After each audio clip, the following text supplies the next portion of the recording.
All right, a very good morning, everybody, from the flight deck once again. Welcome to A Pilot's Life live on Twitch with me, Captain Nabs, and we are sitting here again sitting here still with the JetBlue aircraft. We've got, as you can see here, we've got the Fenix 321, and you may notice something a little bit different about this aircraft today. It's a little bit subtle, but once again, it's been too long, and pretty much right after my last stream, there was another update issued to the Fenix. This one was one that people have been waiting for quite a while now. And that is that if you look closely at the wingtip there, you can see now we have a Sharklet on there. So we're no longer limited to just the wing fence old school A321. Fenix has finally brought the long-awaited Sharklets. And this was something that I know they were working on for a long time. They were promising for a long time. The community really was eagerly waiting for it. And it really kind of came very quickly. It's like all of a sudden, boom, here it is. No like 3-month lead up or anything like that. Just boom, here you go. Here are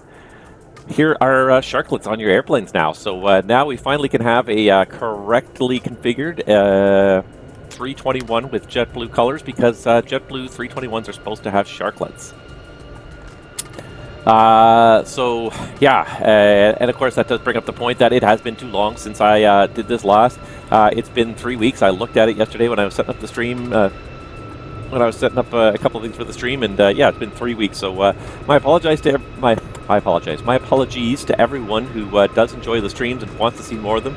I like doing them. I really do. It's a little bit of a chore is not the right word. It is a lot of work. There's a lot of effort that goes into it on my part, but I do enjoy it when we get down to it. When we start doing the flying and everything, I really do start to enjoy it. So yeah, I'm happy to get out here and do it again, and hopefully. I can't make any promises because my schedule for December especially is completely up in the air. So I could see it being again, probably, I could see it happening where I only get like one stream in the entire month of December at the rate I'm going. That's just because of the way things are happening in my life right now. I'm hoping in the New Year's things will calm down. We'll be able to do at least 2 streams a month, and yeah, I don't think I've even done an ATC stream in the last 3 weeks. It's just been that busy. So, watching the United plane go by there, but yeah, so anyways, we're going to hop in the flight deck today. We're going to have some fun. We got some stuff to talk about, not just Fenix. There's some other, kind of minor news that's happened lately. So let's just go ahead and bring me up here, and there I am. Good morning, everybody. Welcome to the stream. And yeah, and I got a little buzzer, something on my screen there. A little spot through it there. Yeah, so let's hop in the flight deck. Let's get this thing started because we don't have a whole lot of time today. Our takeoff time, actually, it's a half past, but that is really only 34 minutes from now. It's not that much time in the grand scheme of things. So let's start this airplane powering up, and then we'll start talking about a few things we got to deal with today here, just to kind of keep the stream interesting, as I always like to do. So into the flight deck, where, ooh, that's much quieter now. And we are doing a first flight of the day, so the aircraft is completely depowered when we get into here. So let's go ahead and power this whole thing up here. All right, so let's just do that. So hopefully, okay, perfect. So it's not too laggy here. All right, so first of all, before we even power the aircraft up, we do what's called a configuration safety check. We just make sure that all the critical switches are not in a bad position where they're going to do something bad as soon as we apply power to the airplane. So we make sure that the wipers are off, the landing gear is down, the weather radar and predictive wind shear are both off. The spoilers are retracted, the engines are off, the ignition switch is at normal, the flaps are up, and the parking brake is set. All right, honestly, all those things appear to be correct, so we can go ahead and start a electrical power-up checklist. So the first thing in the electrical power-up checklist is to actually check the battery voltage. So battery voltage, check above 25.5. They are both above 25.5. If not, we need a charging cycle, but it looks like the batteries are good right now. So you can go batteries 1 and 2 on. And once you get the batteries on, you can, of course, if the external power is available, push that button. Boom. And we get some activity. We get some stuff happening in the airplane. As always, let me know how the volume is. I'm just kind of watching it here on my other screen just to kind of make a judgment about how loud or quiet the airplane is. It's not. I don't want it so loud that it overpowers me. I might make it just a little tiny bit louder because I like to be able to hear it at least a little bit. The other thing is that I might turn up my headset, which provides the feedback of what that volume is like, so I can at least hear what's going on in the background there. But there we go. So we got the electrical power. If we need to start the APU, we could, but otherwise that's the end of the establishing electrical power checklist. Most important thing when you get this airplane is start those ADRs up, because it takes 7, 8, 9, 10 minutes for them to align. Beyond that, we'll get the oxygen on, the nav and logo light, and we'll make sure that the parking brake is set. Looks like everything's kind of coming online here. Let's see here. We check the engine oils. We need 9.5 quarts plus a half quart for every hour we're going to fly. We're about 3.5 hours, call it 4-hour flights. We need an extra 2 quarts over the 9.5. So we need 11.5. We got 19.5. So we're golden there. Hydraulics, everything is filled right up, and the cockpit oxygen, we're at 1800 psi, so we are good to go. That Sharklet equipped placard right there is just really really obvious, really eye-catching, isn't it? They really want you to not forget that it's Sharklet equipped, and with good cause, because as I recently noticed, the Sharklet adds 6 feet to the wingspan of this aircraft versus the wing fence version, so that you are at 117 feet, and I want to say 5 inches, I think, just under 118 feet, which is kind of the normal maximum wingspan for narrow bodies. You are right up to that limit, so anywhere where you've got that 118-foot wingspan limit, you are right there bumping up against that limit. All right, so let's just quickly start those IRSs initializing there. So we got just make sure the database is current for a few more days, 1 more week here. And I did assign a performance value, I believe, of +1 to this aircraft. So we'll just set that. Normally it would always be set because if the aircraft remembers it from flight to flight, and this almost never changes. It only changes, you know, once every year or two, maybe, if even that. Whenever the engineering department in your airline notices that, hey, look, the overall performance of this airplane is deteriorating. It's starting to burn a little bit more gas than we plan on. We're going to up the performance factor. But that happens, yeah, once every year, every couple of years, it might get updated. It's not a very regular thing. So normally, whatever that is, no one's going to ever have to change it. All right. Beyond that, we've got to initialize this flight. So today we are JBU JetBlue 369. And where are we going? I don't think I even mentioned it yet, but we are going from, we're parked in KBOS, and we are going to Fort Lauderdale. KFLL, if the stream title isn't a little bit of a hint there. KFLL is our destination today. Here's our flight details. JetBlue 369, 1,000 miles to go, and a 321 to go from Boston to Fort Lauderdale. That's our plan for the day. And we do have some ATC online. Majestic Jazzy Panda, good morning. How are you? I'm doing well. Happy to be on stream once. It seems to happen so rarely. So just to get this IRS initializing, because it's important we get this going here, let's use the Boston overall coordinates here. So Boston, we're at 4221.8 north by 7100.4 north. 4221.8 north, 7100.4 west. That is correct. We'll align on the Boston reference point and get those IRSs aligning. So while we're waiting for those to align, the other important thing we've got to look at today is we do have an MEL on the airplane. And my MEL is still loading here. I thought I downloaded this. I swear that somewhere I downloaded this, I thought. Maybe I did, maybe I didn't. Because I was tired of it loading all the time, so...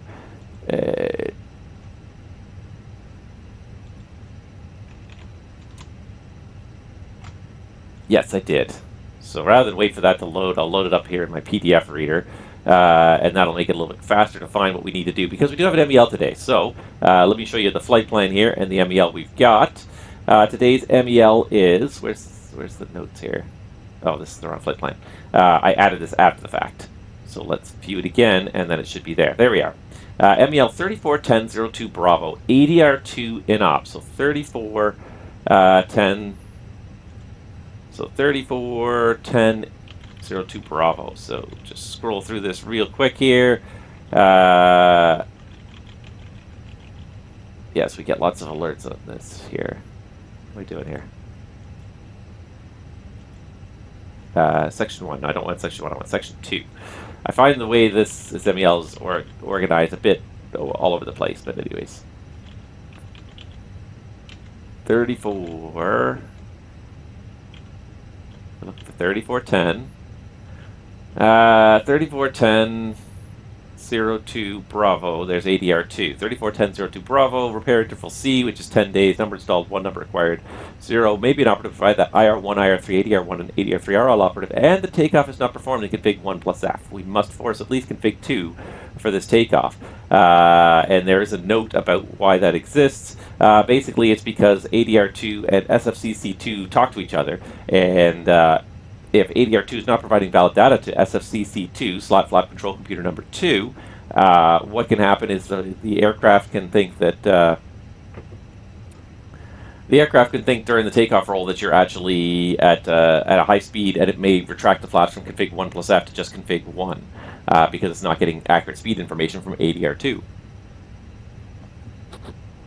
So the mitigation for that is to never take off in config 1 plus F because it won't auto-retract from config 2, but it will auto-retract from config 1 plus F to config 1. Complicated airplane. And we've got to also look at the rest of the procedures because this does impose a couple of other important penalties on us here. If I can find it here. Here's 341002 Bravo. Flight preparations. For aircraft with AR and BAR, R and BAR operations are not permitted. Max landing capability is Cat 3 single. And, interesting. Because in my MEL, this is just a generic one. Well, not generic one. This is obviously Spring Airlines MEL that I found on the internet. Yay, internet. But in my MEL, also under this is RVSM operations are not permitted. Right here under max landing capabilities Cat 3, it also says RVSM operations not permitted. I find it interesting that it's not in here that RVSM operations are not permitted. Interesting. Here's the note about the ADR2 speed cross-check with SFCC2. Weird. Because generally these things line up extremely well. And I've got every other note. I've got the exact same systems procedures. Wow. Weird. Alright, well, I'm going to go with the RVSM is not permitted today because that's what I had in my MEL, and that's kind of the other interesting part of my plan. So we were limited today to flight level 280, so you'll notice our flight plan is filed at flight level 280 today. But unfortunately, I think I filed it with Boston before I made that change, so I got to make sure I make that amendment with the Boston controller because we do have ATC online today. So, yeah, interesting. Anyways, for the rest of these, ADR2 push button switch off, and the flight control maintenance message and SCS maintenance message are displayed. If the ADR2 push button light does not come on, the IR2 is also inoperative. So the IR2 should be operative even if I push the ADR2 push button. So up here at the top, ADR2 push button should be pushed because ADR2 is offline, but the IR is still online. So we don't get the air data from number 2, but we do get the inertial reference information from number 2. So this requires us to do a couple of other things as well during the cockpit preparation. Air data switching selector set to FO3 and ADR2 pole. So let's see here. So we got to make sure we do config 1 plus F for takeoff. We got to set the air data switching to FO3, and that way the FO will get valid data again. They'll just be using ADR3, or yeah, ADR3 instead of ADR2, and the circuit breaker. So 121 VU end line. So let's go ahead and find the easiest way to do this is to just sort of move around the flight deck a little bit here. Just ignore the jet bridge coming in through that. I really wish we could fix that, but it should be on the end line, it said. So here it is, ADR2, and I'm pretty sure it was the number 2 26-volt VAC and AOA. Now this is not actually one of the clickable circuit breakers in this aircraft, so I can't actually do that, but I would make sure that that breaker is out and collared to comply with the MEL. And as I look back there, I'm thinking to myself, we should probably actually start boarding those lovely people back there too. So let's go ahead and get this. Let's go ahead and get this. Let's load the aircraft. GSX. I noticed that they added boarding and refueling, or just boarding only, so I like that. I like that they are adding some options here. There are a few things. There was one thing that changed that disappointed me a little bit on the most recent version, and that is the fact that when you are using your tablet here, so I like to use my trusty tablet here as an MCDU, as well as, of course, looking up MEL references. But where's my yeah, anyway, so there's my MCDU. The one thing they took away was the left-right switch. When you load up the page, it asks you which side you want to be on, and that's it.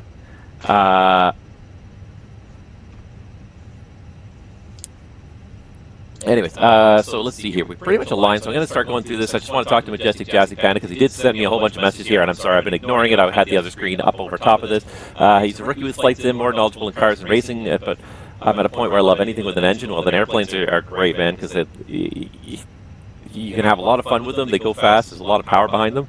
Just doing free flights, about to go Detroit Metro to Logan International Boston. There you go. And there's good ATC online if you're getting online. There's ATC online in Boston right now. Free flying is fun.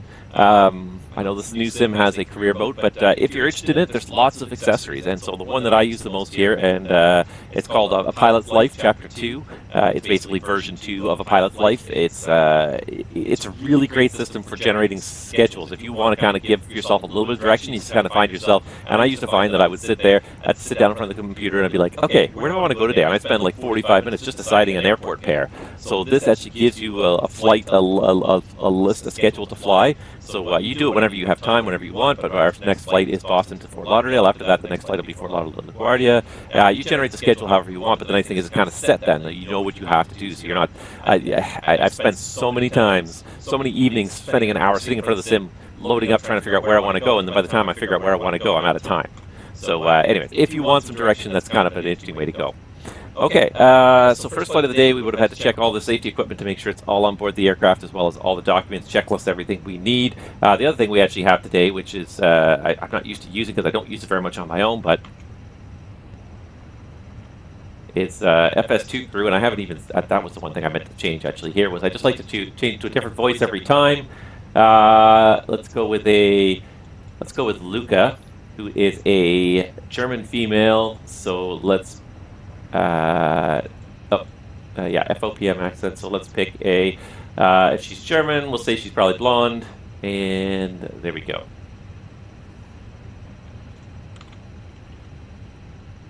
Nope, not even there. Let's start setting up.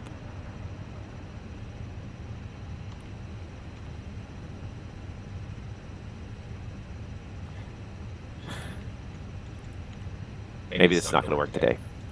And it's funny because I don't use it very often, so I checked it the other day, there was no updates, now there's an update again. Let's start setting up. No, it's recognizing my speech and it's not doing anything, so I feel like it's not going to work. And it's funny, I was flying yesterday and the FO was there. I don't know if it's because I changed the model.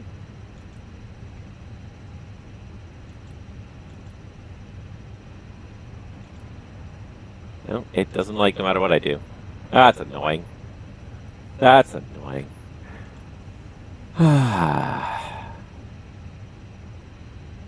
It recognizes me talking because it shows it here. Let's start setting up. I guess I'm on my own today. Guess for single pilot. Okay, well, we can do this. We can make this work. Okay, we will do the best we can. All right, so we've got the IRSs are aligned. We should just quickly send for some MCDU data here. So I'm going to go over here on number 2 and just send for flight initialization. And as well, we're going to send for the secondary once the initialization comes in. So there's the initialization. JetBlue 369, Boston, Fort Lauderdale, alternates Miami, 255 in the air. That sounds about right. Secondary flight plan is in. Let's see here. Boston, Fort Lauderdale. That looks somewhat familiar. I'll take a closer look at it a little later in the setup process. And the other thing we can do, because we have VATSIM ATC online, we can go ahead and we can go for an ADIS. So KBOS, it's really hard to see what I'm doing there, so let me just bring this over here. I can't believe that, go figure, the day I go streaming is the day that the FO disappears on me. It was there yesterday. The FO was there yesterday, literally yesterday it was there. All right, there's the ADIS. So Boston Logan Airport, Romeo, 1354, Zulu winds 330 at 610 miles, speed 9,000, 8 degrees, 2 degrees, 2984 inches. Parallel approaches to 33 left, official approaches 33 right, departing 27. Long taxi out for 27. All right, read back all short. No more screens. Boston area, Romeo. So 2984. So let's go ahead and set that while it's just in my brain here, and then we'll start this overhead flow. How are we looking for an on-time departure? We got about just under 20 minutes to go. We might be able to pull this off here. I spent too much time talking already, as is always the way I do it when I start flying here. All right, that's off for the MEL.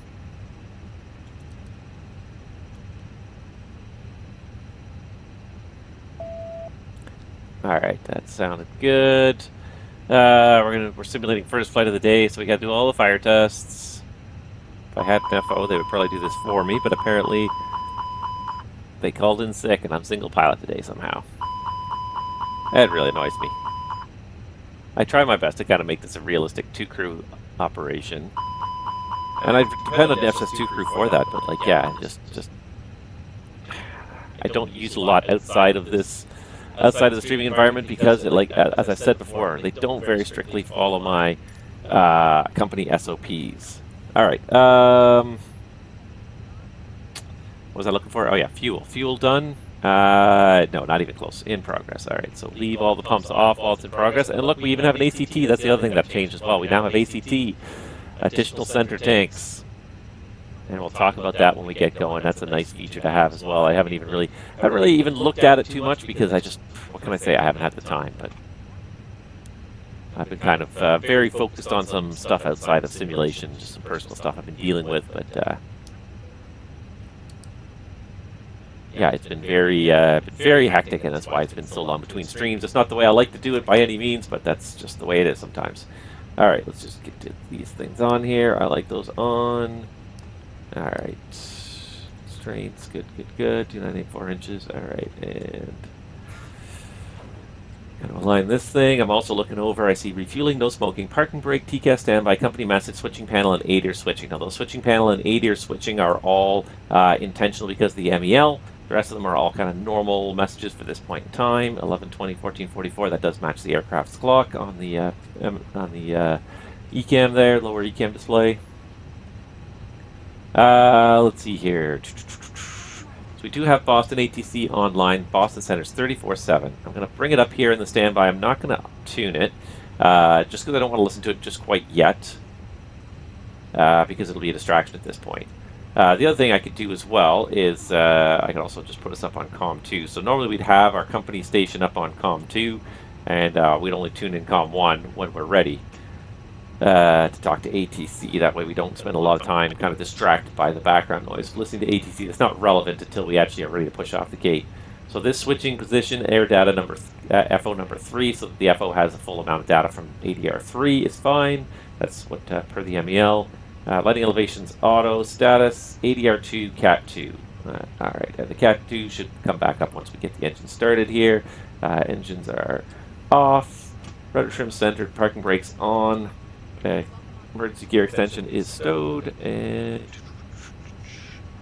all right. So I don't know what the company frequency would be. I'm not going to put a 2345 because I feel like that'll get noisy too. This should be in TARA, and I did get a clearance from Boston Center already, so we should be on code. Let's see here, squawk 1416. So let's get that in there right now while we're thinking about it and looking at the transponder. All right, the flaps are at 0. All right, perfect. I'm going to be really annoyed that I can't use my FO today. It bugs me. And I try to usually make a habit of it. Again, it's been so hectic. Try to make a habit of trying the FS2 crew a day before. I did not try it yesterday. I tried it I used it like a week ago and it worked, and then now there's updates. So I'm not even going to touch MSFs24 yet. We'll talk about it when we get en route, because we have lots of time en route and I really do want to talk about it, but not right now. Let's get this show on the road here. So let's just do a quick flight instrument cross check since I don't have it. 1187, it's going to maintain 2000. There, that should get rid of that. That was because I clicked on the FO1 for a second, so it defaulted to their channels here. So 1 FD2 and 1 FT2 altimeters, 2984 inches indicating 20 feet, 2984 inches, we'll call it indicating 20 feet, 2984 inches indicating 20 feet, and heading 275, 275, yeah, 275, 275, 275, 275. Perfect, all right, into the box for the setup here. All right, so starting with the aircraft status, we got an A321-200 with the V2533A5 engines. Database is current until the 27th of November. Today is the 20th, and performance factor of +1. Anything for detuning? I didn't see anything in the NOTAMs offhand, so nothing is deselected at this time. Let's see here. already put this in once, but the secondary blanks it out for some reason. So we are JetBlue 69. We're going from Boston to Fort Lauderdale with an alternate of Miami. The IRS we initialized. And let's pull this out of our flight plan here. Cost index is going to be 43. Flight level is going to be 280. The ISO there plus 11.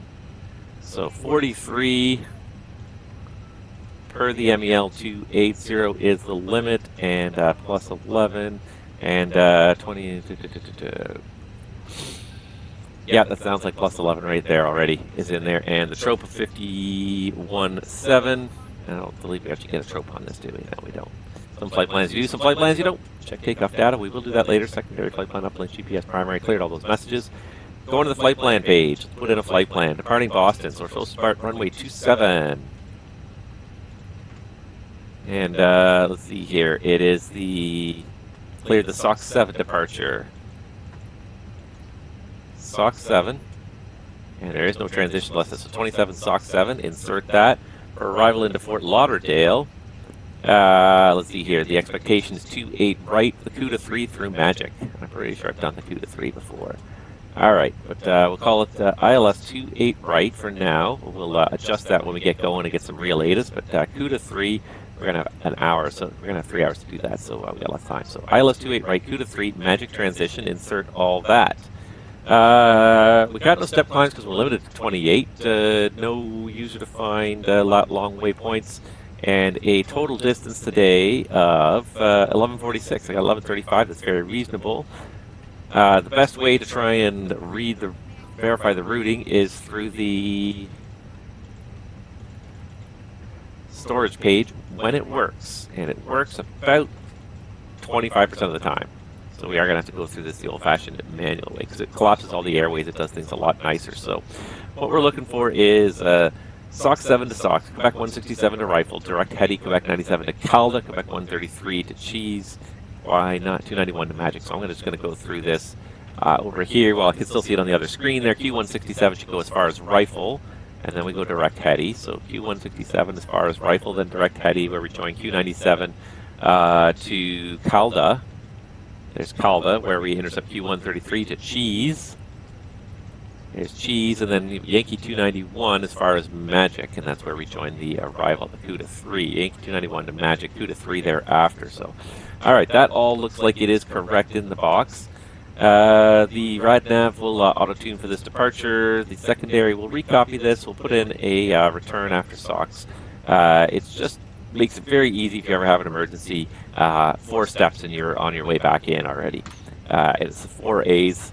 So what are we doing? We're doing ILS 33 left, but they say it's the 4 A's. Activate the secondary, activate the approach, auto brake, and APU. If you can do those 4 things, you can do an immediate return with no other thoughts required, really. I mean, I say no other thoughts. I mean, there are thoughts required, but that will get you back on the ground very quickly with very minimal steps without having to go through any long checklists or anything, assuming you have something put in the secondary that's appropriate.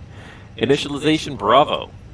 So taxi fuel point 2, if we go over here and we go to our load sheet. I haven't heard any loading yet. Are these guys loading? I'm kind of a little bit concerned because the flight attendant's standing there. I haven't heard any passengers coming in yet.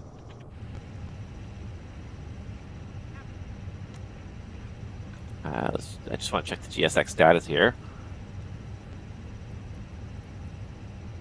Boarding completed. No, okay, apparently we're boarded. Interesting. There must need to be an update again. Alright, anyways, let's go ahead and start the APU just while I'm out of the box for a second here, because they're going to want to talk about that in a second here. Alright, so back to the load sheet here. 63.9 by 25.8. So 63.9 by 25.8, and that gives us, and then we need block fuel as well, 11.8 by the looks of it. And is that what the flight plan says? Let's just double check this is correct. Flight plan as well, 11.8, yeah, that's what we want to see. So 75.5, we didn't even do any takeoff numbers yet, we're going to do them in a second here. Doc Calvin, good morning. Last thing is the, is the wind check here. So the average wind Should be minus 28, so we got an average 28 knot headwind on the way to Fort Lauderdale. Let's see what that recalculates to. We're expecting it to be 8.5 for 255. 8.6, 251. That's very close. It's very reasonable. And then 1.7 extra. So we have, let's see here. I hate these ones that don't do it with decimals. So we got 0.5, 0.7, and then another 0.4. You see that's about 1.3, 1.7. Okay, it's just a little bit more extra than we're supposed to have it. Pretty close. We should be able to clear this, but Fenix has never fixed that glitch yet. That's another glitch that I brought to their attention. They said thank you very much, and that was all I ever heard about it. So whether or not they actually fixed that glitch properly, who knows? Wind request. I'm just going to sit here because it comes back so quickly. In the real world, it usually takes like 3 or 4 minutes, but in the sim, it comes back in 10 seconds. So it's all blue, which means it's all inserted. And then we can go over here, and aircraft is loaded. Okay, perfect. We can do a takeoff performance calculation here. All right, so we're going to be departing runway 27 out of Boston, dry runway, flaps. We're going to force flaps 2 for today. Hopefully we should get some valid numbers with flaps 2. Force toga, no anti-ice off, packs on, and sync load sheet final, and then we'll go a little bit above that. So 75.9, so let's go 76.4. Generally in my company they allow to go 500 feet up, or 500 kilos up, because we almost always are heavier than we originally planned. That is the live weather. Let's calculate this. And looks like we got some valid numbers for flaps 2, so that's good. So we'll just send that directly to the MCDU, and then we'll cross-check it here. So we're looking for flaps 2, flex of 47. Flaps 2, flex of 47. And we're looking for speeds 32, 35, 38. 32, 35, 38. Now we're going to plan a noise 2 departure, which means 1020 across the bottom here. 10,000 feet for your thrust reduction, acceleration, and engine out acceleration is the noise 2 departure. So we'll plan on that. 1020, 224, the green dot speed. We'll pre-select that for the climb, so it'll automatically accelerate to 224 and no faster until we're ready to go. And prog page. Flight level 280 is our planned cruise. Our optimal mobility 35, but we're limited per the MEL. 37.5 is the max. Let's go ahead and put KBOS in here just so we get a bearing or a distance for our immediate return. GPS primary nav accuracy is high, and the IRSs are all in nav with a 0.4.5 bias. Whew, okay, we're getting there. I don't know if we'll be ready on time, but we're going to try here. All right, so we can take the external power off. It's probably been about 3 minutes. Let's get the AP bleed on. And then we could do a quick clearance review here. So we got the clearance from Boston Senna. JetBlue 369, equipment A321, departing Boston, destinations Fort Lauderdale, routing Boston, SOX 7, SOX, Quebec 167 Rifle, direct Hetty, Quebec 97, Calda, Quebec 133 Cheese, Yankee 291, Magic, and the CUDA 3. That's all per the flight plan. Altitude 360, we're going to contact Boston to amend that. 1416 on the squawk. Remarks, clear the SOX 7 departure, climb to the SID, expect 360 10 minutes after departure, departure frequency 34.7, advise ATIS and location, contact 34.7 to push. So we're going to have to call them for the push. And 1416 is in the box there. So fuel, we can get the pumps on now because we do have fuel, and we should probably have fuel in the center tanks, and what do I care because it's the 321. Transfer pumps always go on in the 321. They don't go on in the 320 because they're not transfer pumps. They're transfer valves in the 321, but they're actually pumps in the other aircraft. All right, so we got fuel is balanced. Amazingly, we don't have anything in the center tank anyways, and we've got 2 ACTs in this airplane. That's what these 2 zeros are down here. They're 2 empty additional center tanks behind the main center tank that get fuel pumped into and out of. All right. So fuel, that's boarded, balanced, recorded loads. We've got the finals. We got the preliminaries or the finals? I can't remember. That was a preliminary load sheet. We probably have the final load sheet by now. Yeah, there it is. So let's go ahead and pop that in there while we're at it here. I know. I'm doing a terrible job of this. 64.3 by 7.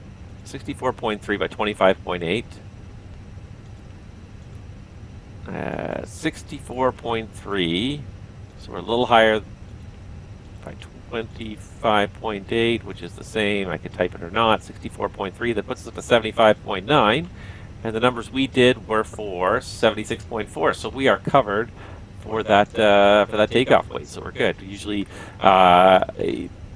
I don't know if these numbers should definitely be the same validity, but for our company, it's 2,000. We can go from the plan number 2,000 below the plan number. We can't go above the plan number because then we would need higher numbers. But if we're lower, if we have less weight, then we have a little bit better performance. We get off the runway a little bit sooner, so they give us a margin of 2 tons rather than make us recalculate every single time for every slight change that happens. All right, so we got fuel, we got load. We'll check. The logbook is checked, just the one MEL in there. No other MELs or snags in the logbook. And let's do a quick briefing, and then we'll get out of here. So I'm going to pull this up over here because the Navigraph charts in the sim can be so frustrating to use. And it's mostly because my computer is so slow that it takes away all the sim performance just to get it done. So SOC 7 RNAV departure.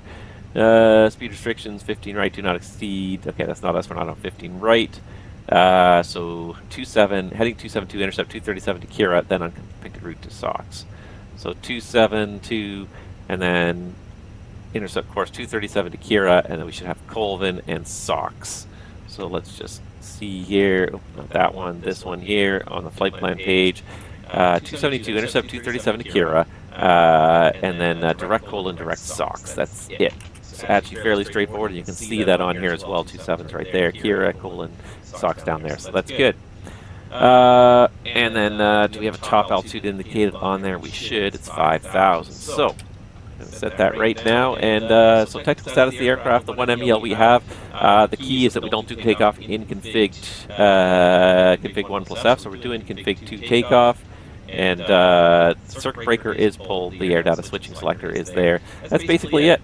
The other thing is after engine start, use recall just in order to recall the nav ADR2 fault alert and check that the ADR2 off procedure is not displayed, so it recognizes that it's already off. That's the other part of the procedure. So we'll do that after the start. No temps for departure out of Boston. Let's have a quick look. I really didn't have a good look. I just had a very quick breeze through, and there's always too many no temps, and this is part of the problem we have in this system, is that there's so many no temps, and most of them are just like very minor that it's hard to sometimes pick out the major ones because they get lost in among the minor ones. November 1, November 2 closed. Centerline markings obscured. 15 right, 4 left, 2 right closed. Valid 20th November, 12:06 to 15:30, so another half hour. 4 right and 4 left are both closed. 14:32 closed. Okay, so yeah, that's why we're doing 27s.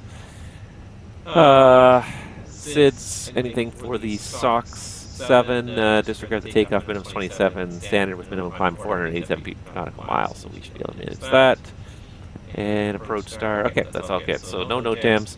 Departure today is again, the SOX 7 departure out of Boston Logan. This is on plate 10-3 hotel. No special notes. Routing constraints are all on there as published with a top altitude of 5,000. I got 5,000 feet set. Noise abatement out of Boston is to follow the SID, and in the event of an engine failure off runway 27, I honestly don't know. I'm going to say follow the SID. It's going to lead us a bit away from downtown, and yeah, we'll maintain at least 2,500 for the departure.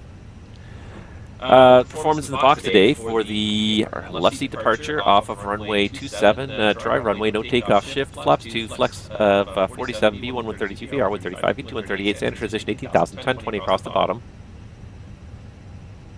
There's almost an echo in my stream from the mic, okay.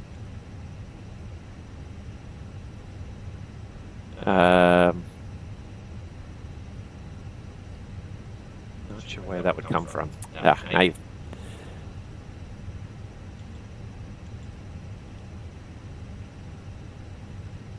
that is weird. Is there a second? Oh, hold on.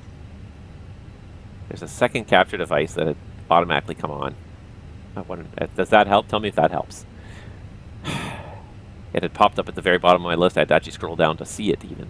I could see it is reacting to my mic, so that's probably why. And I apologize for that. 224, the green dot speed pre-selected for the climb. It's going to be managed departure. We've got climb blue, nav blue because it's an RNAV departure. Okay, thank you for that. Yeah, we got climb blue, nav blue. We got the autopilot on shortly after departure because we're single pilot apparently today because the FS2 crew is not working. And yeah, I think that's about it. RadNav is auto-tuned for the departure out of Boston.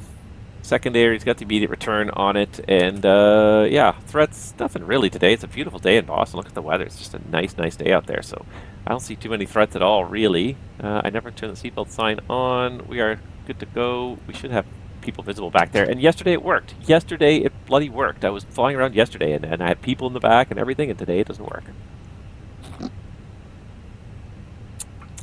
All right. I believe we've got everything done here. So if I can just pull up my Fenix checklist, which I've got way over here for some reason. Thank you so much for that, guys. And I apologize for that. I didn't realize that that happened. I used to do an audio check every time I started a stream, and for a long time nothing ever happened, so I stopped doing it, and I really have to start doing that again. Okay, so cockpit preparation checklist. Gear pins and covers removed. Fuel quantity, we've got 11.8 tons on board. Seatbelts are on. ADRs are all nav. And barrel ref, we've got 2984 inches set on both sides. Alright, I'm going to go ahead and flick on the beacon to call this guy here. And that'll start the pushback process here. In the meantime, before start checklist, so parking brake, right now it is set. Takeoff speeds and thrust. We've got V1 132, VR 135, V2 138, and flex of 47 degrees. Windows closed, and beacon on. Hello, Captain. We are ready for pushback. All right. Our start checklist is complete, and I'm going to go ahead and call Boston. And I believe we're gate Charlie 20, right? Charlie 20, yep. All right, let me know if you don't hear him. I should have it set to the correct thing, I think. Famous last words. Boston Center, good morning. JetBlue 369, gate Charlie 20 for push and start. Bypass pin inserted.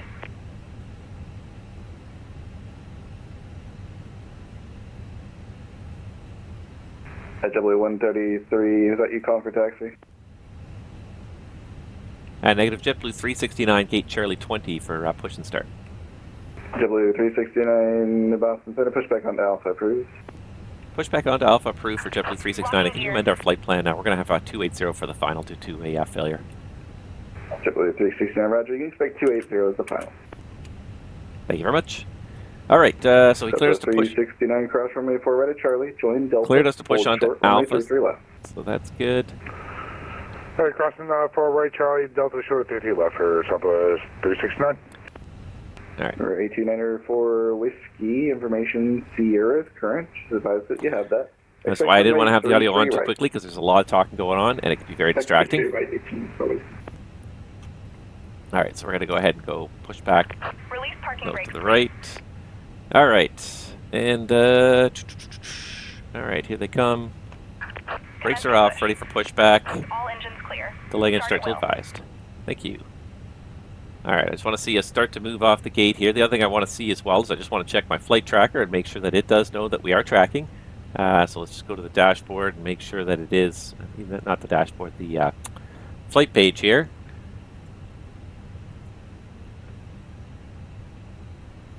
And just see that it does know we are connected. Okay, connected, flight stage, pre-flight. Ground speed of 3 knots, so I think it does know that we are moving through the pushback process here. And in which case I can start engines 2 and 1, and I'm just trying to also make sure my other flight tracker actually starts here. And what do I see you're heading at? Yes, sir. Your ground track is all I can see. It looks like about 080 across the ground. All right. Right, thank you. Doing that, folks. Just watching the start, but I'm also trying to set up this flight tracker at the same time. Where's my FO to start the engines for me? left, Delta, Southwest 369. Perfect, and you can hear the ATC. Thank you, Travis. I appreciate that. And of course, my other flight tracker is not tracking. At least the pilot's flight tracker is tracking properly, so that's a good sign at least. Please set parking brakes. All right. Unlocking gear. Brakes are set and confirmed when the pins are removed. Oh, for crap, this thing is being... Sim Toolkit Pro. I've actually started using Sim Toolkit Pro on my other computer so that I just run the tracking app on this computer, which is very low overhead. The overhead in Sim Toolkit Pro mostly comes from the 3D mapping and everything. So I'm going to try this again here to try to load it. So this little tiny thing is all that's sending information from this computer that I'm on right now over to the laptop that's got Sim Toolkit Pro on it, which is great because it really it cuts down on the overhead substantially. I couldn't even run it when I was streaming before because it was just too much between that and the streaming software, too much overhead. So I'm just trying to do it on the other computer here now, and now of course it won't connect remotely properly. It thinks I'm in the middle of the ocean. Nope. Yeah, I don't know why. There we go. Now I figured out where I am. Perfect. So I can actually track the flight on the other computer as well, so I have my ongoing logbook there. All right. And an ADR2 fault, that is as expected. Let's go ahead and start engine 1. And, all right, I see that the nose wheel steering disconnect is gone, so you can revert to hand signals. Have a great day. There they go. Southwest 369, wind is 06085, runway 27, clear for takeoff. Now we got nav ADR2 fault barrel ref check. We've got 2984 indicating at both PFDs. So let's finish the engine start and then we'll just clear that message. All right, now I can focus a little bit more. Trying to do too many things at once, and yeah, this is fun. This is kind of the funny thing I find about flight simulation is how you expect a single person to really operate these machines, and these machines are designed and specifically, intentionally, to be operated by 2 people. And there's a lot of tasks to be done, a lot of things to be done. You can't do it single pilot. That's why I like having the FS2 crew sometimes. It is nice. It automates certain processes. It takes a certain load off the pilot. You can focus on the big picture stuff, on flying the airplane and that sort of stuff, and the FO kind of does the background stuff, which is good. Like, but I find it crazy that like nobody plans to implement multiplayer aircraft in Microsoft Flight Simulator. I know the simulator's kind of really locked down in a lot of ways for security reasons, but I just find it hilarious that, like, you know, like in the real world, no one would dream of operating this airplane solo. Like, it would be an emergency if there was one person operating this airplane, but every day the simmers do it. We managed to somehow struggle through it. All right, so we got engines 2 and 1 are normal. 2904 whiskey, turn left heading 360, Boston. And let's see here. All right, so let's first of all do the ECAM actions. All right, so nav ADR2 fault, barrel ref check. So we don't have the off. The switch off line, which we're not supposed to have. So, and we did check the barrel ref. So clear nav status, and so we've got Cat 3 single only. That's expected for the MEL. Cat 3 duals Inop. We got ATC transponder 2 is Inop because that feeds from the second ADR, and ADR2 is Inop. Remove status. ECAM actions are complete, and we can go ahead and do the after start checklist. All right. So just let me think through this here. What needs to get done here?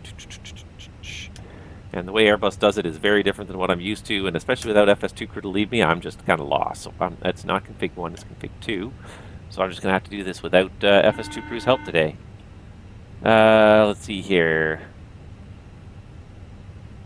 And we don't need the APU anymore. All right, so let's go ahead with a after start checklist. So anti-ice is off. ECAM status has been checked. Negative. Pitch trim. We're 904 whiskey, airport's now at your 10 to 11 o'clock, and it's supposed 6 to be miles. up in 0.9, so let's see if I can find this here.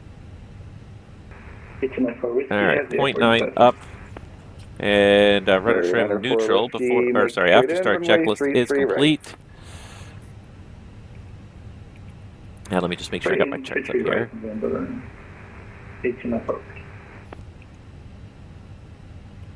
And what I also want to see here is for whiskey, which I have. use your discretion. Wind 06085, runway 33 right, cleared to land. Cleared to land, 829 forward. And Boston JetBlue 369 is ready for taxi. Southwest 369, radar contact, say altitude.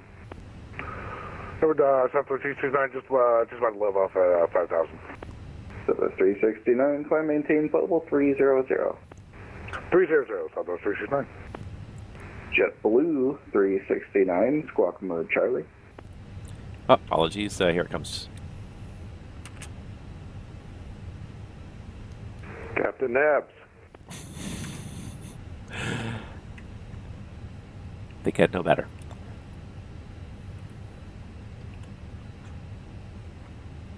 All right. And again, get out of my flow here. Like, these are not checklists that I'm normally used to. So things like turning on the transponder, which is supposed to be part of the flow, not on my checklist. All right, there it is. So there's mode C. All right, so for 27, I'm expecting to get something like Alpha Charlie, cross 4 left, hold short 4 right. Just waiting for him to come back. But, and Boston, you got the transponder for JetBlue 369 now? JetBlue 369, I do. Runway 27, taxi via Alpha Charlie, cross runway 4 left, hold short runway 4 right. Alpha Charlie, cross runway 4 left, hold short of 4 right for now here, JetBlue 369. Alpha Charlie, cross 4 left, and hold short 4 right. All right. Clear left, clear right. Boston Center, guide, speedbird 41 Foxtrot, inbound narrates 155, All right, here we go. Definitely going to need a little bit of power to get this A321 rolling. I've also been flying the A320 lately. I like the A321, but just the way things have worked out, I've been flying the 320 a lot lately. I just need to be a little bit lower too. There we go. That's better for my 3361 for Foxtrot. side stick height.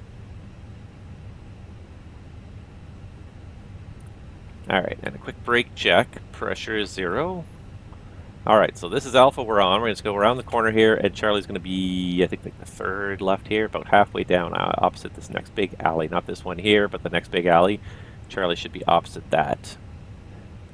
I hate that I can't have the charts up here, but it's so...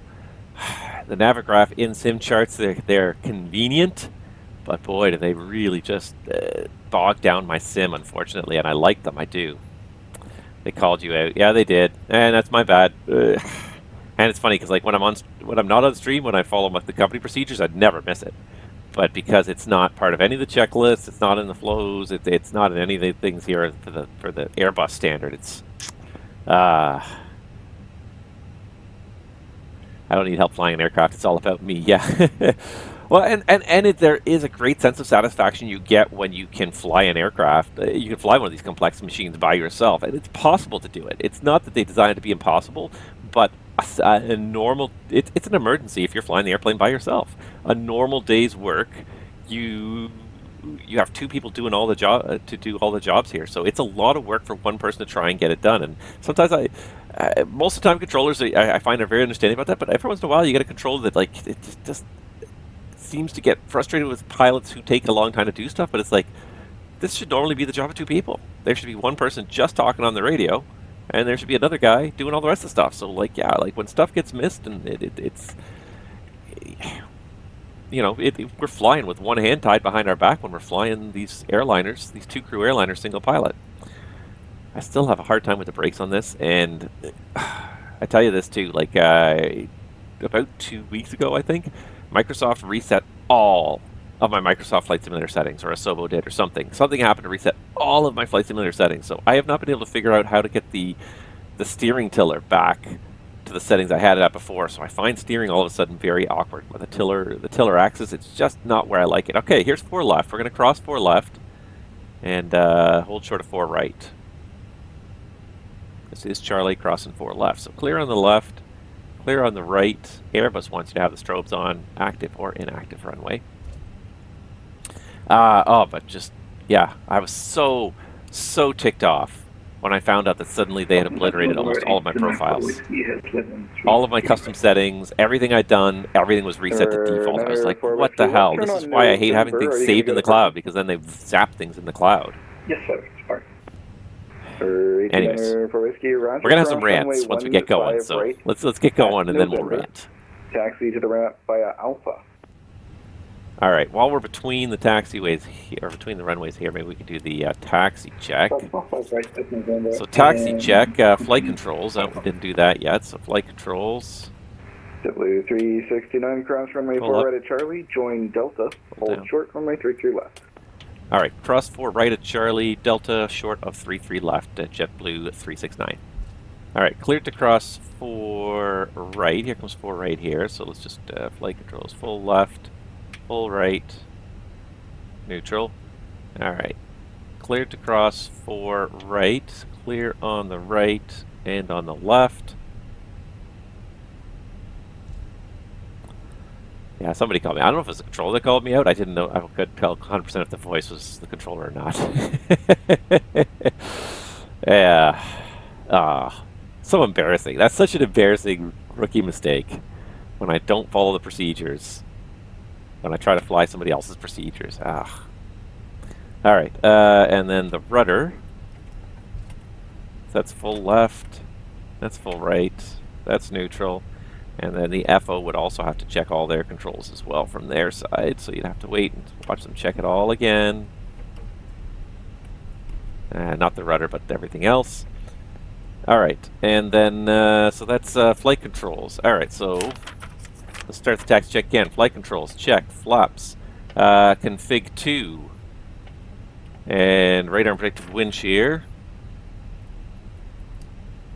On and auto. Engine mode selector, normal, ECAM memo. W369 cross runway 33 left at Delta. Cross 33 left at Delta, W369. Takeoff memo, no blue, no blue. Alright. So this is Delta here, this is 33 left, yep. Cleared to cross. I don't like the way Airbus checklists are like in 3 different checklists too. It's very, I find it very disorganized. Alright, clear left. Clear right.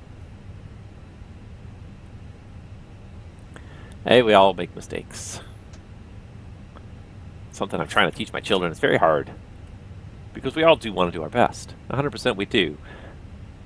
And it's not to say that we shouldn't put our best foot forward all the time, but we all need to recognize that we do need to make mistakes.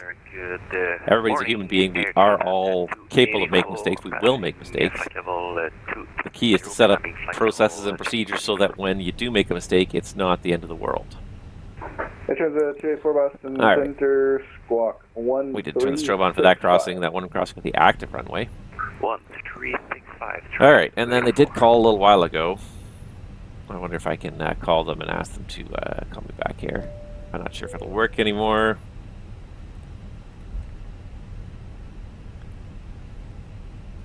I just want to check you guys are secure. Yep. Okay, thanks. All right. Cabin is secured. And then we don't have a before takeoff checklist. We just have a taxi checklist and a lineup checklist. Turns a 284 radar contact. Climb maintain flight level 330. Alright, so it's nav mode up to 5,000. It's going to be a left turn to Kira after we're airborne, and engine failure will follow the same procedure. Try not to dwell on things either, too. Now I'm dwelling on it a little bit. I'm dwelling on the fact that like I'm an idiot. I'm not an idiot. It's that I depend on my procedures to get it in the right place, and then when you try to do different procedures, it's like not even in your... Have a good day. All right. JetBlue 369, wind 060 at 5, runway 27, clear for takeoff. 27 clear for takeoff, JetBlue 369, thank you. All right, 27 clear for takeoff, clear left. Clear right, we got 27 on the sign. All right, let's get lights on. We are clear for takeoff. And lineup check. So takeoff runway 27 confirmed in the box and on the paint out there. TCAS should be TARA, and PAX 1 and 2 are on for this takeoff. All right, the lineup checklist is complete. All right, runway 27. I always love the runway 27 departure. It's a short runway and it's aimed right at downtown Boston. And today we're in a 321. Sometimes it's easy to forget what you're flying until you try to make a sharp turn. You're like, oh, right, this plane's 40 feet longer than the plane I thought I was in. That wasn't a terrible lineup. It wasn't the best, but it wasn't terrible. But yeah, there's something about these this tiller setting. I can't seem to get it. I don't know what I had it set to before, but I cannot get it back to where I liked it. All right, anyways, focus here. Alright, Manflex 47, SRS runway, auto thrust blue. Roger, thrust set. Start those timers.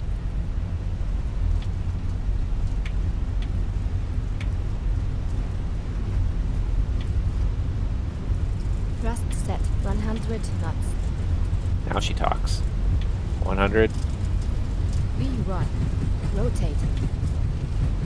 What? V1. rotate. It's a good thing I'm not listening to her. Positive climb. Gear up. Nav.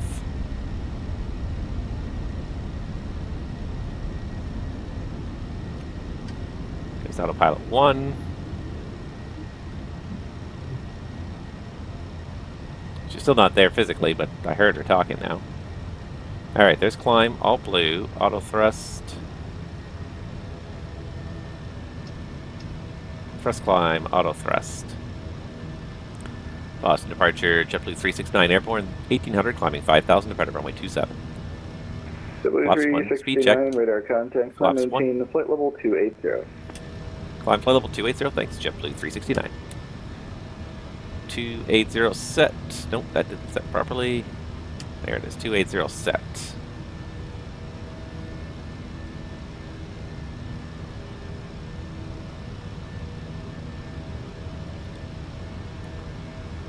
My fellow Johnson says looks worse than 2020.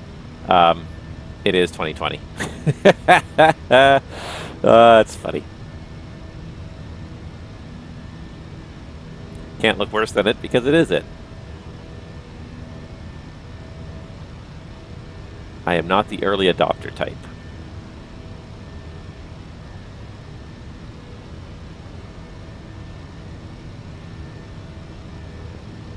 Alright, flap 0, speed checked. Flap 0, gears up.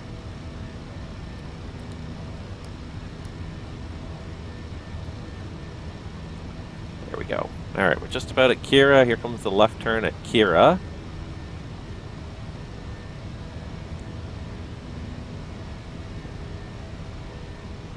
And performance has always been bad on my computer regardless. That's another thing I'm just not sure that the new sim will be any better at. Halfway to a new video card. It looks so grainy through the windshield. Never seen that before in my game. It probably is the stream quality because my computer is not a great computer. So I'm streaming at what am I streaming at? Am I streaming at 1280? I think I'm streaming at 1280, and I'm playing at like 1440. I can't. Yeah, I can't stream at high quality because it grinds my computer. I can't even play this game at high quality. I can't play this at maximum resolution because it grinds my computer. All right, I'd say we're definitely underway here, so let's get speed managed. So yeah, it's going to look kind of lousy. It does look probably a little bit lousier. It looks lousier to you than it does to me because it is definitely being downscaled for the streaming. But like I said, my computer cannot handle streaming at that kind of resolution. So it's kind of a take what you can get out of it.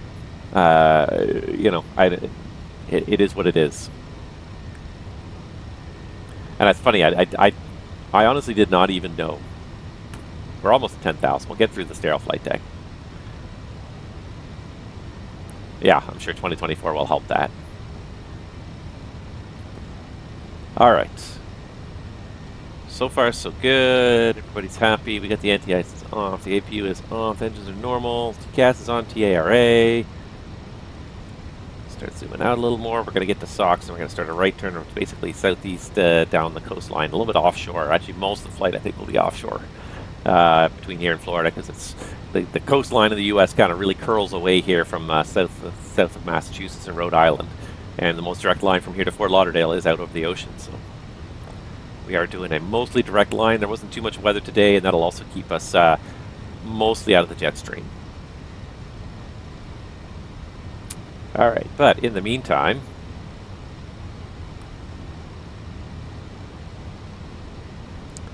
here comes 10,000, climbing flight level 280. There's 10,000, climbing 280. Let's see here, accelerating at 314, perfect. All right, so lights off. Looks like a nice day, so go ahead, belts off. This crew can do service. And let's see here, we have to get rid of that. Rad nav, there's nothing to detune. Secondary, we've got airborne. We're going to recopy the active now. Prog page says we're good all the way up to 36, the max 37.9. We are cruising at, should be 280, I think, because I momentarily selected 289. It went to that higher altitude.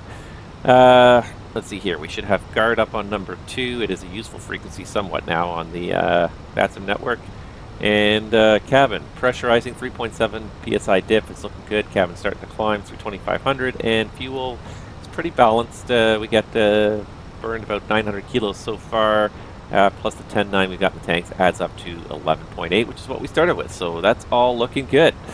Yeah, so there we go. We're on our way. Thanks, guys, for sticking with it, and thank you guys for the feedback on the audio. I really should start doing the audio test again, and it's funny the stuff that Windows will do for you automatically. You don't even realize it. I think the audio device, I believe it's on the camera itself. So the camera, it's a, you know, like any webcam has a has a built-in microphone. I don't like it as much.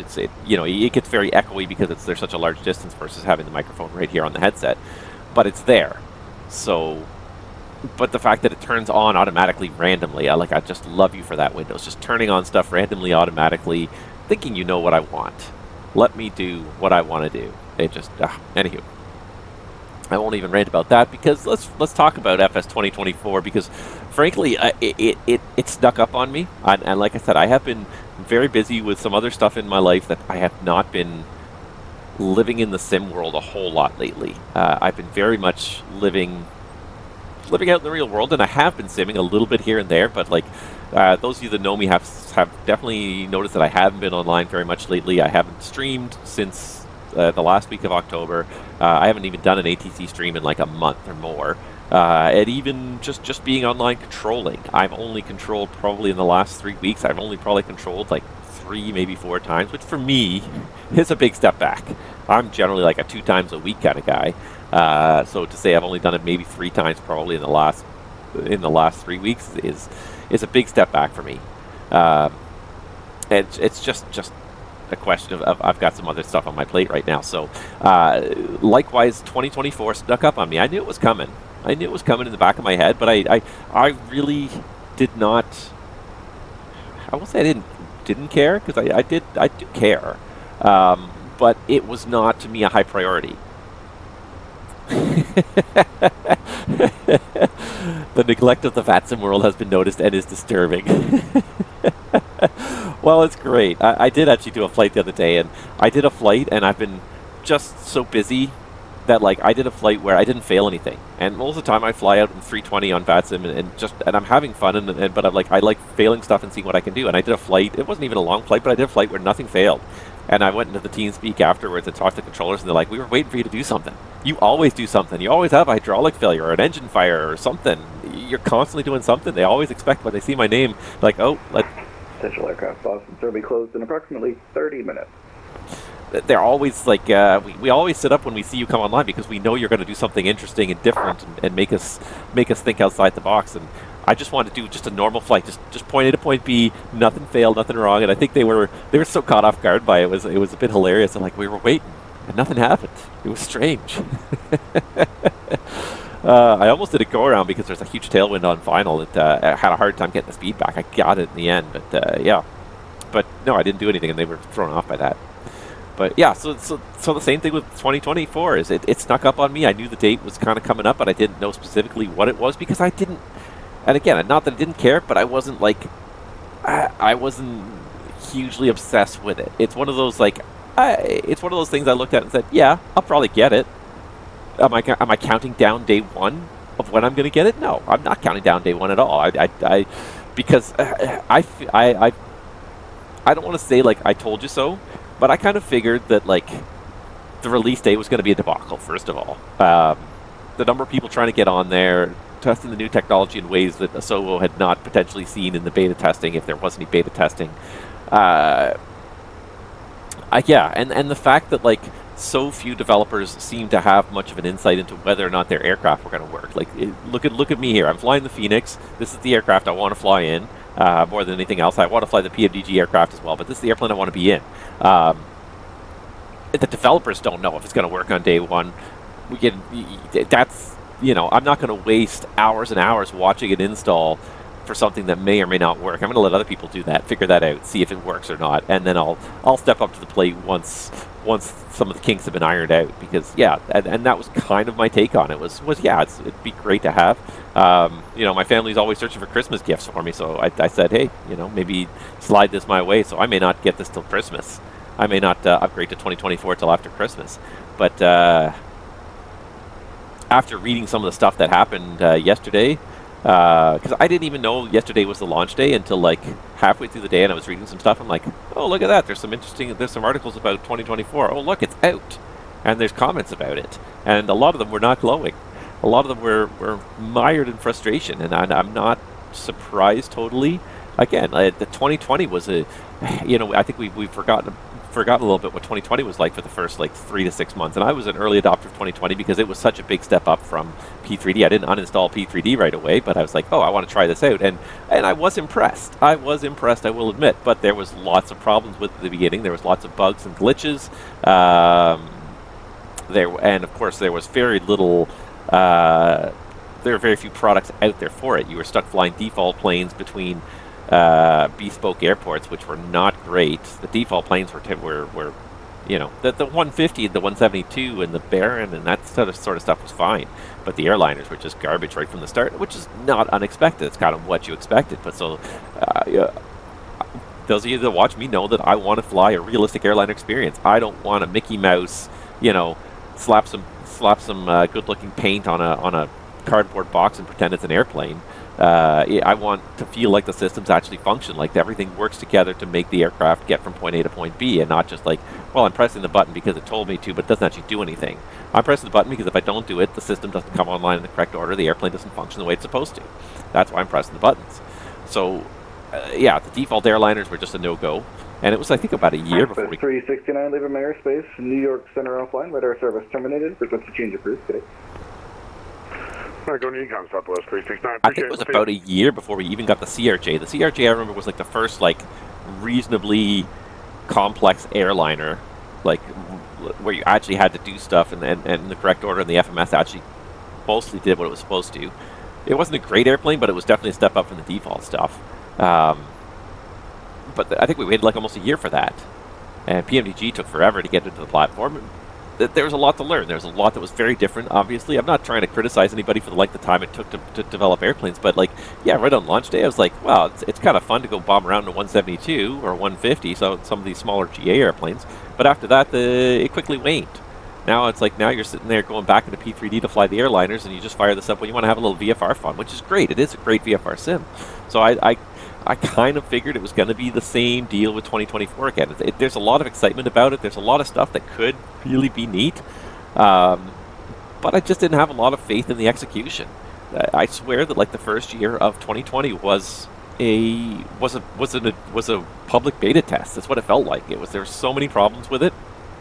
It felt like it was a public beta test. It did not feel like it was really ready to be released, but they just turfed it out there anyways, and probably Microsoft wanted it out there for a specific date for a specific reason. I you know, just to start getting revenue. I don't know, but I'm sure that the developers were at least partly, I don't want to say forced, but coerced into releasing a product that maybe was not really ready for prime time yet.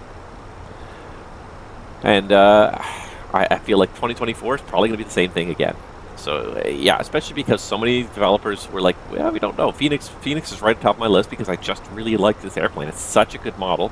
And they're like, yeah, we haven't had access to the beta version, so we have no freaking clue if it's going to work or not. You gotta, you know, try it, see if it works.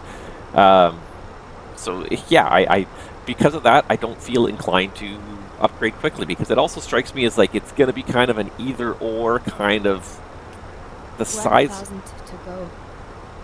Thank you. She seems to be working now. She seems to have suddenly figured it out. I'm not sure what's going on.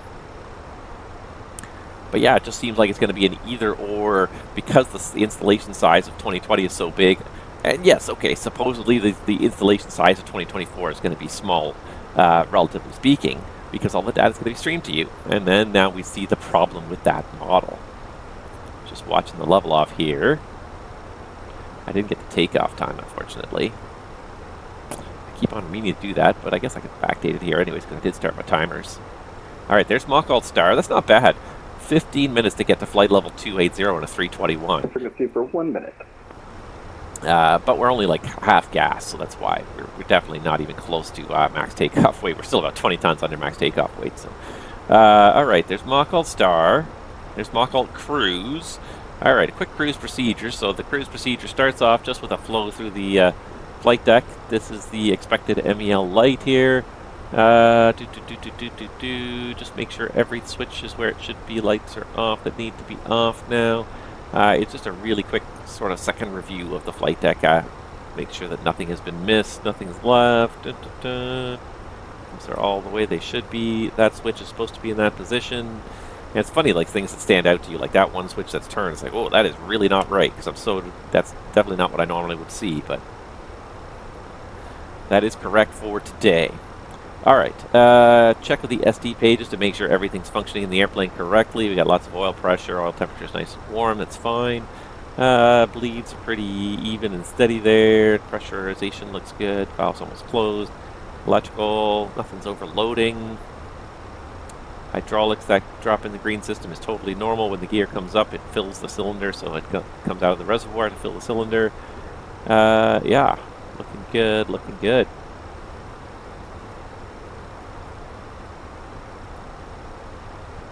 All right, everybody's happy there. Perfect. All right, the other thing we need to do is just a quick little time check here. So I'm just going to do this just for the sake of tracking. No, it's not on here. Sorry. Central aircraft Boston Center back on frequency. All right. I was worried he would leave before we got off the ground, because that's just the way it always happens for me. So I was happy that he did not do that. So 16 minutes ago would have been 15:39, 15:29, 15:23. Call it 15:22. So call the takeoff time 15:22. And I'm just going to switch to a better color here. So ATO 15:22. 15:24.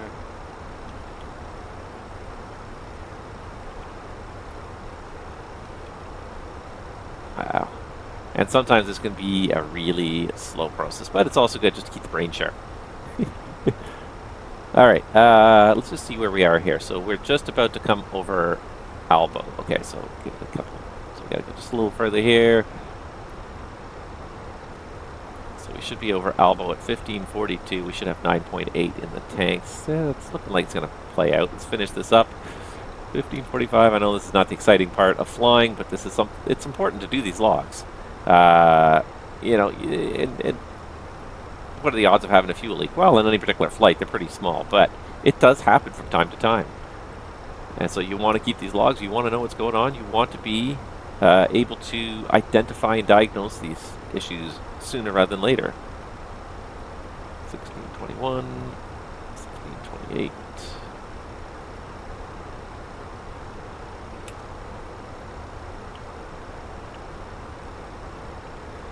Trouble is that when you're flying up the east coast of the U.S., up or down the east coast of the U.S., you fly these airways where there's a waypoint every like 10 miles, and this becomes very long. Feel free to call it if you spot a math error as I'm going here too.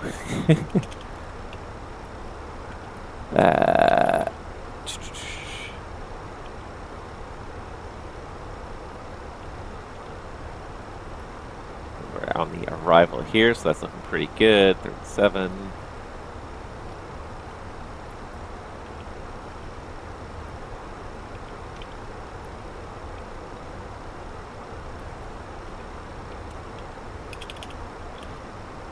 I'm not even sure if we got off the gate on time or not. I honestly didn't look. And it's another one of those things too. It's like, is it important? Yeah. Is it the most important thing? Well, definitely not. The important thing is that everything gets done properly. 41 at 69, good morning. Question for you when able to. Delta 4169, Boston, go ahead. Delta 4169, still west of New York. I think I'll miss you. Just curious if you can tell me what all the crossing restrictions are. And I got 1803 on here, so there's a little bit of a discrepancy right now. Do I want to go back and fix it? And just verify it was 4169. Let's see here, 255 in total. Okay. Again, we started at flight plan. I was just going to check that, but if you have you filed an IFR flight plan, So 17, yeah. So this is the only rule 18, 17. This is correct. is Valerie at 6. Give or take a minute. That's correct. So if there's an error in there, it's just a wind error right now. So. All right, and we passed Albo, didn't we? Yeah, we passed Albo. We're coming up real quick on Orca. All right, so we'll do an official check here at Orca now that we got this all in here. 1543 even. Yeah, it looks like it's going to be 1543. We got 9.8 in the tank. So we're up 100 kilos on the gas, which is great. And we're also 2 minutes early because we didn't do the departure that was planned. I'm not sure which runway was planned here, but I think it was a longer route. It was planned off of 33 left, so it would have been a little bit more, so 2 extra minutes. So we're 2 minutes ahead. I expect that'll just sort of carry through the whole flight now. All right, the other thing we got to do right now, we don't have to do an RVSM check because we're not flying an RVSM. I really shouldn't be doing a compass check while returning, actually. That's the one thing. Gotta wait till we level out here. Now I find that this compass is generally very accurate in the sim, but in the airplane it would be bouncing around through the turns. About 243. Yeah, it's very reasonable with it, plus or minus 8 degrees. Good. All right. Yeah, so we're on our way, and I'm just going to get airports up here. There goes the East Coast. We're just going to be trucking along just offshore off the East Coast. So we're going to get turf to Unicom here shortly. But yeah, so what happened yesterday with the launch? So I watched this morning. I watched a little video, a little developer update from Asobo, from Microsoft and Asobo on the release problems, and apparently it does come down to server scaling issues. And I guess there's one particular server. They said it was one particular server that was causing the problems. Or one particular service, I guess is probably a better way to put it. One that kind of authenticates. It wasn't one that was necessarily delivering a lot of data, but one that kind of authenticates what you should have in your simulator, what you should have available to you. And the database, the cache in this database was just being completely overloaded by the number of simultaneous users. Charlie 21 on ground at Boston request. So it wasn't the number of users that were connected. It wasn't the downloading. It wasn't like the data, like the 30 gigs of installation that goes on the computers that was mostly slowing it down. What they said was it was basically kind of like an authentication. So it was you log in, you connect the server, you connect to the sim. They're closing in 15 minutes. And the sim sends you all this data. You connect to this.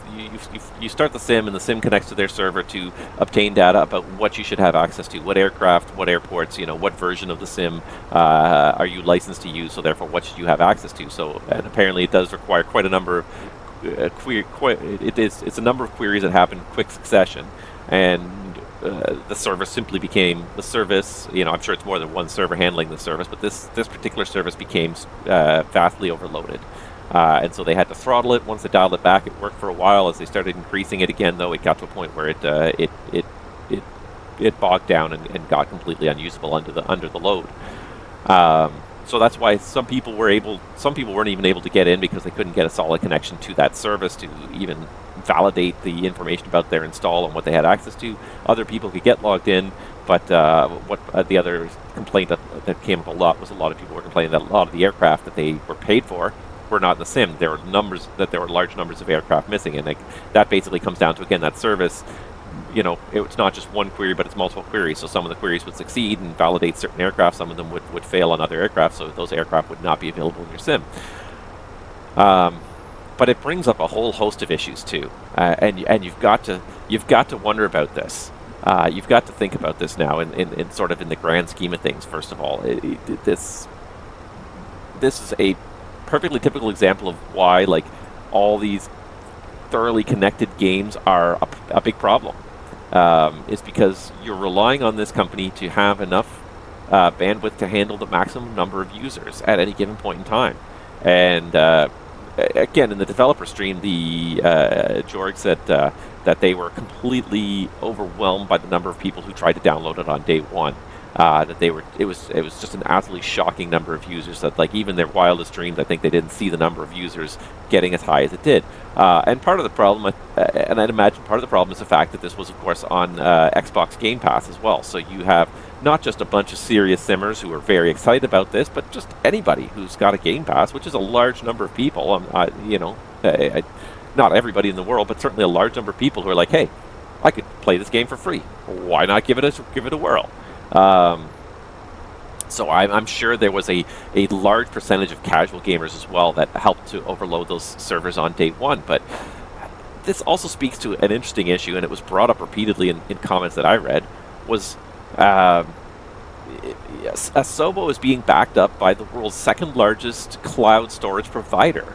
Microsoft's Azure cloud is supposed to be like this, it's supposed to be world class. It's supposed to be, and the whole idea of cloud computing is to allow rapid scaling, so that if you have a particular, rather than everybody having to maintain a large number of servers for their possible peak usage, we have this whole data center full of servers that we share among a whole bunch of users, and we can transfer some from one user to another, or from one company or organization to another, depending on the needs of that particular day. We charge them by the needs, but we can scale one company up, we can scale another company that's maybe not getting as much usage down on a particular day. That's the whole idea behind this whole cloud computing thing, is we take the servers out. Not everyone's maintaining all their own servers. Instead, we share this. We share Microsoft shares its servers out among all of its many customers and provides the service. The fact that Microsoft could not scale this, that a Microsoft product, this is a Microsoft product. Yes, it's produced by Asobo, but this is, it's got the Microsoft brand label on it. The fact that they could not scale this to match the demand that day, that's a big black eye on Microsoft right there. This is exactly what Azure is supposed to do, and it couldn't handle it. They couldn't do it. Now, maybe there's some software engineering, but these guys should have the inside track on how to engineer the cloud services properly. And yeah, so it just like that was Fortune, that's 284. That aspect of it blows me away a little bit. The fact that they could not handle the load. And okay, yeah, so the load was more than you expected. That's why you have the cloud system. You should be able to scale it. You should be able to scale it quickly. That's the whole point of having a cloud system. And the fact that they could not do it, it looks bad on Microsoft, even more than it looks bad on Asobo, I think. They couldn't keep. They couldn't provide the service that they were supposed to provide. JetBlue-369, leave American Space, Washington Center offline. Radar service terminated. Frequency change approved. All right, off to the dark side. Thank you very much for the service, JetBlue-369. Have a great day. JetBlue 133, S-Bot Charlie 7, request taxi. All right, off to the dark side. I doubt we'll get much more ATC, although, as I look on my map here, there is some ATC downstream. Oh, no, that's actually Atlanta. Never mind. No, not on our route per se, so we'll see what happens. We'll see if we get some more ATC, but yeah, it also brings up the other side of the equation, which is like just this idea that you have to log into their server just to play the game. Just to get in, logged in, just to get online, and just to get into the game it demonstrates. On day one, they demonstrated the biggest weakness of FS2024, which is the fact that it is going to be a requirement to be connected to the internet at all times to make this game usable in any way, shape, or form. Because even if you've got some of the data cached locally, even if you've got your own airports, it's going to want you to log into their server to verify which version you've got and which airplanes you're allowed to use and that sort of thing. And just that, therein lies probably the biggest thorn in the side of 2024. And I'm kind of glad I didn't make any real effort. I don't say I didn't make any real effort. I didn't make any effort at all. The most effort I have made towards installing 2024 at this point is I put it on my Steam wish list because I'm kind of hoping that somebody buys it for me for Christmas. I'm hoping that by then maybe some of these issues are sorted out, but I don't. This 2020 works just fine. First of all, so that I think is the biggest first thing. Is 2020 works just fine. It does what I want. It does what I need. It's not like it's a broken platform. It's not like it's an outdated platform at this point in time. Yes, the install size is mind-bogglingly huge when you start to put on the world updates, the sim updates, your own custom content. My installation is a half a terabyte or more at this point for Microsoft Flight Simulator. So yes, the installation size to have it locally hosted is mind-bogglingly huge. But on the other hand, you can fire it up, and if they have server issues, at least you can still fly the bloody sim. You know, the one thing, if they have server issues, is I will lose access to real-time weather, which I can actually replace with ActiveSky if I so choose, which I didn't even fire that up today. And I've been using it on and off, more off than on lately, but yeah, I didn't fire it up today. I'm just using the default weather today. And the other thing you lose is, of course, the satellite imagery. You lose some of that, so you'll be flying over a kind of a default land class, but at least you can still fire up the sim and go flying if you wanted to. If you really, really wanted to, if you're really desperate for a fix, even if your internet is down or their servers are down, you can still go flying. In 2024, that will just not be an option. If their servers are overloaded, you don't get to go flying. If your internet is down, you don't get to go flying because you can't even get connected enough to verify and validate what aircraft you should have loaded in the sim, let alone download them and on the fly and fly them. So I get what they're trying to do with it. I get that they're trying to shrink the install size and make it a little bit more reasonable and leverage the power of bandwidth that we all have available to us and the cloud servers that are sitting out there at a Microsoft data center somewhere, heating up the planet slowly but surely. You know, I get that because I get that, like, the trajectory that they're on with the sim right now, with the installation size increasing almost exponentially, it's not sustainable. I understand that problem, and I understand why they're trying to do what they're trying to do and try and make more of the content accessible online. But day one, they really demonstrated the big shortfall of this project, of this style of trying to host a simulator on the internet and just have you're just a small little client and all the data is out there on the internet. Guess what? If too many people are trying to play, if it's Friday night, or here's an interesting idea, what about when it's cross the pond day? When it's cross the pond day on VATSIM, and you get 5,000 pilots trying to connect to the server at the same time. All of a sudden, 1,000 of them are going to be denied because the server's too busy. That is not an acceptable. That's not an acceptable response, I gotta say. So yeah, I have definitely not sold on this new sim yet. It looks cool. It looks like they've done some really neat stuff with it. There's some features in there that I think... Yes, CTP canceled. That's it. CTP's canceled. A Sobo service crashed. CTP's canceled. We wouldn't have to cancel it because the guys who are flying X-Plane could fly it probably still. The people who are still living on P3D could fly it still. But it certainly raises an interesting point about, you know, like how much this server depends on it. And then it's funny because I chuckled to myself when I thought about it too, and I'm like, because on my other computer I just ran an update on Windows and it reminded me once again, oh yeah, by the way, don't forget to set up your Microsoft account on your Windows computer. Really? So that when my internet is down, I can't even log into my computer because I can't connect to the Microsoft server? Like, that's... Remote is not better. Remote is not automatically better. Online is not automatically better. And companies are trying to sell you this idea that if you're online, it's much better. You know, like the fact that all the settings are stored in the cloud, then all of a sudden, boom, one day, Microsoft zapped all my Microsoft Flight Simulator settings. What a pain in the rear it was to reset that. I spent the better part of a day going through various menus, tweaking things, trying to remember how I had everything set up. And I'm sure I've missed some settings. I'm sure that I've tweaked over the last 2 years that were just zapped by Microsoft remotely. Because I don't even know why. I don't even know why. I just logged in and all of a sudden it's like everything's default. Like the default music comes on and I'm like, what's going on here? And then like everything is just all the keyboards are all the keyboard commands are all back to default. You know, we're back to legacy flight models and tooltips everywhere in the flight deck, and it was like, oh my god, it was like day one of 2020 all over again. And yeah, I've tweaked various settings over 4 years, and I had to go back and try and remember what they all were set to. Oh, it was exasperating. Totally exasperating. So, anyways, I'm not sure 2024 is... It's definitely not on my immediate radar. I want to see this initial poop storms die down before I before I commit to that sim, because I feel like, as well, even at a 30 gig install size, I feel like it's not going to be a sim where I'm likely to have 2020 and 2024 installed in parallel. When 2020 first came out, I left P3D installed for like 2 years. And in the first like year, I used it a lot because when I wanted an airliner fix, I'd have to go to P3D to fly it. And it's like, oh, I hate looking out the window because it looks a lot worse out the window, but at least the airplanes worked. It took me a long time to let go of that. It took, and I feel like 2024 I'm not going to be all in on it by any means. I'm very comfortable with the sim the way it works right now. I like it. The airplane works nicely. It does what it's supposed to do.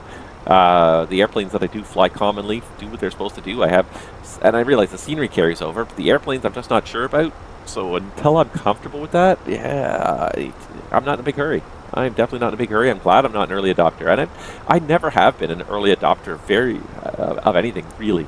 Very rare where I'm an early adopter. I'm very much a sit back. Let's see what other people think of this. Let's let other people figure out the glitches and things. I don't feel the need to buy a game on day one. I can't tell you the last game I bought day one. Well, probably it was FS2020 because I was willing to try it out. I had P3D installed in parallel and it worked, but very rare I buy a game on day one. Extremely rare. I don't see the need. I usually often wait for these things to come on sale before I worry about buying them. Some things are worth it, and I think 2024 in the long run will probably be worth it, and I won't necessarily feel like I have to buy it on sale to get a good deal. I think I'll say this, like for 2020 I've gotten my money's worth out of that purchase, and I got the deluxe version, premium. I think I got the premium deluxe version. I can't remember now. $160. Like, it wasn't cheap, but I've definitely gotten my money's worth out of this as a product, as a simulator. I mean, 3 hours. It's 3 hours of stream alone. I've definitely got my money's worth out of it. So I think 2024 will be another one of those ones where I will get my money out of it, money's worth out of it. But do I need to see it on day one? No. Do I need to be part of those opening day hassles and server slowdowns and everything else? No, absolutely not. I can wait a few days, a couple weeks, even a couple months probably before I try it out. I would love to try it out on somebody else's computer before I try it out. I want to see what other people have to say and then see how the dual installations work, because I will not be letting go of 2020 for a little while, I don't think. Yeah. There is one thing that I will be I'm kind of eager for day one. And that is just last week.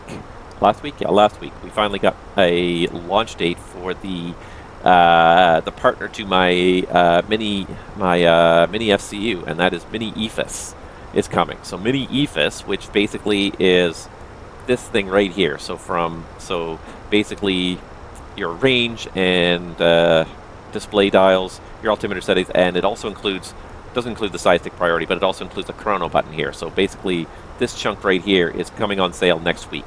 Not even next week, on Saturday, I believe. Saturday, the 23rd. Yeah, Saturday. Saturday, it's opening up for the Kickstarters. So people who supported the original Mini FCU in Kickstarter are getting the early access to MiniEFIS. I think they produced like 5,000 units, and the people who supported them in Kickstarter are getting first crack at it. They're getting a 2-week lead time over the people who over the general public, anyways.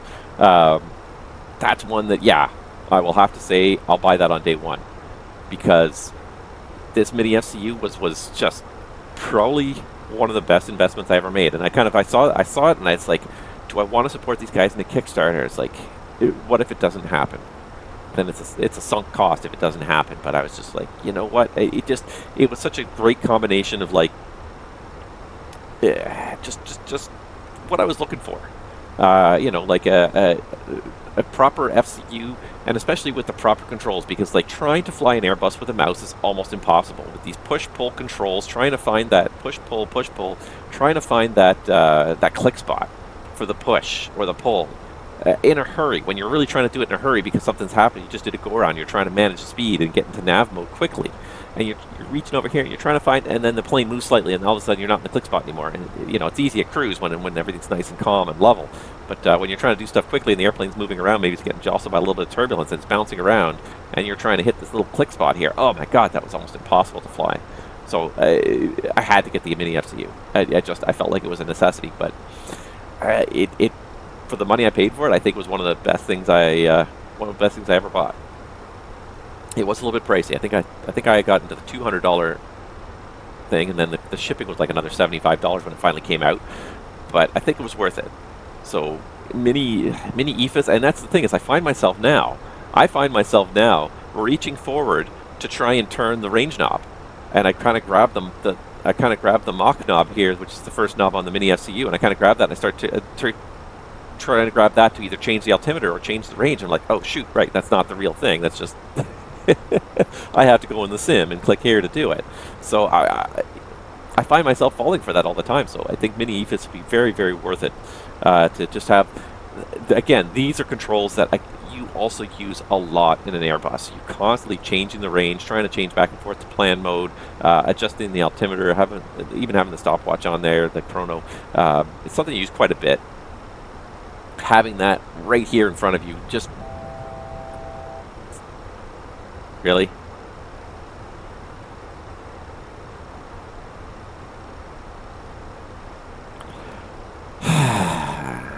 Asobo. And that's why I like ActiveSky, because ActiveSky never does that. It never does these suddenly, oh, the wind's not there. Oh, wait, yes, it is. ActiveSky does not do that. That's why I like ActiveSky sometimes. It takes a little bit more processing power away from the simulator, but sometimes it's worth it.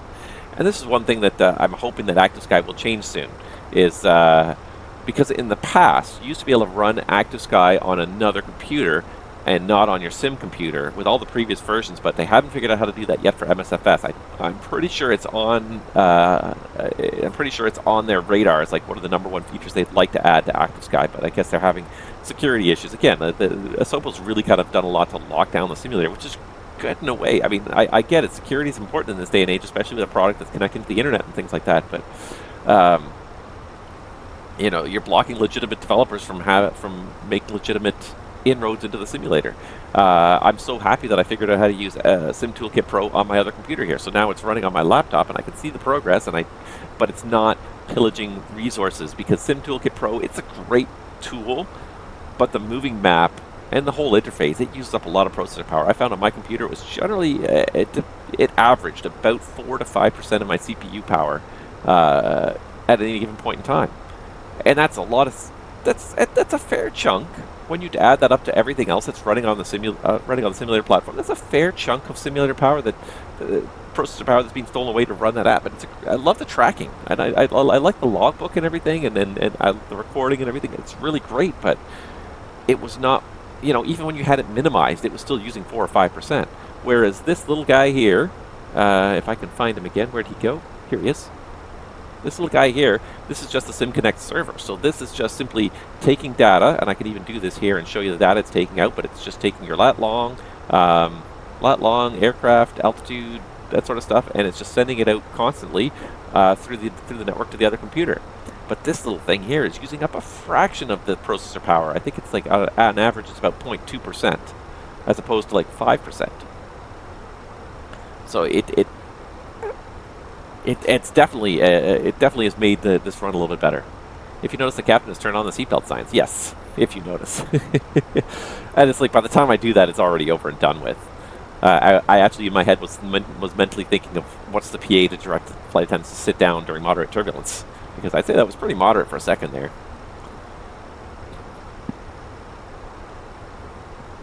I almost wish there was moderate turbulence so we could have the seatbelt sign on, but like, not because the winds are shifting suddenly, but just because there is turbulence. That's one thing. There's a couple things that are missing from the simulator. There's not really much turbulence. There's very rarely as much turbulence in cruise. And weather radar. Those are the big things that I really would love to see improved. And I don't know if Asobo has done that yet for 2024. I feel like they haven't. I feel like they have not done that yet for 2024. I wish they would, but I don't think they've done that yet. So, anyways. That was yeah, that was the big news. Anyways, was 2024, and what a debacle! What a debacle!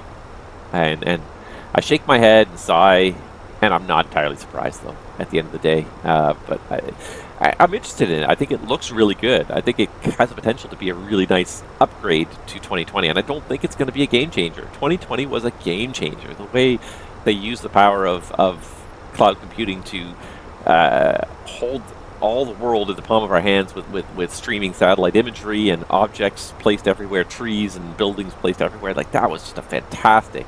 That was just a game changer. That was a revolution in the way the external world is handled in the simulator.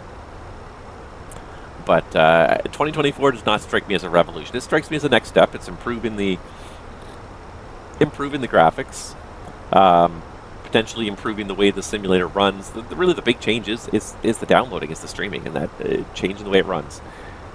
But I don't feel like it's a game changer now. I feel like it's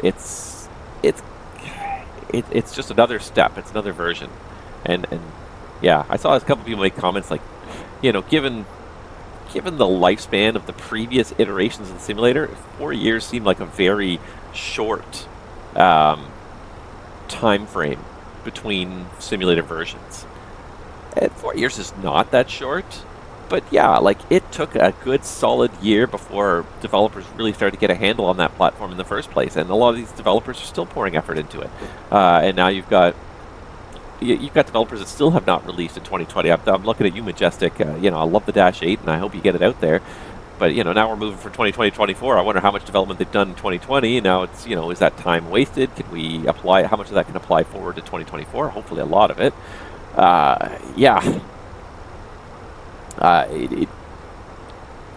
It certainly makes you wonder, like, is it too soon to upgrade to a new version? And I feel like I wonder how much Microsoft kind of had a hand in there. It's like, wow, you know, 2020 did really well. We need a sequel.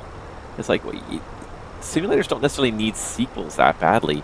What they need is continuous TLC. Like, let's fix the glitches and mistakes and errors rather than forget that they exist and go and rewrite the code base another time and introduce a whole bunch more errors without having fixed the errors in the original. Let's fix the original. So yeah, somebody made the comment that 4 years might be too soon.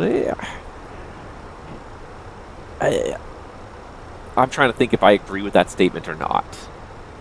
I definitely see both sides of the coin. I think 2020 had reached a very nice, comfortable place where it was generally reliable. There were issues still. There are still issues, but I think it's reached a point where it is generally very reliable. Developers have definitely released a nice suite of products to accompany it now. I don't know that it's obsoleted by any sense of the word at this point. Are there better ways it could do stuff? Maybe, and yeah, and certainly changing the model that much where introducing, you know, the thin client and everything is streamed from the internet. Yeah, that is a sea change that probably does require a new version number to just sort of emphasize that this is very different. We need to sort of make a clean break and say that this is going to be very different from the version that came before it. Certain things are going to be the same, but certain things are going to be very different and not necessarily all compatible. Okay, yeah, I can get behind that a little bit. But I feel like, again, this was another case of it was probably rushed to market before it was truly ready. A lot of developers didn't have any access to it all, and so, you know, their products are not ready. I'm curious to go check out the Fenix Discord at this point and see if Fenix has an official position on their aircraft's compatibility with 2024.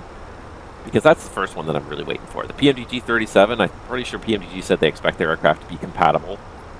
They did release a press release last week, and I've read it briefly, but I didn't really have time to read it in depth. But I'm pretty sure they said that they expected their products to be compatible with minimal to no updates.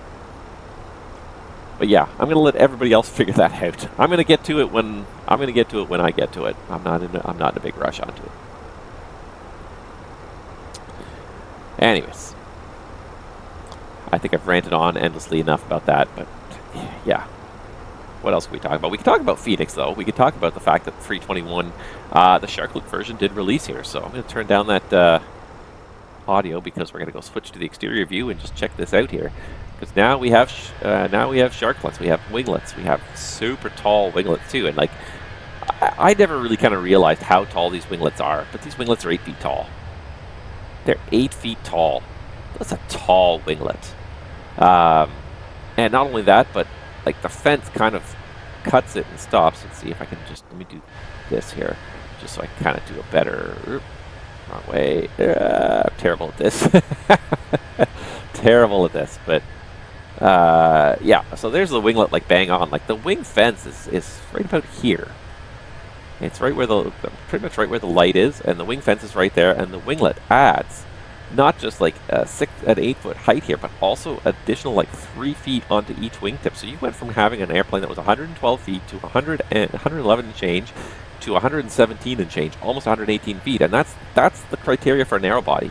Most of those lanes that are limited, you're limited to 36 meters or 118 feet. So you now have about 6 inches off the wingtip is your clearance on some of these narrow taxi lanes. Like you have to really be kind of aware of that. That's why that note's in the flight deck and in such big bold letters. It's like Sharklets installed.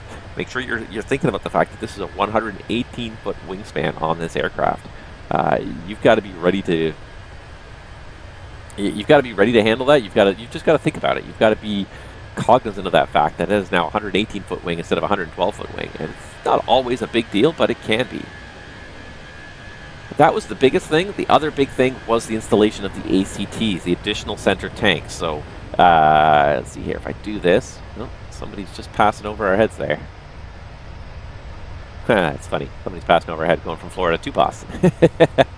But yeah, so if you can imagine the fuel tanks in the A321, you've got the wing tanks. You've got a little surge tank out here, but you've got the wing tanks. You've got a center tank between the wing boxes, but then the ACT now takes away a little bit of space from the cargo compartment in the 321 and adds either 1 or 2 additional tanks. And I forget what the additional fuel is exactly on the tanks, but it takes you north of 20 tons. I think you could take like 21.5 tons with one ACT, and I feel like the ACTs are each 2 tons or something like that. I'd have to actually pull out the documentation and look it up to figure it out. But it's something in that range. I think the ACT is at about 2 tons. So you could be potentially talking about 23 tons of fuel in an A321 to get you a really long way. They're really simple. They're really simple systems, though. I'm just literally pulling up the aircraft systems, fuel, just trying to remember what the capacity of these tanks were, and I'm not even sure. Usable fuel, here we go. So usable fuel in kilos. The ACTs each add about 2,300 kilos, so about 2.3 extra tons of fuel in each ACT. So depending on how the operator descends throughout, they're both considered optional equipment. You can get a 321 without any additional center tanks. You can get it with 1 additional center tank or 2. So this one's got 2.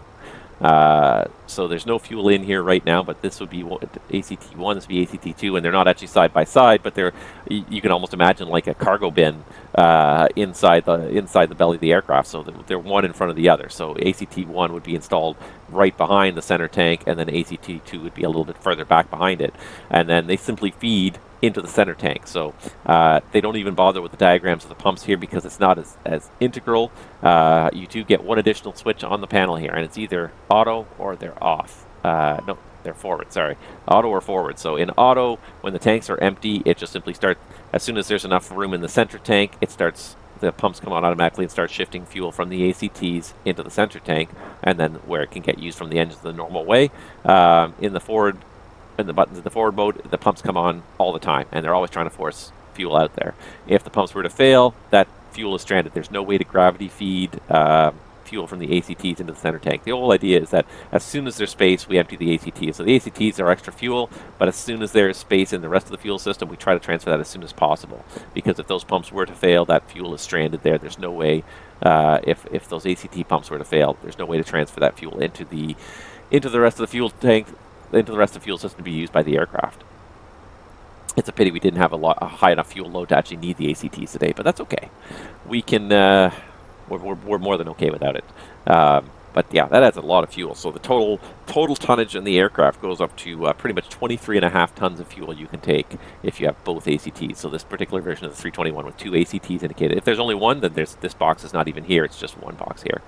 And when the pumps are running, there should also be arrows to show you the fact that they are running. But obviously, we don't have any fuel in there, so we're not going to be able to demonstrate that today. But that was the other big change that came with the Sharklets, was the ACTs. And that was big for the 321s.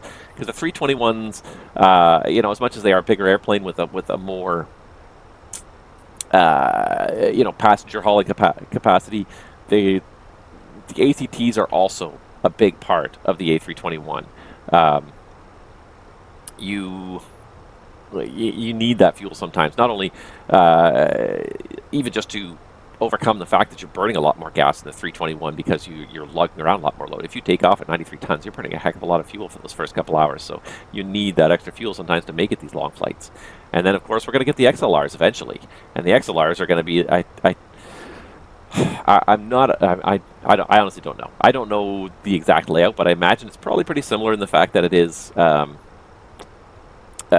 you know, wing tanks, center tank, and probably a couple of additional fuel tanks. I think the additional fuel tanks have been made even bigger. The wing tanks have been made even bigger, and then the others. But then the flip side of it too is that the airplane is also more efficient with the Neo engines as opposed to the CEO engines.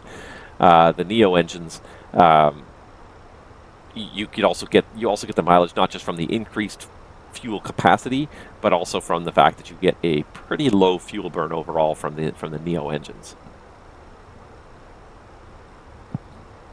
I'll be interested to see how these XLRs play out.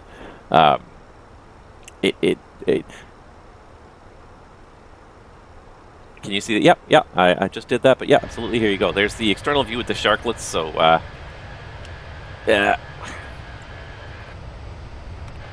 hold on. There we go. Yeah, there's the external view with the Sharklets. So, I mean, they look really nice, but like, it's funny because they scale so nicely with the airplane, you don't realize that they are 8 feet tall. But these Sharklets are actually 8 feet tall. They are a very big piece of kit on the end of this airplane. And the other thing is the added wingspan. I was just saying this like 5 minutes ago, but the added wingspan is also huge. It adds 3 additional feet to the wingspan, so it takes you right up to, I want to say 117 feet, like 4 inches or 6 inches. So you are pretty much right at the 118-foot narrow body limit. Any gate that was designed for 118-foot aircraft, this barely fits in there. You got to be right pegged, nose wheel pegged on that center line. The other place that always concerns me is the south ramp in Montreal when you're taxiing behind gates 47, 48, and 49. That little narrow ramp through there, it's a 118-foot wingspan, and I swear, you know, when you're taxiing through there with a 118-foot wingspan, it looks like you're going to trade paint with the fence on the north side of it because it's darn tight. You want to have that nose wheel pegged to that center line at all times. Make sure that you're not going to scrape the wingtips on the fence or on any equipment as you're going by. I think those were the 2 big changes on the last Fenix update that I recall. There was, of course, lots of other little minor things, tuning and tweaking and stuff like that, but it was the addition of the Sharklets. And it's interesting because they actually are added as completely new aircraft. So if you go into the aircraft menu, I'm not going to do it now, but if you go into the simulator's aircraft menu, you now have CFM engines. You now have 320. So you have 320 Sharklets, 320 CFM, 320 CFM Sharklets. You have 321 Sharklets, 321 CFM, 321. Or sorry, IAE, 321 IAE Sharklets. Like there are now like 12 different entries for Fenix on the list. So you have to like scroll. It's a whole page worth of just Fenix aircraft when you consider the permutations of IAE versus CFM and 319, 320, 321, and now Sharklets as well. It kind of begs the question, though. You got to wonder like what's kind of next now on Fenix's radar. Because Sharklets was always one of those things. IAE engines were all kind of always out there for a long time. We did get the IAE engines about 6 months ago, I guess now. And then Sharklets were the next thing as well. That was like always like just it's coming. We're working on it. It's coming soon. It's not here yet, but it's coming soon. There's a few other things that have changed now too. I was trying to think now because there's a few other things that changed. What else changed? Because there's a few things that changed that were changed to a new version of the aircraft, but with no option to go back. What was it? I'm trying to think now. I probably have to go read the release notes. There's a few other things that changed that I was. It wasn't that I was unhappy with, but they updated certain things to match. Particular aircraft, but there's so much stuff in Airbus that's optional. Some airlines have it, some airlines don't. So I hope that they're going to go and change some of this stuff back. It was the engines. It was the CFM 5 Bravo. So the CFM engines, they changed the engine model. CFM 5. I think they changed from like the 5B3 to like the 5B5 engines, which is a minor tweak, but like I kind of wish we could have even multiple engine options available to us. Like if you want to have the smaller engines, the 320, for example, the older 320s originally had the CFM56-5 Alpha engines, which were a lot weaker, less power in them. It was fine for the 320, but then when they came out with the 321, they had to create a bigger engine. The 5 Alpha engines just could not provide the required performance for 321, so they made these bigger 5 Bravo engines. Then they went and retrofitted them and said, we're going to start offering them as an option on the 320 family as well. But like, why can't we have the 5 Alpha engines for those of us who want to simulate a lousy a lousy performing 320 with the old engines? Kind of just anemically reaches into the sky, but doesn't really leap off the runway. But also a little bit less fuel burn as well, so a little bit more efficient to run the 5 Alpha engines than the 5 Bravos. It's I hope that Fenix will kind of not purge that data from their system, but will look at potentially making it so that in the EFB in the future you can go back and forth between different engines options. You can select the engine option for the particular operator that you're interested in, or maybe the particular fin or tail that you're actually interested in operating that day. It might have 5 Alpha engines. Some airlines will have a mix. They'll have some older ones, some newer ones. Some of them will be the 5 Alpha engines. Some of them will be the 5 Bravo engines.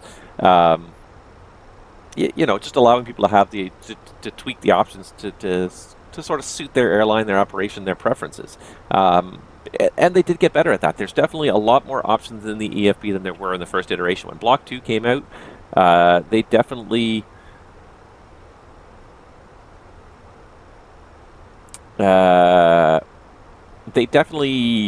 increased the number of customization options to allow you to kind of what's the word I'm looking for? But to allow you to have the aircraft operate the way you like it. The units you like. Particular things for your airframe, whether you have DDRMI or not, the analog standard. And I really wish they would also update this to have a standby, an analog inches of mercury units. It's so annoying trying to always convert back and forth between HPA and inches of mercury for the standby gauge. And I think most of the North American airlines that bought the Airbus before the ISIS existed, when they bought the standby gauges, they all had the inches of mercury ones. The fact that it's not in here, it's really not a hard thing either. It's the exact same instrument. The only thing that's changed is the units on it, but it's the exact same instrument. It's just different units on it, so it's not like it's a big change. So I'm surprised that they haven't managed to work that in there. I was told they were going to try and work it in there. But things like, brake fans are optional because some operators opt for brake fans, some do not. So I hope that they'll kind of continue to increase the number of customization options available. So, if they've done all the work to do the 5 Bravo, the 5B3 engines, don't throw that away. Keep that data. Let people pick between the 5B3 and the 5B5s if they want to. Add that as an option in the future. But I don't know where Fenix is going to go next, really. I mean, they've really done a pretty good job of representing this airplane. Like, there's a few things that are glitchy in it. There are some things, they could add more failures too. There's tons of faults. Like, if you read the MEL binder, it's ridiculous. But it is 2,070 pages. This particular airline, but in general, the MEL binder is 2,070 pages. Like, there's so many things that can fail, and the vast majority of it is just indicator failures. Is lights that don't work or are not working properly. Things that get X'd out because the sensor is faulty. So things like maybe the oil quantity gets X'd out, or maybe the fuel quantity indicator malfunctions. So maybe that's what we could do, is we could even work into more complicated malfunctions than we have right now. We got a lot of malfunctions and a lot of the very basic ones, but sometimes the sensor ones are interesting because they may not necessarily impact the system, but they may impact the way you try to operate. We are only at minus 32 sat, and we're starting to fly into a cloud layer here. So I'm going to go ahead and get the NTAs on, just to make sure we're covered there. There's all sorts of things that have interesting implications for the way you run the airplane, because if you don't know the particular value of a sensor, you have to kind of make assumptions about it. So the MEL's, the one that I think of that we can't simulate directly but would be interesting to simulate is the failure of the brake sensor, or the brake temperature sensor. So any one of these brake temperature sensors could fail, and it get a little XX on them. And it could be that it's failed, it could be that it's dirty contacts, it could be that it's just literally the connectors just become partly disconnected or whatever. It's not getting a good solid signal. It could be any number of things. But for whatever reason, we may have to MEL a brake temperature sensor. It's not a big deal.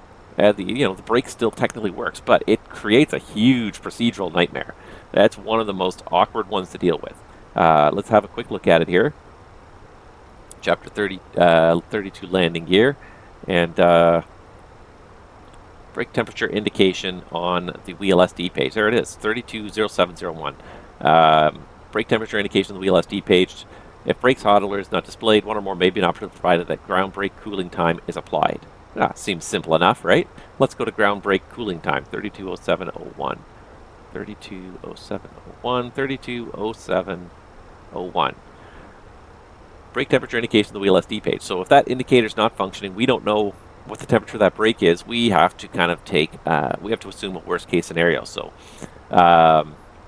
we basically have to use this graph, which is a pain in the rear.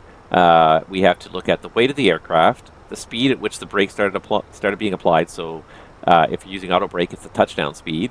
The pressure altitude of that particular airport, the temperature deviation from ISA at that airport, the headwind or tailwind component, the runway slope, and the brake setting that you use, and you have to come up with a value of energy that's been poured into those brakes. So if you use max reverse, it's going to be less went into the brakes, and it doesn't even allow for reverse. The one thing it can do, and it's interesting actually, and this is a neat little, not gotcha, but a neat little tip, if you will, a little trick, a little technique. So enter with the touchdown speed in knots indicated airspeed if the auto brake was selected and applied, or with the manual braking speed in knots indicated airspeed in other cases. So if you do auto brake, you've got to assume the brakes went on the second you touch down, so whatever your speed was when you touch down. But if you touch down with manual brakes, you throw max reverse out, but you don't touch the brakes, you don't have to actually pick you don't actually have to start the calculation at touchdown speed. You start it at the first speed at which you started braking. So if you can get the airplane to decelerate from 130 knots to 90 knots, you're gonna reduce the amount of energy in the brakes by a substantial amount. So look here, here's a 130 knot line, here's the 90 knot line. If you can use just reverse to decelerate from 130 knots to 90 knots, long runway or something like that, you just throw max reverse out there, and then just don't touch the brakes till you start decelerating to 90 knots. You've chopped about 70% of the energy off this brake system here. So instead of coming in and saying we have, what is this, megajoules, I think, right? So instead of saying you have 35 megajoules, you might say we have 10 megajoules. So you got to take that and find the actual brake cooling time based on the amount of energy you poured into the brakes. So 35 megajoules. And let's see here.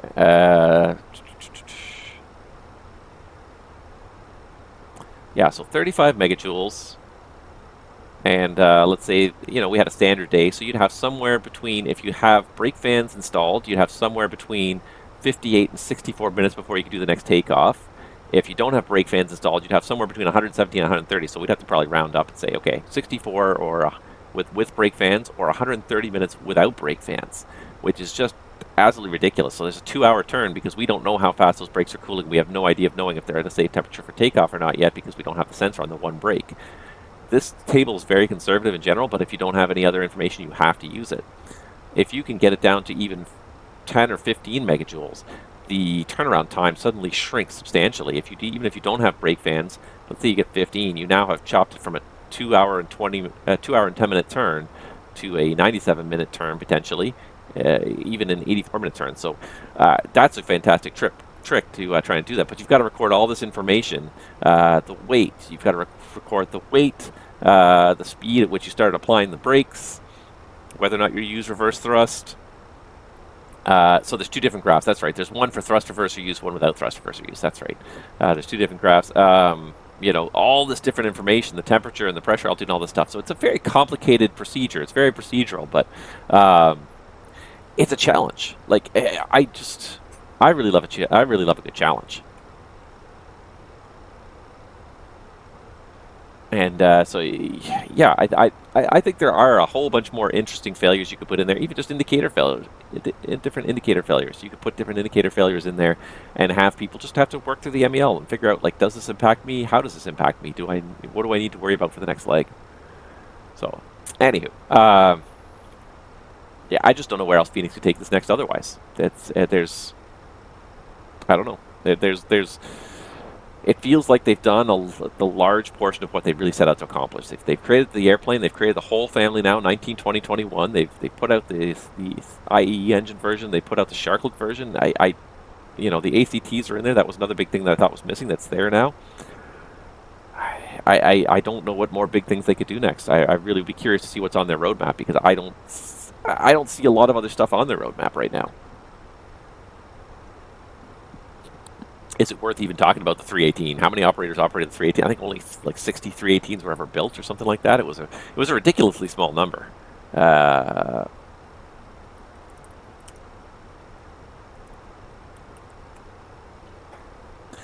80, actually. I stand corrected.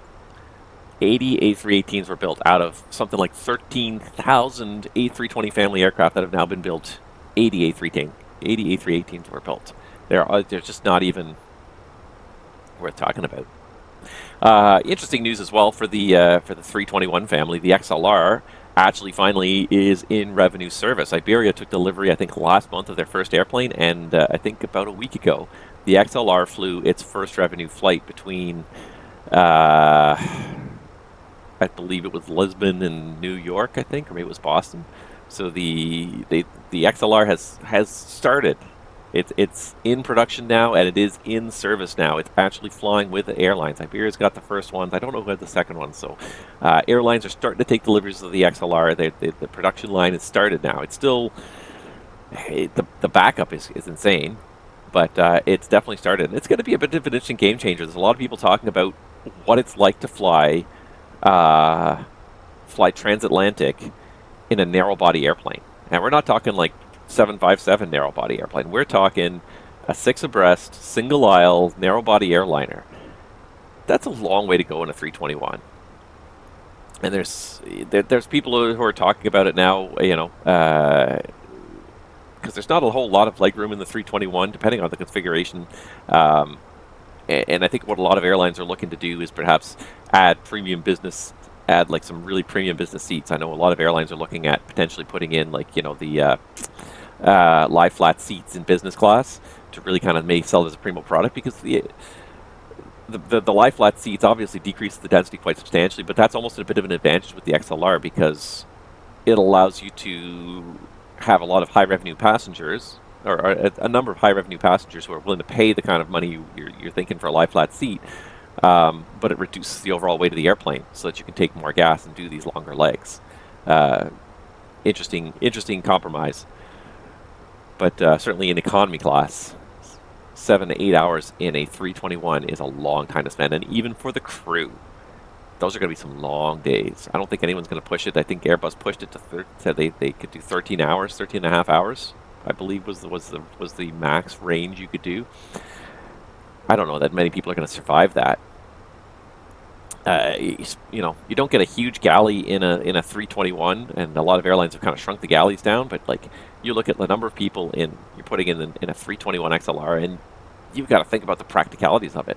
You're going to need, an XLR that's flying an 8-hour trip across the Atlantic is going to probably need more labs than a standard XLR would, or a standard 321 would, because you're going to have a lot more people crammed in that tube for a lot longer, for like 2 meal cycles potentially. You know, everyone's going to use the lab at least twice probably on that flight. Yeah, and they were demonstrating like some of the labs so that they're so small and cramped, crammed in beside the galley, half lavatory. It's madness. But then you also get the crew. Like, there's going to be potentials where you're going to need augmented crew in a 321. Because depending on the time of day your departure, you're sometimes limited to 9 hours. You try to do an 8-hour flight,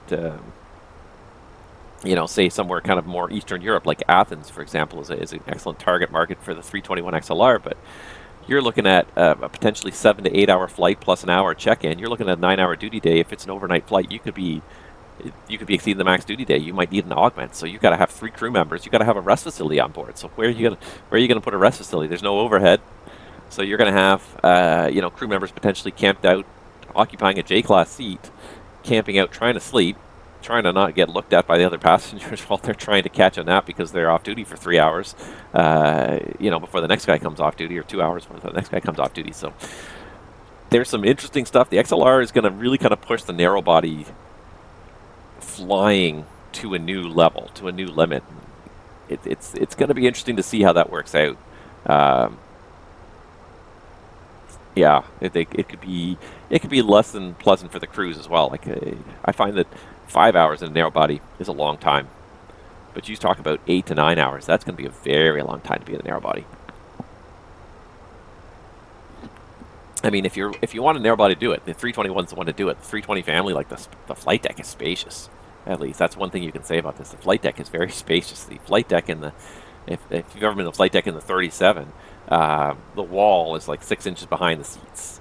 Like the jump seater has to straddle the console because that's the only space for the jump seater. Like the 37 is a very narrow airplane up front, not much space in the flight deck. The nice thing about the 320 flight deck is it's a big flight deck. There is definitely space. You can stand in this flight deck and kind of stretch without even having to go outside to the galley or anything like that, which is kind of nice. Sometimes you need that space. Sometimes you just need to stand up and just even get your heart pumping a little bit, get the blood circulating a little bit. It's going to be interesting. It's going to be different. It's going to be a different world. All right, we just passed bench, so I'm just going to do a quick little fuel check, see how we're clocking here for time and everything. If I can find my flight. There you go. So we passed bench at 16:37. If I can find it here, where's bench? Did I miss it? Alba Orca should be here. It's oh, there it is, 16:37. Wow. We are making really good time down to Florida today here. 16:37, and fuel in the tanks at bench was. It says 7.2. We got 7.1 now, so that sounds reasonable. So 7.2. So how does that look? 7.2. And we're up on the gas as well. So we are getting there faster than we planned, and we are burning less fuel than expected. 7.2, and that makes sense if we're actually getting there. So that's good. That's good. Good step in the right direction here. So we are actually going to be quite early. So this prediction here of Fort Lauderdale at 18:07 is actually starting to seem pretty realistic. That's about 10 minutes ahead of the expected time. I'm curious, did we take off on time too? That's the other thing here. So we left at 22. We must have left the gate probably about 5 or 10 minutes late. I honestly didn't even look. And it's not that, OTP, Omer Yigit. I'm not sure how to say your handle there, but yes, this is the 321. Well, it's right there, big bright bold letters there. Caution, tail strike. But yeah, how can you tell it's a 321? There's really almost no way in the flight deck to tell it's a 321. The fleet commonality is so big. The only thing that really might be a hint that you're in the 321 probably would be the fuel page, would be if you have ACTs. If you have ACTs, you're in a 321. Beyond that, there's almost no way to tell that you're in a 321. If you have the ACT button, that's about the only thing. Otherwise, the panel is basically the same. The only other thing that might be a hint is whether or not you have transfer pumps or center tank pumps. Whether you have transfer valves or center tank pumps. If you have transfer valves, you're in a newer airplane anyways, but even the standard 320s after, I don't know what year now. There was a point in the production line anyways when the 320s, they also switched to the fuel transfer pump system instead of having inner outer wing tanks and center tank pumps. But so that used to be one of the best ways you could tell apart, but now it's so hard to tell in the front. There's nothing really that there's nothing really up front that tells you. It's simultaneously like a feature, but also a little bit of a downside to the 320 family. Like the commonality is huge. You almost and because the numbers are crunched, like takeoff numbers are crunched for you and everything. Like the biggest time when you realize that there's a difference between the 320 and the 321 is when you're taxiing and when you're trying to make a sharp turn, and you're like, oh, right, the main gear is like 60 something feet behind me instead of 40 feet behind me. Okay, now I got to make a lot bigger allowance for that. That's about the only time that you really notice the difference between the 320 and the 321. Otherwise, yeah, like operational wise, like they fly about the same. The 321 is definitely heavier. You may notice it in the performance, and that was funny because when Fenix first released the 321, there was a lot of people who made this comment, "Oh my God, the performance of the 321 is terrible. What did you guys do to it?" And the people who knew the airplane, they're like, "No, that's about right. That thing does not climb. It takes you 150 miles to reach cruise altitude in the 321 sometimes. If you're flying a high cost index, pretty high speed climb, yeah, it takes 150 miles to reach cruise altitude. That's not surprising." But I think a lot of simmers who were used to flying the 320 were like, "Oh my God, this thing doesn't climb." And it's like, no, it doesn't, because you basically have the same size engines hanging off there with 30-40% more weight. It's not going to climb. That's often the performance. That's often a big hint. In the descent, it doesn't slow down.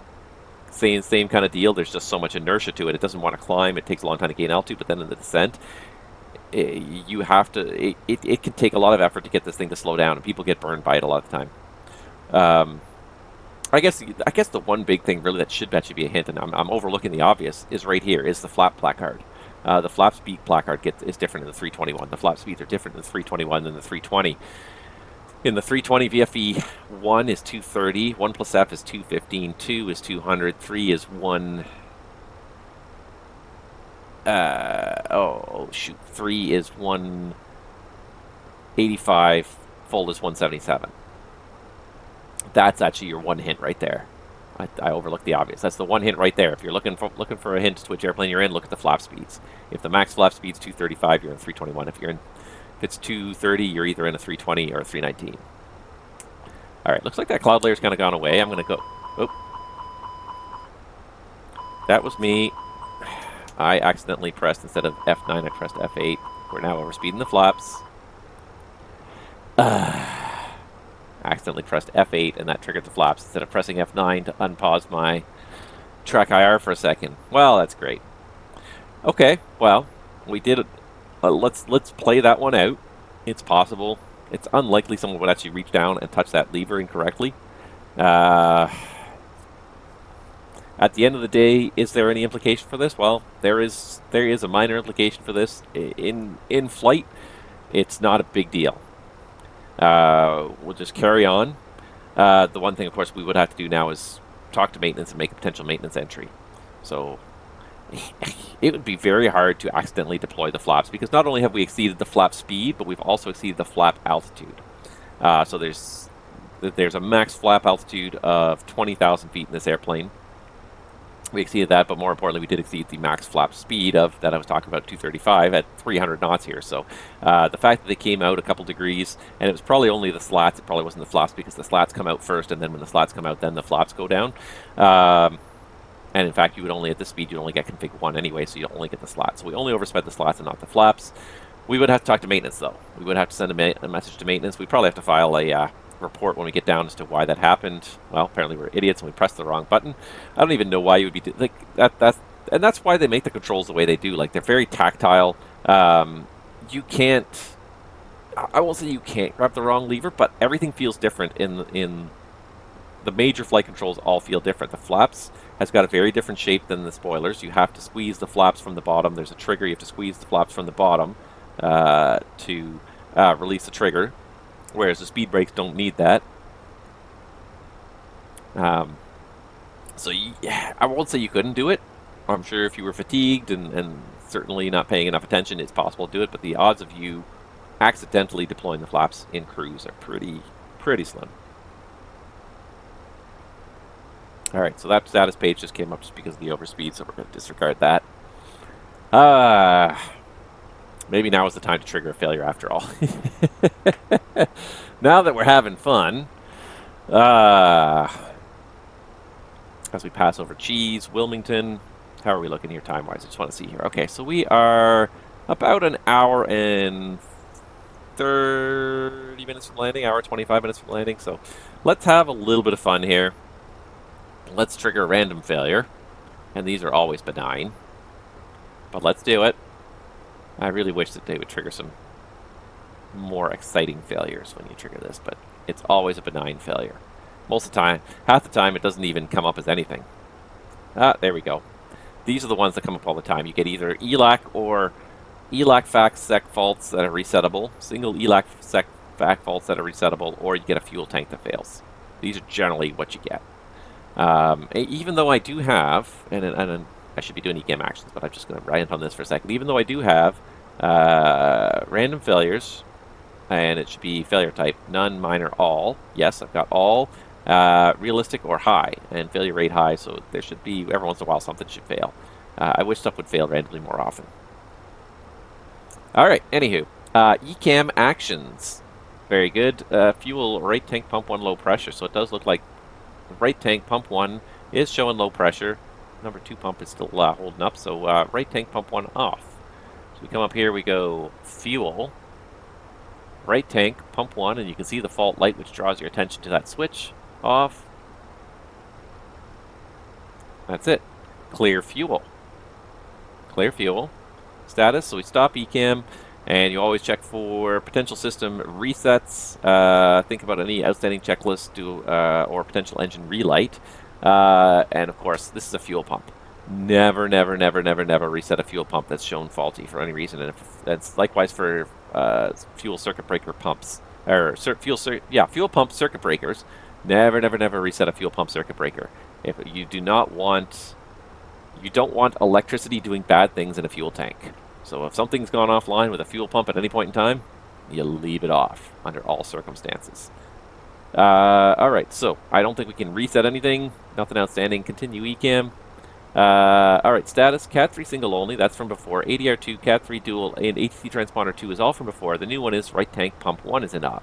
But no other implication on our overall status. Remove status. Remove status. ECAM actions are now complete. Yeah, I can't wait for the reading light button to fail. Exactly. That's all that ever fails in this thing. It's never anything exciting. And that's why I was so happy when I taught my wife how to fail stuff in the airplane on me. Just for the fun of it and to try and give me some kind of crazy challenges. So I you know, because Fenix has you can load the EFB onto an external tablet or any other kind of device on your network. So I gave her the address. I said, if I'm flying, feel free to go in here and fail any interesting combination of things that you want. Don't make it impossible. Don't fail 2 engines at once or 3 hydraulic systems all at once. But, you know, 1 or 2 major failures simultaneously. Because she did that the first time. She failed both engines on me. I'm like, well, I guess we're gliding to somewhere. I think we were out of Vancouver. It's like, oh, I'm going to try and make pit meadows. And we did not make pit meadows. We tried. We did the best we could. And there's nothing much you could do with a dual engine failure. Find a place to land. It did not go well. So I said, dial it back a bit. I don't mind single engine failures of any kind, and generally I don't mind any other dual failures. But leave me at least 1 running engine that I can try and make it limp to an airport. But the fact that you can do it, and that's the great thing about it though, is that like it's on a remote computer, so I don't even see her doing it. Yeah, both engines. Here's a challenge for you. I want a challenge I can win at, though. I don't want a challenge that's going to defeat me. I tried. In my defense, we tried to make it to Pit Meadows. I think it was like 10,000 feet on the climb out from Vancouver or something. So we tried. I think we were like about 5 miles short of Pit Meadows or something. There's just no way to extend that glide distance any further. So it is what it is. We tried. But definitely you can set interesting random failures. The one she kept trying to do was she kept trying to set like a double generator fault. But the trouble was she'd always do it at takeoff. And in the 321, all throughout the summer, you're always doing takeoffs with packs on APU because you need the extra engine, or not that you need the extra engine performance, but if you are taking the packs off the engine bleeds, chances are in the summer you're going to over temp in the 321's engines. They're running pretty hot and heavy as it is. If you're taking that extra cooling off for the bleeds, chances are you're going to over temp those engines. So in the summer you should always be doing A321 should always be doing the packs on the APU bleed. So I'd always have the APU running. So then 2 generators would fail. I'd be like, oh, well, it's not really a big deal because that third generator is already running, so the rat's not popping out. We're not in emergency electrical config, so it's not working out that well. But just the randomness of it set me a couple of, you know, rapid depressurizations, you know, at random times. What else? I've gotten like hydraulic failures and landing gear failures on final. It's like that's fun. That's surprising. It's when it's surprising. That's the hardest part of it. If you go into the system and you're dialing away, you're like, I'm gonna fail engine 2 in the go around today. It's like, well, okay, like it's still a shock when it happens, but you know it's coming. But it's when you just don't know it's coming. Something random but serious happens without you having to tap the buttons to make it happen. The fact that you can use a tablet and do it in the other room doesn't have to be in this room. It could be in another room. Just like, let's see how I can kill him today. Fantastic. Like the Fenix, that was that EFB, that external EFB was a fantastic innovation, and the fact that the failures are on it is just a fantastic innovation. Failures can get added in another room. You're not even aware it's happening. I love it. I absolutely love it. It's great. What else can we do here? I'm trying to think if there's anything else interesting to talk about. I mean, 2024 was really the big news. Anything else of interest, guys? Help me out here. I think a lot of kind of stuff kind of died down and quieted down because everyone's just sort of like waiting to see what happens with 2024. Is it going to release? Is it going to be good? Yeah, it's a really neat way to experience unexpected failures, and that's the key word, I think, is unexpected. I'm not expecting anything to fail. It's not that I'm not expecting, but I don't know what's going to fail. And that long laundry list of stuff that Fenix has, and Fenix has a ton of stuff that you can fail. You don't know what's going to fail. It could be something benign. It could be, hey, one of the IRs failed, or a fuel pump failed. You could get a double sec fault. You know, you could get the exciting things. Oftentimes, Fenix will fail the APU, but you won't know until you try to start it. Yeah, the one time she did pretty good. She fired off a door ECAM, followed shortly thereafter by a rapid depressurization. So that was kind of a neat one. It's like, diagnose this. Well, we got the door open, and we got the rapid depressurization. So I'm going to say that those are probably related. But like, yeah, the stuff that you can fail is like, it's crazy.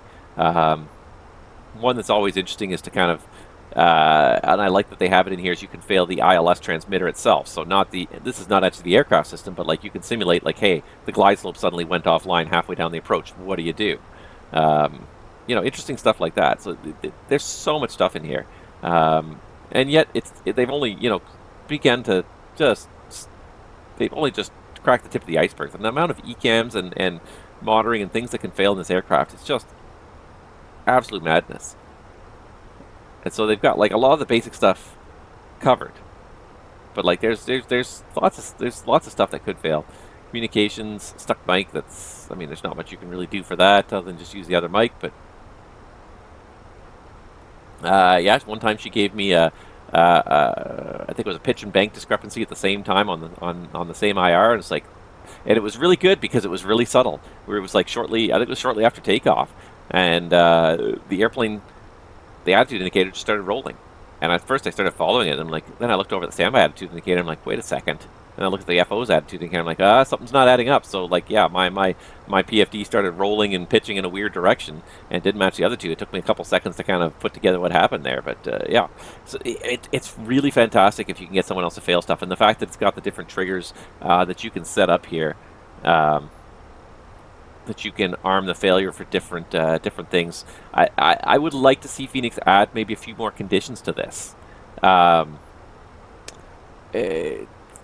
Events. I think the other events that might be really useful to kind of add to this is flap selections. So flap extension or retraction, gear extension or retraction would be a really neat event to sort of trigger stuff to happen at that point. So like, because the trouble is like there's a few that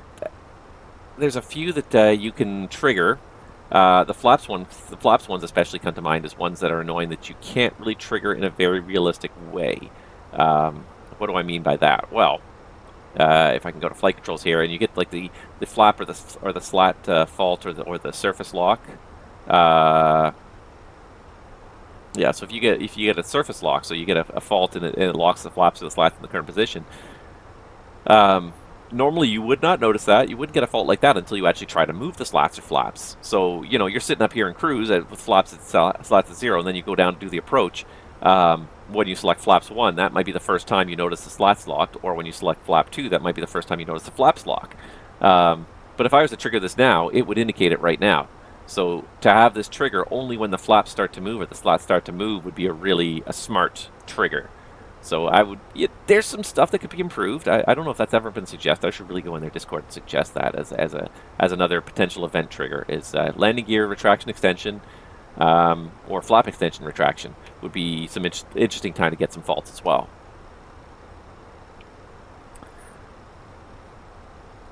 Yeah, there's stuff that they could add, but I'm running out of ideas of what they could add. Most of it is really quite good.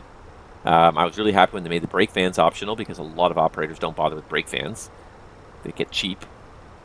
I think it ends up hurting them almost more than it hinders them or helps them, but you know, saves some money in the up front. The guys look good. Hey, look, we saved money. We didn't order brake fans on these airplanes. Look at all this money we saved. Until you can't do turns in an hour because you don't have brake fans. You go to Las Vegas, you have a bit of a quick deceleration. The brake temperature shoot up, and you got no fans, and you're sitting there. It's 37 degrees in Las Vegas, and you're sitting there for an hour and a half, 2 hours waiting for the brakes to cool. Yeah, not a good thing. All right. Anybody want to see any interesting failures? Anybody got any suggestions for something interesting you want to see? Because I feel like it. I'd like to do something. This flight's kind of uneventful, so I'll take a suggestion. If anybody wants to suggest a failure you'd like to see, we'll run it now because. Yeah, what can I say? Otherwise, we'll start looking at... I'm just going to look over here and see if there's any ATC, but please, if you want to see something fail, suggest it now, because I'd like to... If we're going to fail something, now is the time to do it. We're still a bit out from landing. I don't know what to fail. I've tried a lot of different stuff over the years, but I'm going to take a popular request now, so... Anybody's got a suggestion, something to fail in this airplane so that I can get a little bit of something to do here, because I feel like I've run out of stuff to talk about. MSFs was the big thing. We talked about that. High altitude stall. Oh my god. High altitude stall, really? Okay, well, I mean, we could do it. It's going to be interesting to try and do that. Because there's not really a whole lot you can do, especially right now, because we're at 28,000 feet. We don't have a big margin. Okay, I'll take the request, though. This would be a lot easier if we had a very small margin right now. But because we have such a big margin, it's going to be a little bit hard to do it by mistake. You pretty much have to want to do it. The one thing that might cause it, just to think about it in terms of reality, it would be a big wind shift or a lot of turbulence if you had tight margins. Because of, for those of you that tuned in recently and don't know, we do have an MEL on this aircraft. We have... ADR2 is MEL. ADR2 is offline today, and that's why we're actually flying at 28,000. We're limited. We're not allowed in RVSM airspace without ADR2. So that's why we're limited at 28,000. It'd be very hard to do this. So it'd be very hard to do this, especially accidentally. Because even if I dial this back, the plane will protect us. So I'm dialing it back here. So I've got Mach 0.48. The engines have just gone to idle under the auto thrust. And even then, the protections are not going to let it do it. They're really not. The only trouble with doing a stall here is that it's gonna hurt my pilot's life score. Potentially, if we pitch down too far, it's gonna really hurt the pilot life score. But see, even if I select like a really low Mach number, when we get to VLS, it's gonna hold VLS. It's not gonna let me select less than VLS. I can't even see VLS. We have such a low altitude here, or such a low, relatively speaking, altitude for cruise here. It's almost impossible to do this. The only way you can do this, there's only really, I won't say the only way, but the two scenarios I could see this happening is if you have a small margin or you're just a little bit above the green dot or the VLS, and you get a sudden wind shift. That could potentially, some sudden turbulence or a very sudden wind shift, that could potentially trigger you into stall territory. Otherwise, the only way you could really do it, and the way I think I'm going to have to do it, is to take the auto thrust off. If the auto thrust is off for some reason, you might be able to do it. But I'm just going to watch it here. We're just going to see if this is going to work. But the Airbus should protect you. And that's, you know, we're in normal law. The Airbus is supposed to protect us in normal law. It's supposed to keep us from stalling. So you can see we're slowly pitching up here as we decelerate. Dual hydraulic failure. Do you really want the dual hydraulic failure? Because we're not going to make it to Fort Lauderdale with a dual hydraulic failure.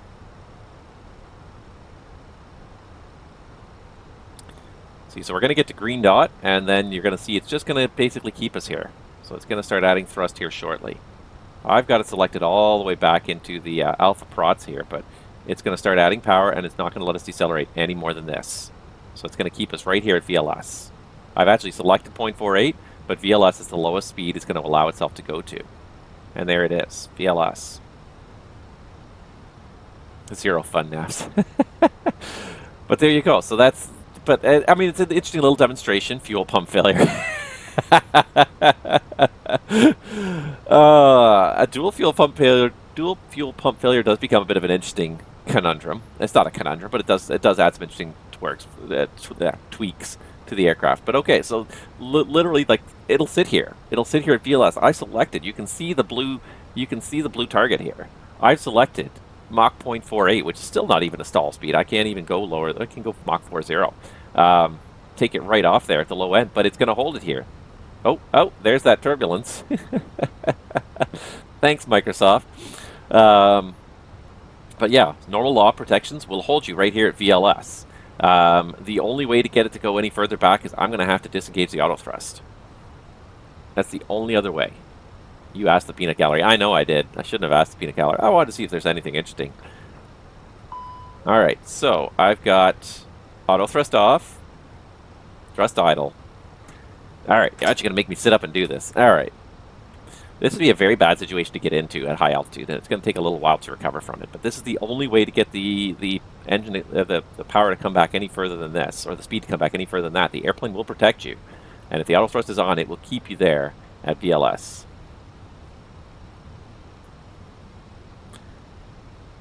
That's what I get for asking the peanut gallery. All right, so we're in VLS now.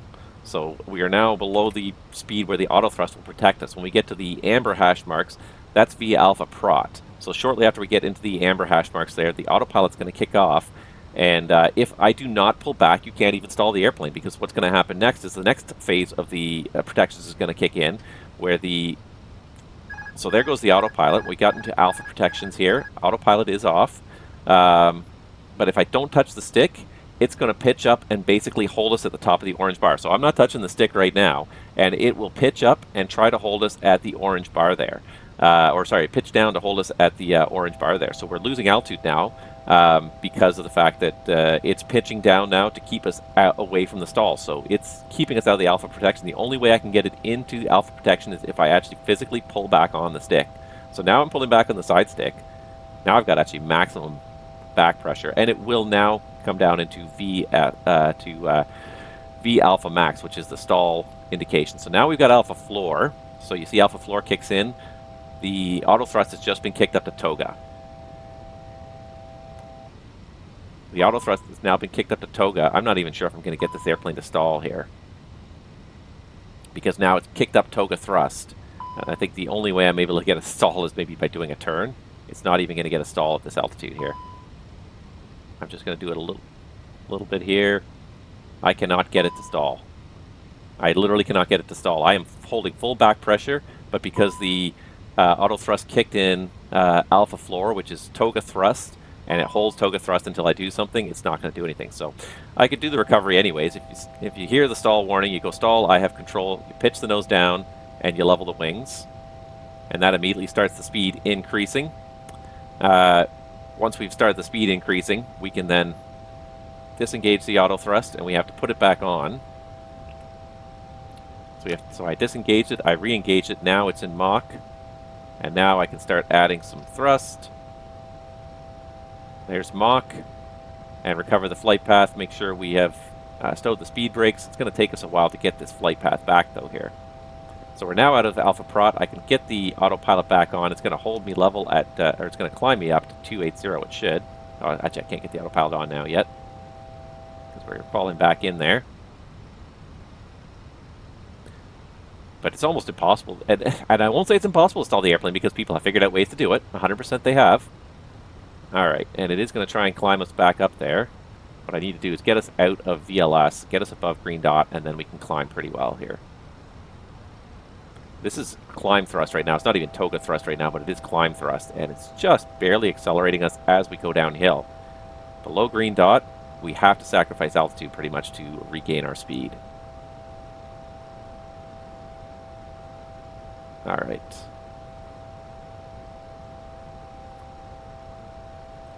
I'm just going to cancel that audio warning. We know we've lost 1,000 feet. And we need to just pitch down just a little bit more and get it above green dot in order to get... oh, what am I doing here? Let's manage the speed again here. That's why, because it kept on bringing it to idle. That's the other thing. It kept on bringing it to idle to hold it at VLS. There, now we can get the climb going here. Now we can put the autopilot back on. Autopilot 1. Now we're going to start climbing. But we did lose about 1,000 feet there. We got it back when the protections kicked in, when the alpha floor kicked in. There's alt, climb blue. That's not alt. Let's do thrust climb, open climb, alt blue. So I won't say it's impossible to stall an Airbus because it's definitely possible. People have done it. It's happened. But the pilot has to be almost an active participant for it to happen. I had to pull full back on the stick, and I still couldn't get the thing to stall. Now, of course, if you take off some of the protections, you kick out some of the flight control computers, then you can get it to stall. But with the flight control computers working and the protections in there, you can get yourself into an interesting situation where you do have low speed and you do have to sacrifice some altitude to gain the speed back, as we kind of demonstrated here. But it's not. It's. Attention all aircraft on guard. The VTL airspace will be closing up in 1.5 for an attraction 5 minutes. It's going to be 1715. Yeah, it's not impossible to stall the airplane, but it is challenging. If you were to get multiple failures, especially if the flight control computers where you lose those normal protections, then it becomes a lot easier to do it. Then you can do it. But even then, I would say you'd have to be pretty active participant in the stall. You'd have to be doing something that's not extreme per se, but you'd have to help it. You'd have to be hauling back on the controls to try and pitch that nose up to get it through the protections, past alpha floor into a point where it had to stall.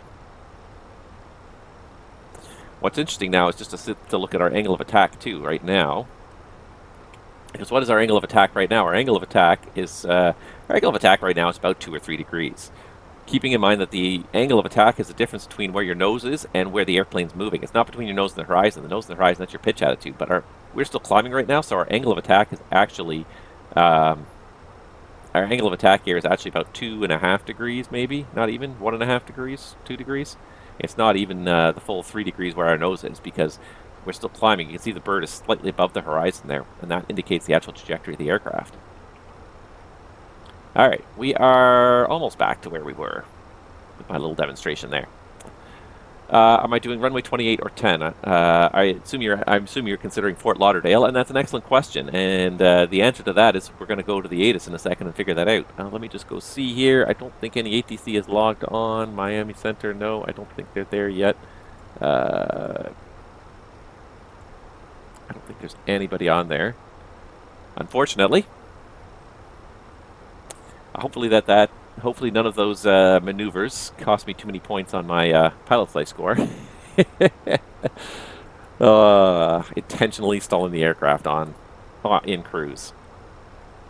But it is interesting to demonstrate Mach Alt cruise. It is interesting to demonstrate like the level of protection that exists in the Airbus. Under normal cruise operations, it's a very well protected aircraft.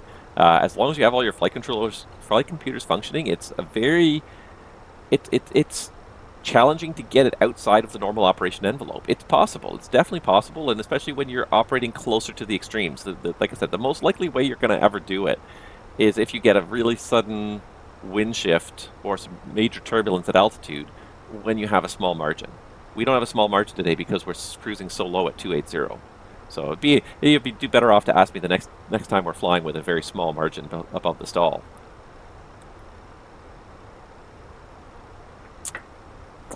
All right. Dual hydraulic failure or fuel pump failure. Because the interesting thing about the fuel pump failure is it does create some situations for us. if we have 2 fuel pumps fail on the same side, that creates some interesting situations for us. So we could do that if you guys are interested in seeing that one. Or do you really want to see the dual hydraulic failure? Because then we have to divert. We cannot continue under a dual hydraulic failure situation. So what are we close to right now? Now we're really kind of like offshore here. I think the nearest airports... that's not what I meant to do. I meant to do this. Yeah, see, we're really offshore now here. Like Jacksonville would probably be my first thought of places to divert to, like a reasonably major airport. I think that's Jax right there. I think KJAX I think is right here. It's coming up. It's not. We're not there yet. Maybe even Savannah, Georgia.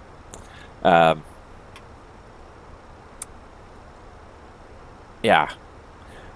Dual hydraulic failure is it's a pretty serious situation in the Airbus. Dual fuel failure, it definitely creates an interesting situation here. So, all right, let's do that one. So we've lost number... Let's see here. Let's reload this. So we've lost tank 2, pump 1. So what happens if we lose the second pump in the same tank? Does the engine flame out? Does anyone know the answer to this? Bueller. We lose the second pump. All right, so fuel pump right. It should be failed already here. That was the random failure. So let's go ahead and let's fail the second pump in the same tank. Give it a couple seconds and the ECAM should kick in. There it is. All right. Fuel right tank pump 1 and 2 low pressure. Oh shoot, we lost the second pump in tank 2. Oh, that's not in the right tank. That's not good. All right, well the autopilot's still flying and the engine's still turning. ECAM actions. So fuel right tank pump 1 and 2 low pressure. If no fuel leak, that's an interesting question. Do we have a fuel leak? And that's always an interesting procedure to run as well. So let's do this. I haven't done this for a little while.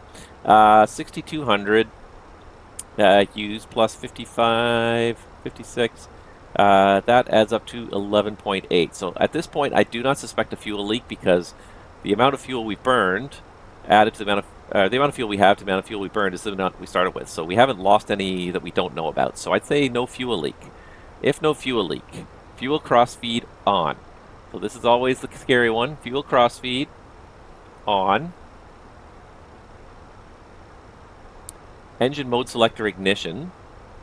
So we're going to turn the engine mode selector to ignition. So what does that do? That turns on the igniters. So the igniters in the engines will now be firing continuously for the rest of the flight. It's going to wear them out, but if there's a chance of an engine flame out, a reasonable chance of an engine flame out in flight, we want to have the ignition on. We don't normally have it on because once we start the engines, they just continue to run. But we want to, just in case the fuel flow is interrupted for any second, we want the engine to instantly relight again. Fuel right tank pump 1 and 2 low pressure. Right tank pump 2 off. All right, so fuel right tank pump 2 off. And right tank feed gravity only. Right tank pump 2 low pressure. All right, so clear fuel. Clear fuel. Status. So stop ECAM first of all. So any resets. Fuel pumps again. No resets. Never resets on fuel pumps. No resets there. No outstanding checklist items. We are going to start setting up for the arrival soon here. We got about an hour to go, so we're going to set up for the arrival soon. And let's see here. No resets and no engine relights. So status. Right tank gravity feed only. Cat 3 single only is from before. So ADR2 Cat 3 dual ACC transponder 2. That's all from before. Now we've lost both right tank pumps. So right tank gravity feed only. Pardon me. Status. All right. Remove status. Remove status. ECAM actions are complete. So it doesn't sound like a big deal, but there is a QRH checklist for this, and I'm not sure if I can pull up a QRH anywhere on the internet here. I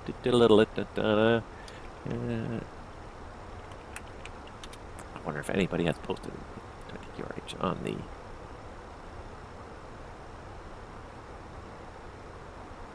Oh my God! Someone's posted an A320 QRH on the internet. So procedure 2.09. Now this may be slightly out of date, but I think the procedure should be pretty reasonable. That's 2.09 is what we're looking for. For the fuel gravity feed, there would be tabs in this to make it a lot easier to find.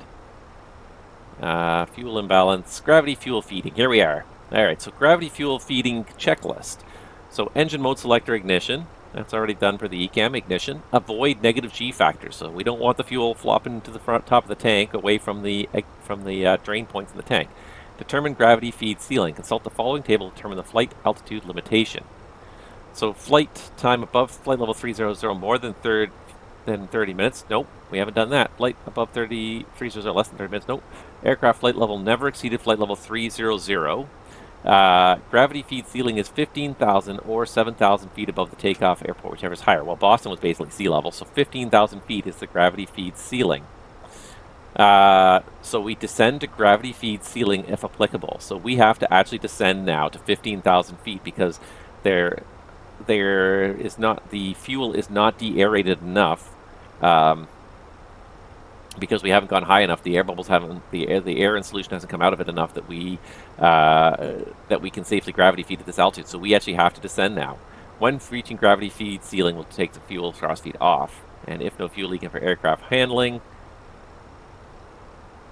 Okay, so that's not going to apply if no fuel leaking for flight with only one engine running. Apply the following. That's not the case. So the only thing we have to do is turn off the fuel cross feed once we get to the gravity feed ceiling, but we have to go now to 15,000 feet. Okay, so that's it. So we do have a ceiling, and most of the time if we're cruising above 30,000 this is not an issue, but because we were non-RVSM today, this just created a minor yet somewhat important problem.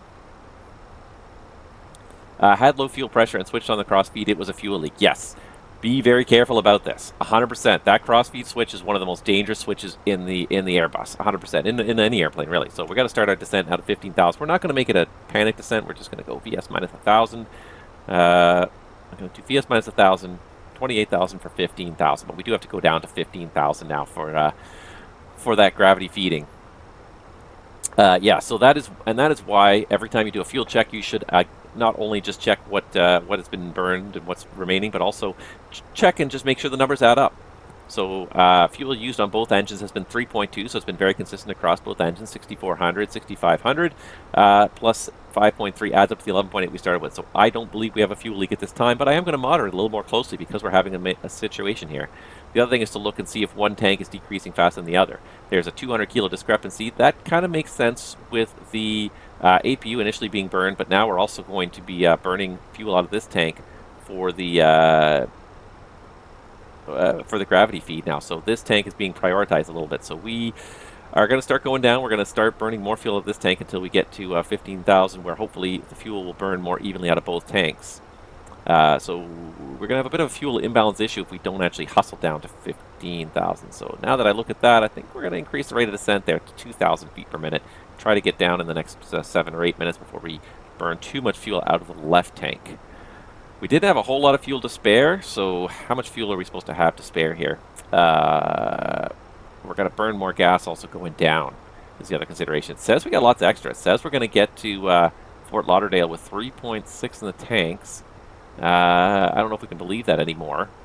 I think the one thing we're going to need to do as well is change this to a cruise at 15,000. And then that'll give us a more realistic fuel burn. That took a little bit of fuel away from us here, but yeah.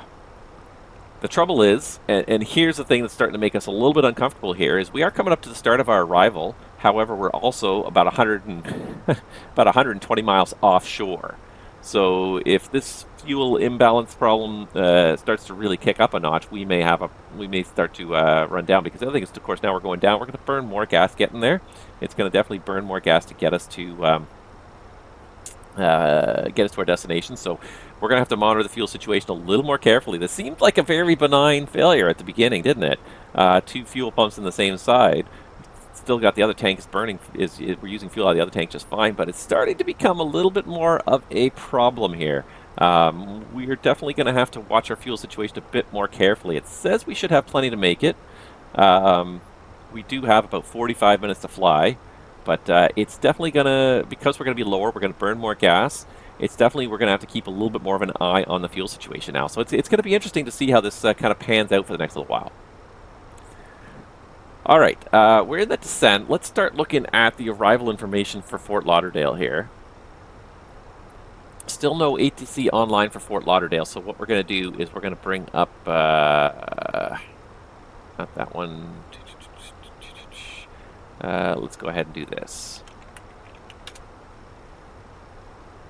Alright, so I've got the FAA Digital ATIS here. We're going to go ahead and see what's happening in Fort Lauderdale in the real world, and we're going to emulate that, because I got real world weather up, so I might as well use the real world here. So, Fort Lauderdale, Information Golf, 1715 Zulu, the wind's 200 at 8, so it seems like it might be a west flow, southwest wind, 10 miles, broken at 2800, overcast 16,000, overcast 25,000, temperature 28, that's nice. Nice and warm there today, 2987. Arrivals expect ILS approach 28 right or 28 left, departing runway 28 right and 28 left, parallel ops are being conducted.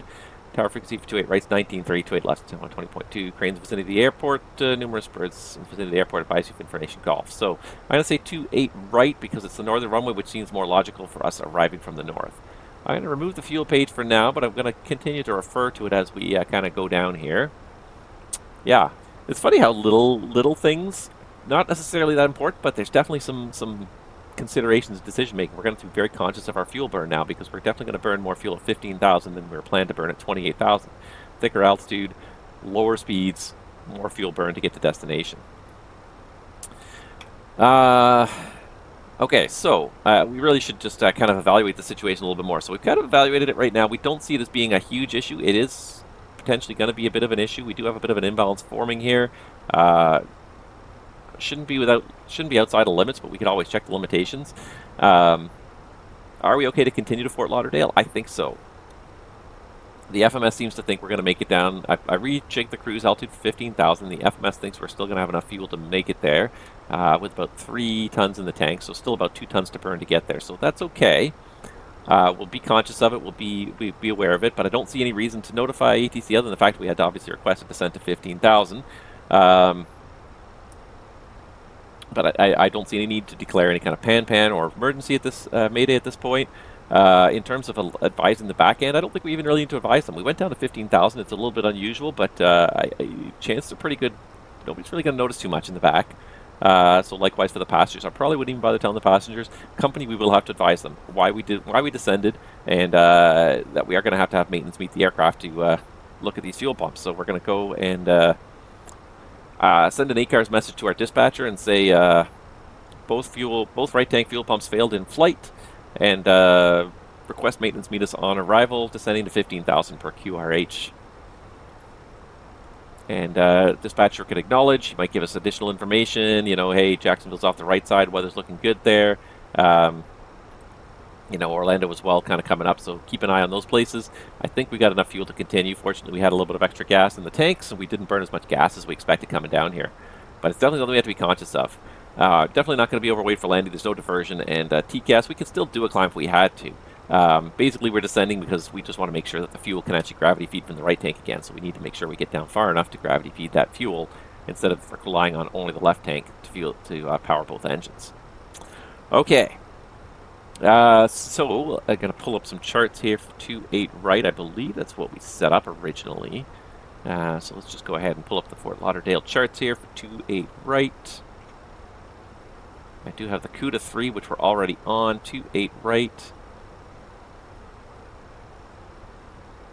I will do the dual hydraulic failure at some point. I might do it when we do like, maybe I'll do it for the season finale. Make it a little bit more interest for the season finale. I don't want to not do it. It is an interesting failure, and there's tons and tons to consider, but it also becomes extremely busy, especially single pilot. It's a ridiculous workload, single pilot. All right, 15.6 for 15,000. I'm just going to watch this level off here first, and then we're going to. I'm just going to confirm the FMG's or the FMS's FMGC's fuel calculations here by looking at the fuel burn here once we get leveled off. She really wants to go fast. We could also pull the speed back as well to save fuel. Lower speeds, less drag, less fuel burn. Oh. Auto ATC. Okay, Mach alt cruise. So we're cruising at 15,000. Looking at the engines, they're kind of stabilizing here. And right tank gravity feed only, fuel cross feed off. Aha! So we can do that now. So we level off at 15,000. ECAM actions, cross feed off. and the engine should still continue turning. So the crossfeed's closed. Fuel's coming from the right engine, from the right tank now, and it looks like I was getting excited there, thinking you actually had ATC. Yeah, me too. I fell for it as well. No, it's just the auto ATC auto message. All right. So right tank fuel feed gravity only. Procedure gravity fuel feeding is complete. Avoid negative G factors, and we turn the crossfeed back off. So now we should be able to burn fuel from both sides. So we're not in as bad a situation here. So just looking at this here, we're burning 1,700 a side. That's basically 3,400 kilos an hour. So we have, at that rate, we have about 90 minutes of fuel in the tanks. We only have 45 minutes of fuel to fly. That buys us about 15 minutes of extra fuel when we get there. So I feel like this prediction is not quite right. I feel like we're not going to have... Why is the alternate only 0.1? Did I not put in the alternate? That's why it's showing us so much extra gas. I must have missed that in the setup phase long ago. I missed that. I think I remember missing that now. Alternate should be 700 kilos for Miami, and final should be 1.2. So let's do that. Let's do 1.2 and 0.7, because realistically you're not going to go direct 5-minute flight from Fort Lauderdale to Miami. 0.7 is much more realistic. Now that's a little bit more realistic, 41 minutes of extra fuel. That sounds a little bit more like what we're thinking is going to happen. Okay, that makes much more sense. Okay, good. All right, so that kind of adds up now. So done all that. Clear fuel. And status, so procedure apply, gravity fuel feeding, we did that. Avoid negative G factors, right tank, gravity feed only, Cat 3 single only. All the Inop systems are as before. Remove status. ECAM actions complete. All right, so now it does appear that the fuel is drawing down slowly from the right side. The engine is not flamed out. It's not even showing a hint of stuttering, so it looks like fuel is being drawn through gravity feeding from the right side. So I think we're okay there. So let's just set up for the arrival here into Fort Lauderdale. So we've got 28 right.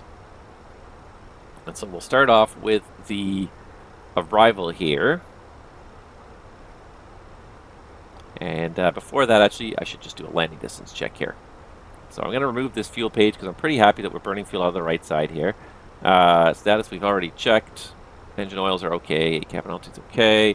Let's just do a landing distance calculation for 28 right, and then we will do the setup here. So 28 right, dry runway. Let's apply the METAR 1353. That's not at all fresh. 1715. That's much more fresh. Landing weight. All right, so let's call it 67.6. Let's add a little margin, little fudge factor on that in case we get any shortcuts. So 67.9 tons. Low auto brake, idle or no reverse, manual landing, flaps full, auto thrust on, and this gives us a factored landing distance of 8,400 on an 8,900 foot runway. So that's not a lot of extra. If we go max reverse, it barely moves the needle. If we do medium, and if I do max manual, we could stop in 4,100 feet. So I think what we'll do is we will do the low auto brake initially, and then we'll switch to manual brakes once we get going. Once we start decelerating here a little bit. So I'm going to put low auto brake on for now, and let's go ahead and go in the box and just check out the arrival. So we just crossed in Magic now. I've got the arrival here on page 2, but what I'm going to do is I'm going to try and make this a little bit more useful. So put the constraints up, zoom this way in, and I'm going to zoom this in such a way that I can... There you go. So you can see the constraints as we look at them. I'm on the second screen with my arrival here, so that I can click the buttons in the box. So we're going through Magic. Next should be ABID. Then Plump Birdman at 280 knots between 28 and 24. Then we go Junix above 210. I can see that there. Then is Holt at 270 above 15,000. Weehoo above 13,000. Mackle 260 above 11,000. Cuda at 8,000. Then we go Locker, and for the 28s we go Beckney, Q-Dog. Go Beckney, Q-Dog, and then we expect some vectors around after that. For the plan is to do the ILS to runway 28 right in Fort Lauderdale. So we've got Fuzzy, Snape, and Snape should be at 2,000. Fuzzy should be above 4,000. So I do see Fuzzy above 4,000, Snape at 2,000. Perfect, that's all in there. And then for the missed approach, it's 800 feet, right turn 4,000, Fort Lauderdale 305 radial, outbound to the Hookuk intersection. Alright, so Fuzzy, Snape, Fort Lauderdale, 800 feet, 305 to the Hookuk intersection, and hold at 4,000. Alright, so that's all in there. On the RadNav page, IUDL 110.7.276, IUDL 110.7.278, that's all in there. Prog page, I'm going to put KFLL in there now. GPS primary, it's high, that's all good. Perf page. So we're cruising at 15,000. We're going to descend at 64323 knots. That's fine. It's very reasonable. And let's see here. Back to the ATIS page here, if I can find it. This is the ATIS as well. Winds 200 at 8, 28 degrees, 2987. 200 at 8, 20, 28, 29? Try to remember it. 28 degrees, 2987. 28 degrees, 29.87. Very good. And then we need minimums. 257 for a straight in ILS. 257. Barrow. Alright. And then for the missed approach, it's 4,000. So we're going to accelerate at 4,000 in the all engines or engine out. Alright, fuel prediction still showing 1.4, 40 minutes. We do have a little bit of extra fuel, not a whole lot. I'm going to recopy this, and then I'm going to just put the left side in here in case ATC comes online and the signs as the left side, then we got it. So restrictions are all the same through the star. The only thing that changes is just the approach we actually fly here. So let me just zoom that in all the way so you can actually see that it is a different approach. And let's see here, ILS 28 left. So let's just see this one in here.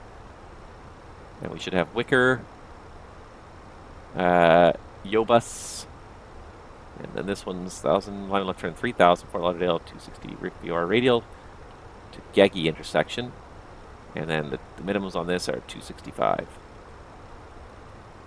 So we should go to Geggy at 3,000.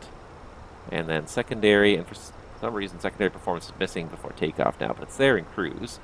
Let's see here, 265. And it's 3,000 feet for this one. So change that to 3,000 for the missed off 28 right. Now we got them both programmed in there nicely. I like it, I like it. Alright, and I think we're good to go. I'm just going to have a look at this and see how we're tracking here. We are getting inbound there. We're getting close. Alright, so you ready for an approach briefing? All right, so technical status of the airplane. We've had a couple of we got a couple issues with the airplane. First of all, IR2 fault doesn't affect the arrival at all. Affected the departure. Otherwise, just no RNPAR approaches, which we're not certified on this fleet to do anyways. And the gravity fuel feed. So now we are feeding fuel. The engine hasn't flamed out on the right side, so it is definitely sucking fuel out of that tank, but we had to come down to 15,000 to get the fuel out of that tank. But it should work from here on in. If we do get a low fuel at some point, because we did burn an extra 500 kilos out of the left side while we were waiting to get down, we may have to open the crossfeed again here. I don't think we're going to get to that phase unless we end up doing a go-around for some reason. So I think we're okay on that.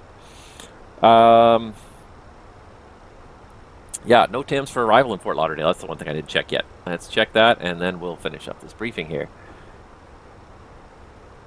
Anything interesting happening in Fort Lauderdale? Did I finish my coffee? Nope, got one sip left.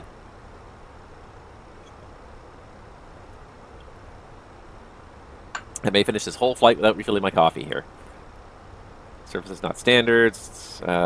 Regular surface safety area. Airport bird activity increased. EMAS system not standard.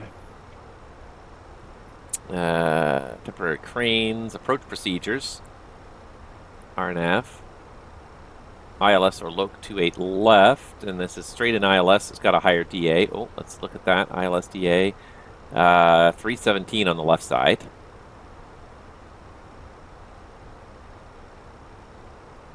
Looks like 28 right, circling minimums only. So 28 left. Okay, so 28 left. What did I say? Jeez, I got the memory of a goldfish here. 382. DA of 382 on the left side there. So we're gonna do that. So secondary performance, and that's the page I was actually on. It's actually 382. It's actually a little higher. The only other thing I need right now is a gate. So let me just have a quick look at the other computer over here. And let's see what happens when I dial up a flight from Boston to Fort Lauderdale for JetBlue. Anybody en route? En route and on time. Expected to land shortly here. Yeah, they're actually a couple of, they're like an hour or two behind. But anyways, they are planning to go to gate Echo 10 in Fort Lauderdale. So let's just have a look at that, familiarize ourselves with that. Gate Echo 10 in Fort Lauderdale. So taxi, parking gates. I don't even know where JetBlue parks. Echo 10. So right here on the corner, the northwest corner of Terminal 3. Okay, so that should be a pretty short taxi in there as well.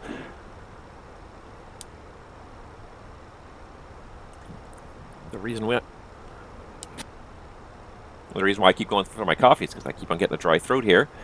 But I'm out of coffee, so we're going to have to just make it all the way through here. We got about 40 minutes to go, not even 30 minutes to go. So, how are we doing here? What time are we showing landing now? 18:11, so we got a 30-minute call in about 3 minutes here. So let's start this briefing here. I'm sorry. Got a little something sticking right there now. Okay. Yeah, so today we are doing, what are we doing today? We're doing the CUDA 3 RNAV arrival into Fort Lauderdale. This is on plate 10-2 Alpha for Fort Lauderdale, Hollywood International. Lots of notes here, jet aircraft only, different, if we switch to a landing, landing west, use runway 28 right transition. Yeah,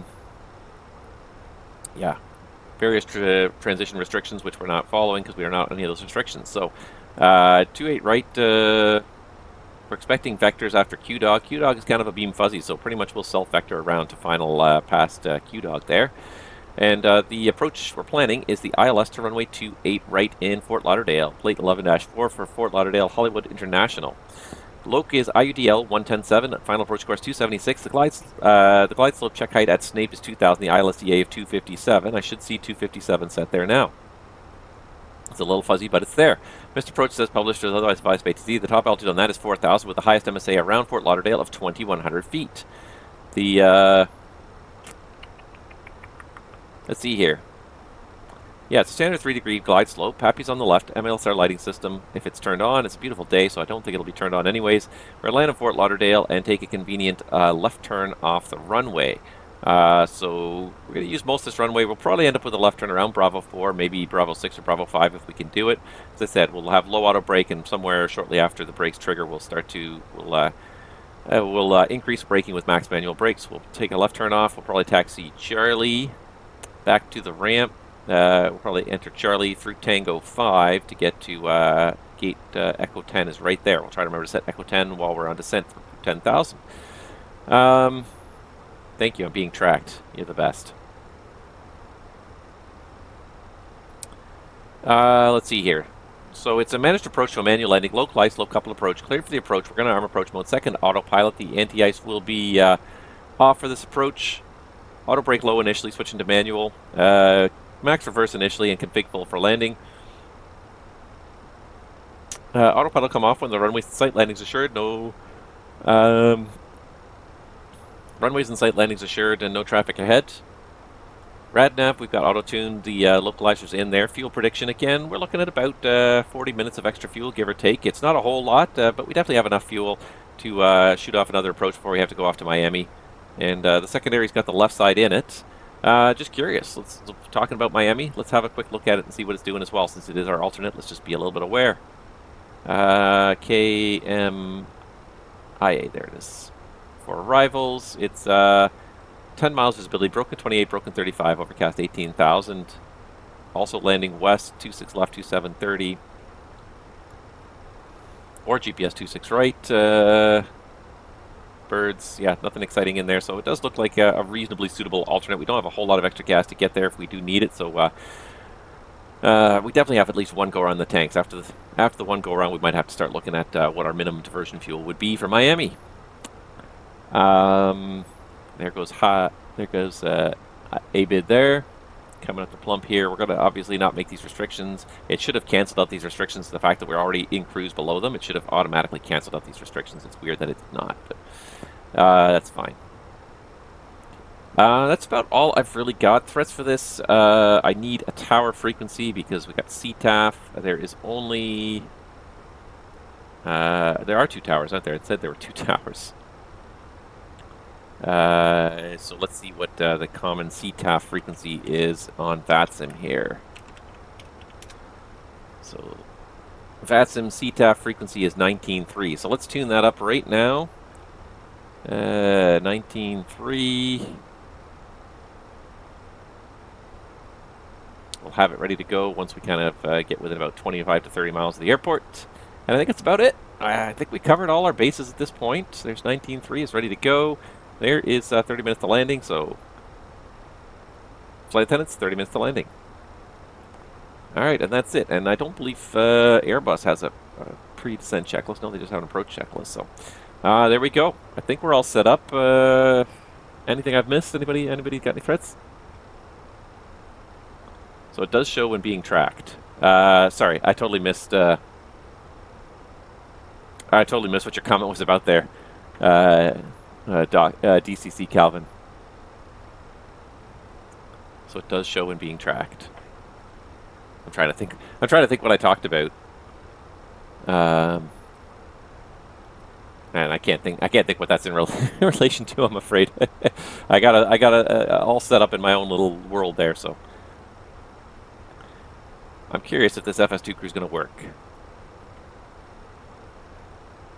Oh, you know what I didn't do? How would I cruise at 15,000 for this long and not realize that I was not on standard there?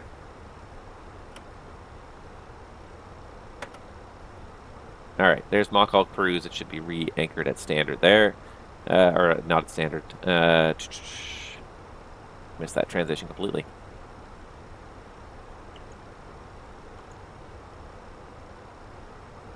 You have control.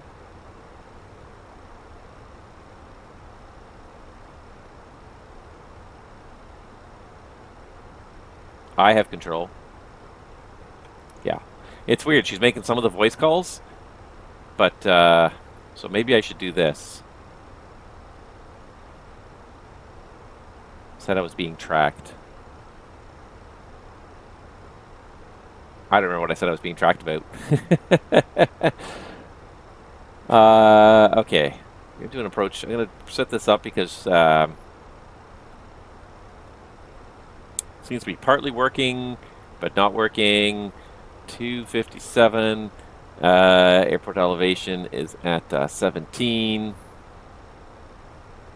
Final sector, we'll say yes. Okay. Anyways. We're almost there. We made it. We made it a good portion of the way there. Should have done the dual... I should have done the dual hydraulic failure when I was going to and from Denver, and I could have cut those streams to be a lot shorter. That would have made them a lot more reasonable to deal with. All right, but we are almost there. We are showing, let's see here. We are showing landing at 11 after the hour. That's pretty good here. That is in 25 minutes. So we got anything else you guys want to talk about? Anything else you want to discuss? Now's the time. I'm just kind of looking over here at the weather radar, and there is some stuff moving in on the west coast of Florida, so it might be kind of a lousy afternoon in Fort Lauderdale, but it looks like it's okay right now. And I can pull it up over here on this. Just get rid of this and pull up my weather.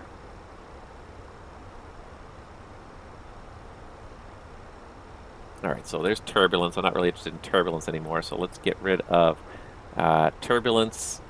Let's go ahead and show the radar. Significant weather. Any significant weather showing up here?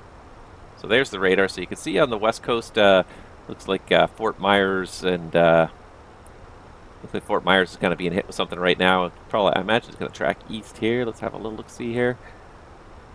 I think I saw it tracking eastwards. It'll take a while to load it anyways, but okay, so I'm going to get rid of the layer, the SIG weather and air met layers there, just do just the weather radar, because then it's going to do it a little bit shorter there. There we go. It is kind of moving towards Fort Lauderdale, so we definitely don't want to accept any extreme delays, because looks like we could go up to Orlando or Tampa, but we may not have enough fuel to do that. So we definitely want to stay here in the Miami area. But looks like it's nice in Fort Lauderdale right now. Might be some...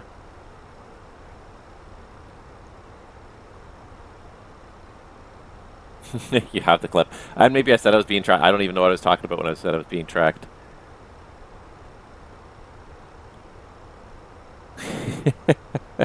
I'll clip that on my other screen. I'll click that on my other screen. Because I don't even remember what the context was. I totally forgotten.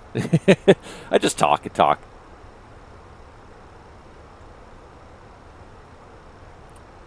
I can't hear anything on my other screen here.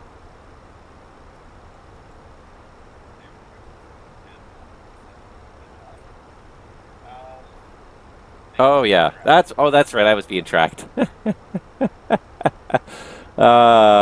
was just a little. I totally dismissed it. Yeah, that's why. The little antivirus.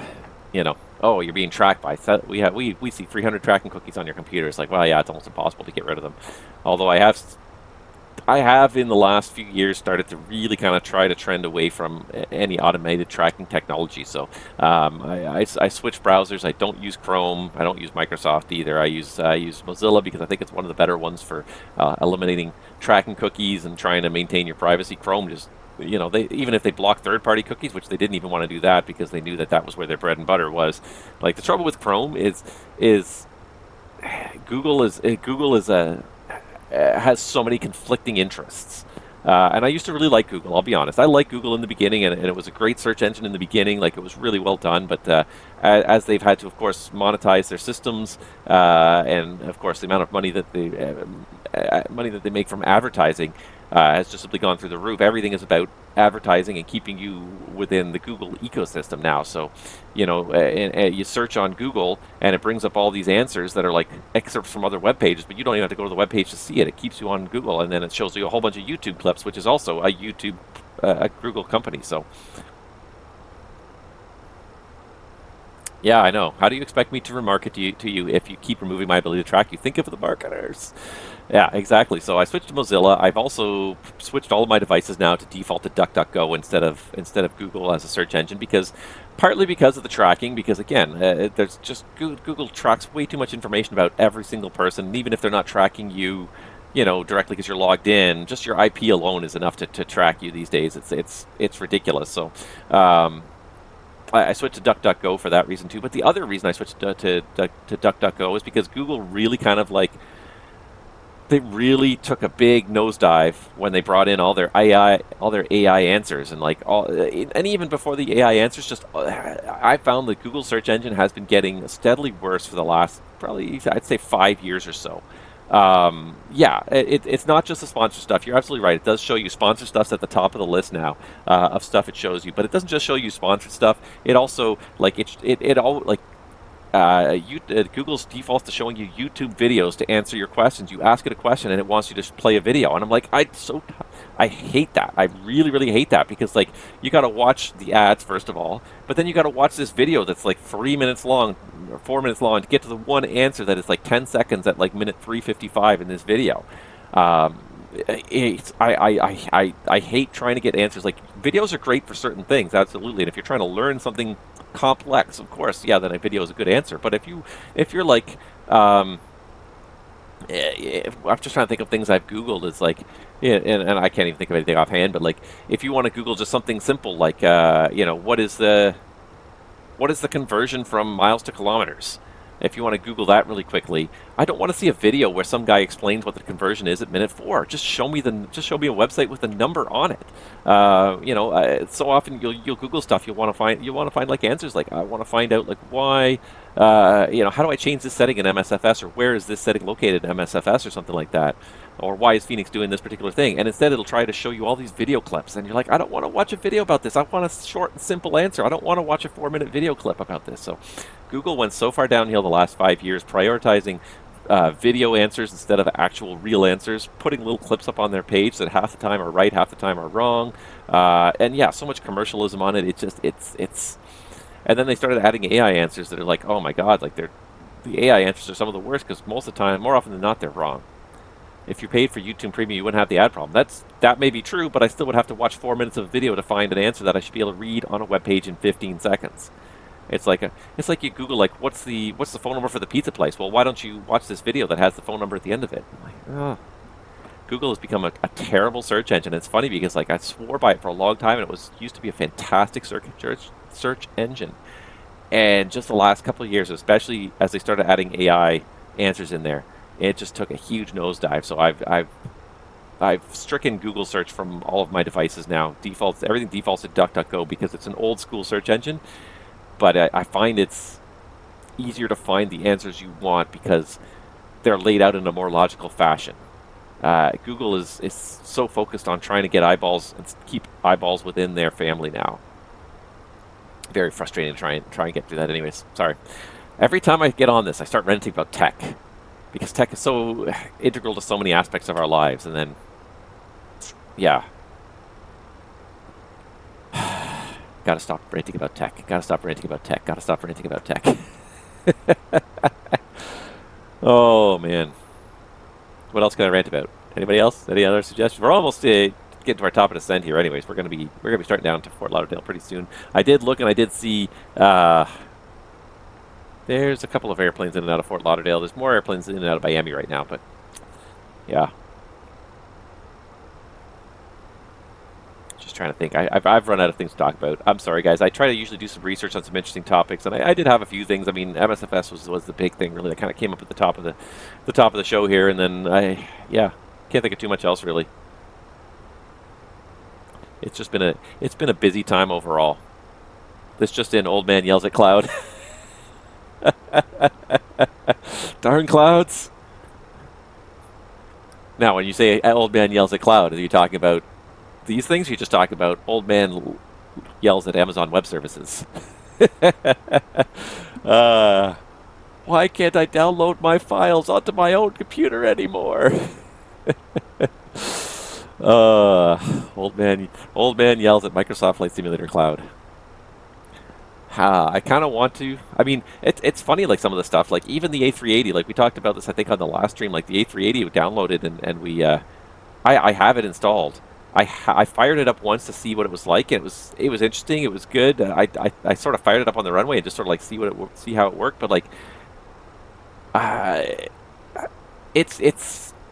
I'm gonna really have to sit down with it for like a couple days and set up for it, learn it a little bit first of all, because it's similar, but it's not the same as the 320 family. So there are some differences, but then I'm gonna have to configure four thrust levers. So I'm probably gonna have to get rid of the Airbus thrust lever, get the honeycomb thrust levers back out, put 4 thrust levers on there because you got 4 edges, because there's so few 4-engine airplanes out there.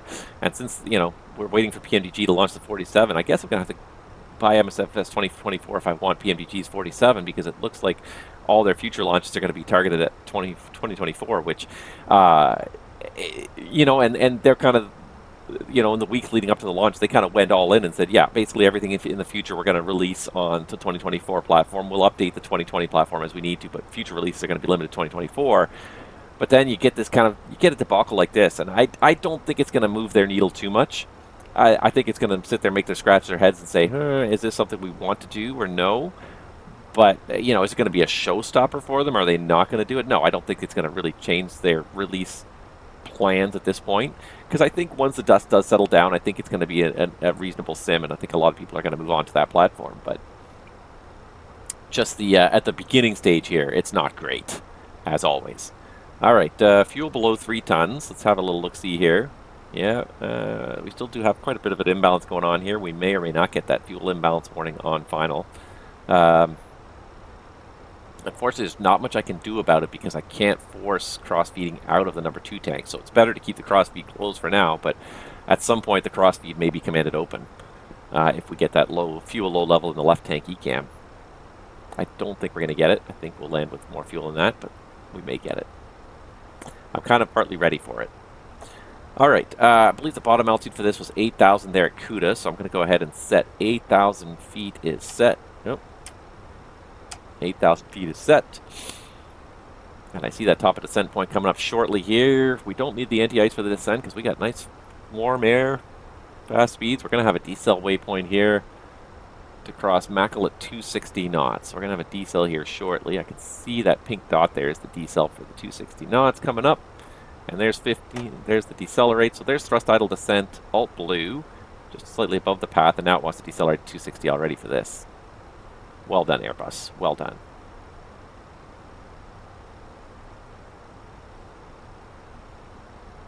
Well, we're not going to slow down and go down. Oh. I mean, we've only got to lose 4,000 feet here, but apparently she needs some help. And it's funny because like I descended like right at the top of the path there. It's weird that the path got so out of whack so fast.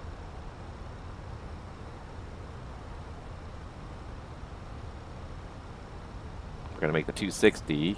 Oh, it's just Mackle above 11,000. What am I worried about here? Oh, see, I'm not worried, actually. I thought it was at 11,000, but it's just above 11,000. Oh. See, read the constraints. Read the constraints. Read the charts, young man. Read the charts. All right. How far are we from landing here? We're about coming up on 30 miles from landing. It's about time to switch over to the CTAF, I think. All right, there's 19.3s up. Alright, we are going to probably need some help, though, to still get down to Kuta on time here. Kuta's at 8,000. There's no further deceleration other than a 250 knot deceleration, so we are decelerating 250 knots. We got 9 miles to get down to 8,000 feet. We are going to need some help here from the speed brakes. And I did see someone on the TCAS there. It's just overtaking me. I bet they're inbound to Miami, because they seem to be on a parallel course here. They're not behind me, so they must be going to Miami. That's my guess, anyways. They're going to Miami.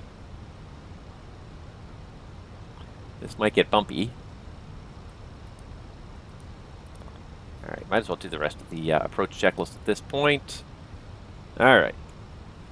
Let's get that LS button up there. Alright, approach checklist. So barrel ref, we've got 2987 inches set twice. Seatbelts are on. Minimums 257 feet set. Auto brake is low armed. And engine mode selector is ignition per the checklist. Approach briefing is complete.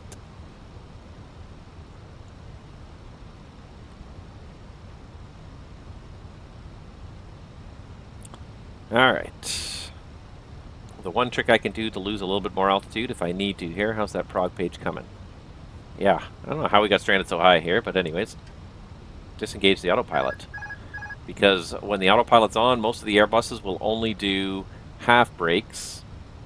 But when the Fort Lauderdale traffic, JetBlue 2270 at Tunnel 28 right by a Tango 5 PM Bravo, Fort Lauderdale traffic. But when you take the autopilot off, they'll go to full speed brakes. So that'll aid our descent. There's 9,800 descending 8,000. Speed limit exceeded. Yep. We pitched down too far. I pitched down a little bit, but I pitched down too far. So let's get that back up there again. We still are too high. Alright, let's go ahead and stow that. Autopilot 1. Flight deck captain speaking. Hi, Captain. The cabin is now secure for landing. Thank you. Fort Lauderdale traffic, JetBlue 369 is 20 miles north of the field on the Kuta 3 arrival for the ILS runway 28 right. Alright, 8,400 descending 8,000. I'm going to go ahead and select 6,000, see if we can get down out of these clouds here. 6,000 feet is set. Got thrust idle descent all blue. It is getting down a little cloudier, so I think we are going to get down to the bottom here sooner or later. It's supposed to be broken at what, 2,000 something I think it was? We'll get out of it eventually here. It'd be nice to get out of it sooner rather than later.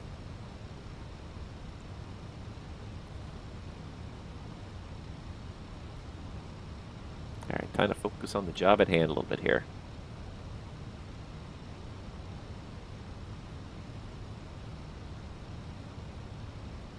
Oh, we almost made it onto the path. Look at that. We almost caught the path now.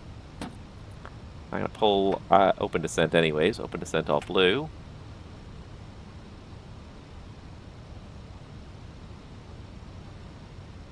And what did I not do when we passed below 10,000 feet here? I'm just going to distract myself momentarily here. And we need Fort Lauderdale. Gate Echo 10, we said, correct? Echo 10. And we do have JetBlue Airways, so we're going to go JetBlue Airways. All right. So now we're ready. They're ready for our arrival. 6,700, descending 6,000. I'm going to go ahead and set 4,000. 4,000 feet is set. Roger, 4,000.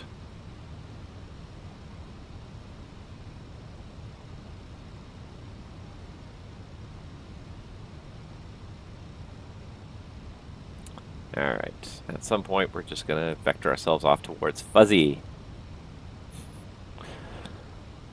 Alright, it's weird. I had an FO yesterday. I don't think there was any SIM updates, so it's weird that the FO is missing. I gotta go download it again and check it again. The trouble is, like, too, especially when some stuff needs an update, if you don't think about it before you start the SIM, you gotta exit the SIM, restart the SIM. Talking 15 minutes by the time you've run the updates and reinstall and restarted the sim again. It's like I don't have time to waste on these things. So I try to always do it the night before. I try to do like a flight the night before. I try and just check everything's working the way it's supposed to. This time I did not have the opportunity. That was my fault. Alright. I'm going to go ahead. I can see we're kind of breaking out the bottoms here. I'm going to go ahead and set 3,000 feet.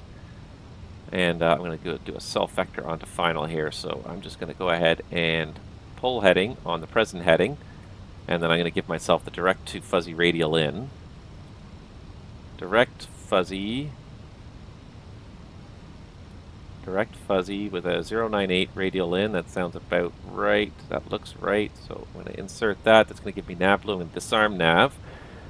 Going down to 3,000, and now we've got the approach phases activated, so the plane's going to start decelerating here, hopefully. Hopefully I didn't do that too soon, make that turn too soon. Maybe I should have squared it off a little bit more.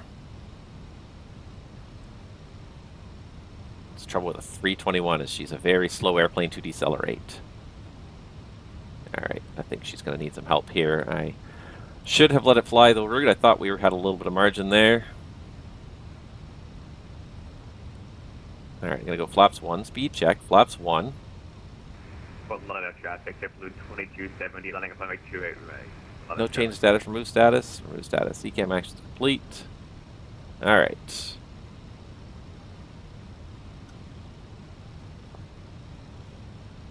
And we're going to go for a heading of about 250, heading 250. And we'll just come just a little further around, and we'll arm the loc. I think we're going to go through the localizer here, but we'll do the best we can. And there's 4,000 descending 3,000. And what we're going to have to do is we're going to have to do gear down landing checks. We're going to have to drop the gear to get some drag.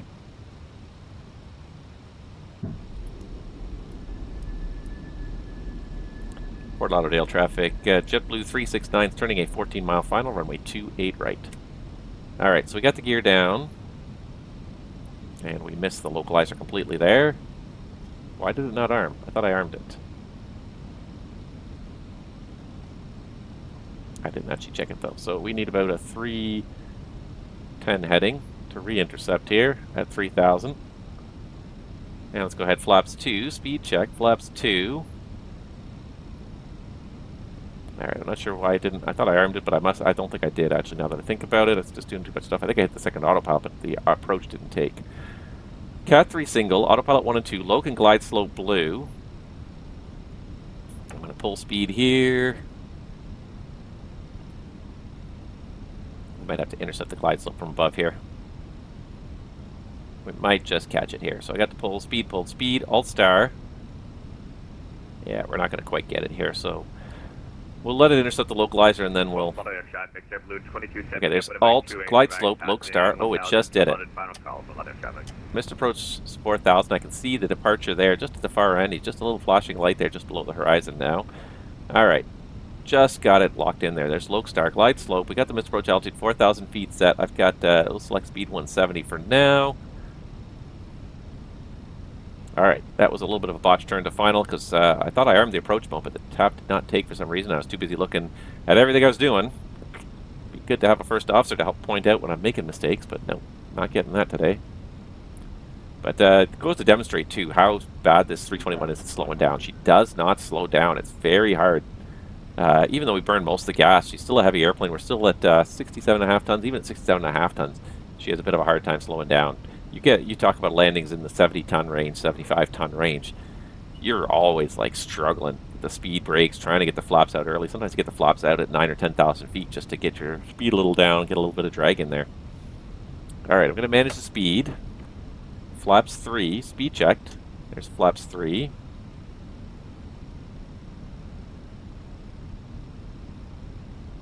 All right, there goes Snape. 1950, missed approach altitude 4,000 feet is set, and I'll hold the flaps for just a second here.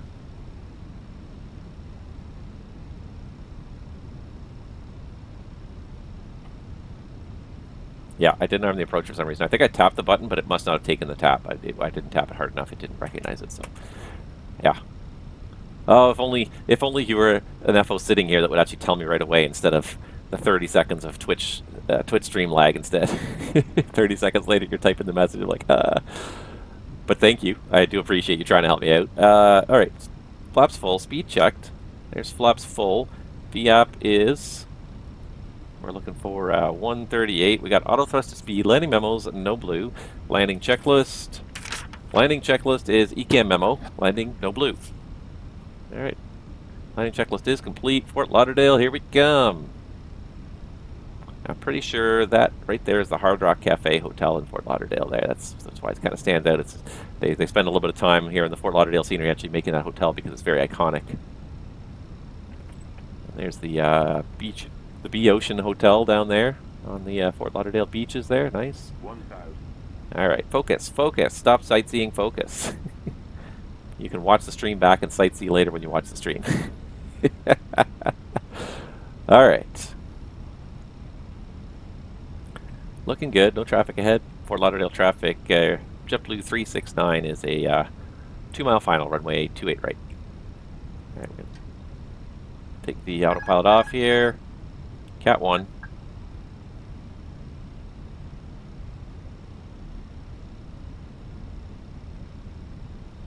Take it off too soon and we just start stirring the pot. Pitch up, pitch down. I also find there's just not enough contrast on this. Down a notch, it's a little easier to see. Stable. Stop the center line ever so slightly here. Land. 100 above. Roger.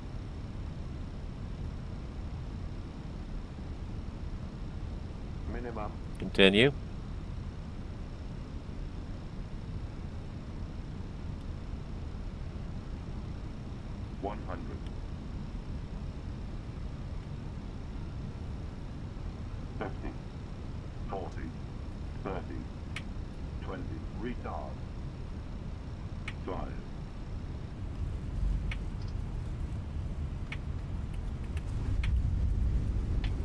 Alright, we got spoilers, reverse green, decel, trying to get the center line back, manual brakes.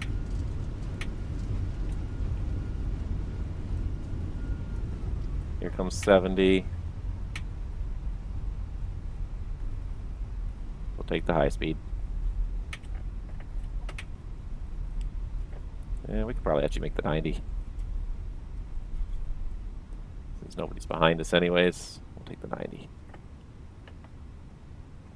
There was no lag, you're just trying to be as useless as FS2 crew. I like it. I like it. Fort Lauderdale traffic. JetBlue 369's clearing runway 28 right, taxiing to Concourse Echo. Now, get it out of reverse and it lets you go somewhere.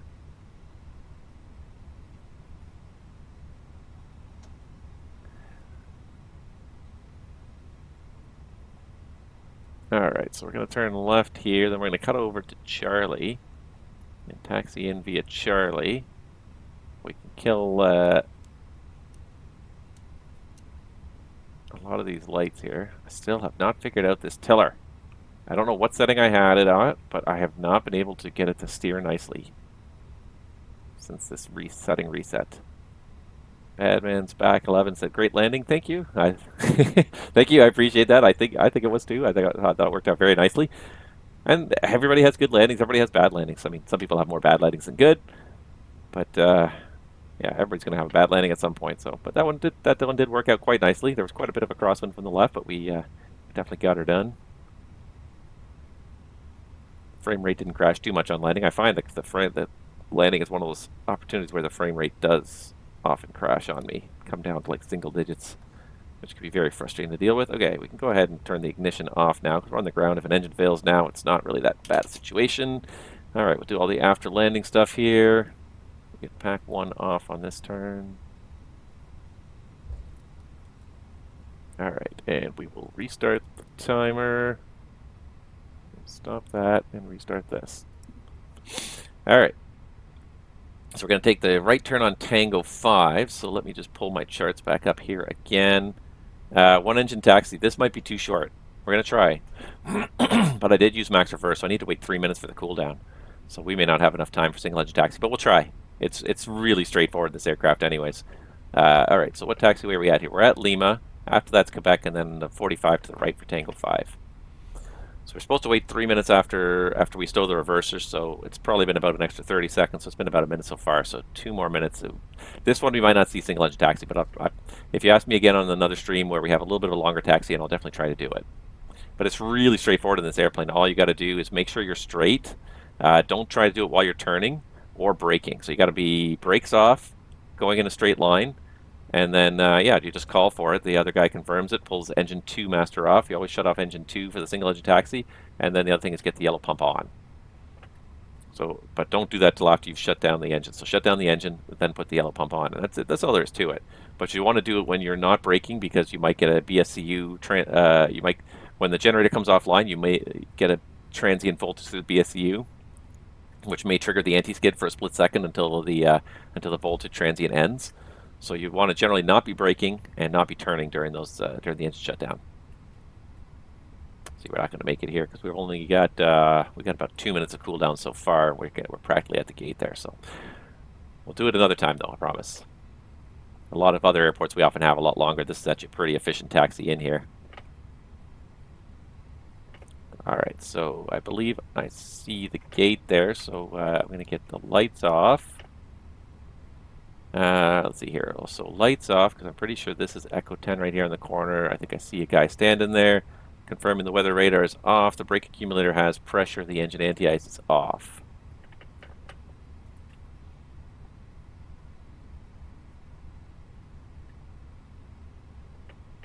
All right, gate Echo 10. This looks good. This looks good.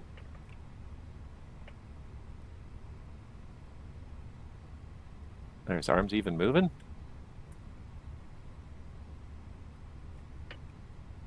Now we figured it out. He's just standing there like a bump on a log.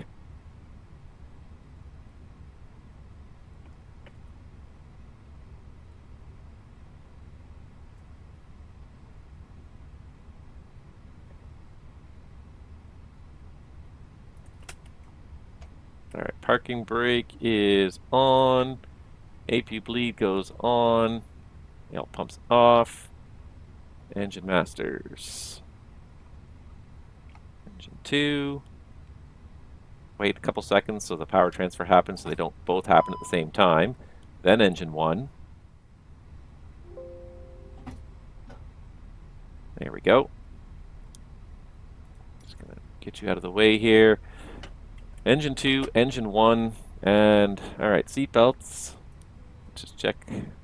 They are definitely both coming off. Yeah, they're both off. Alright, we go beacon off.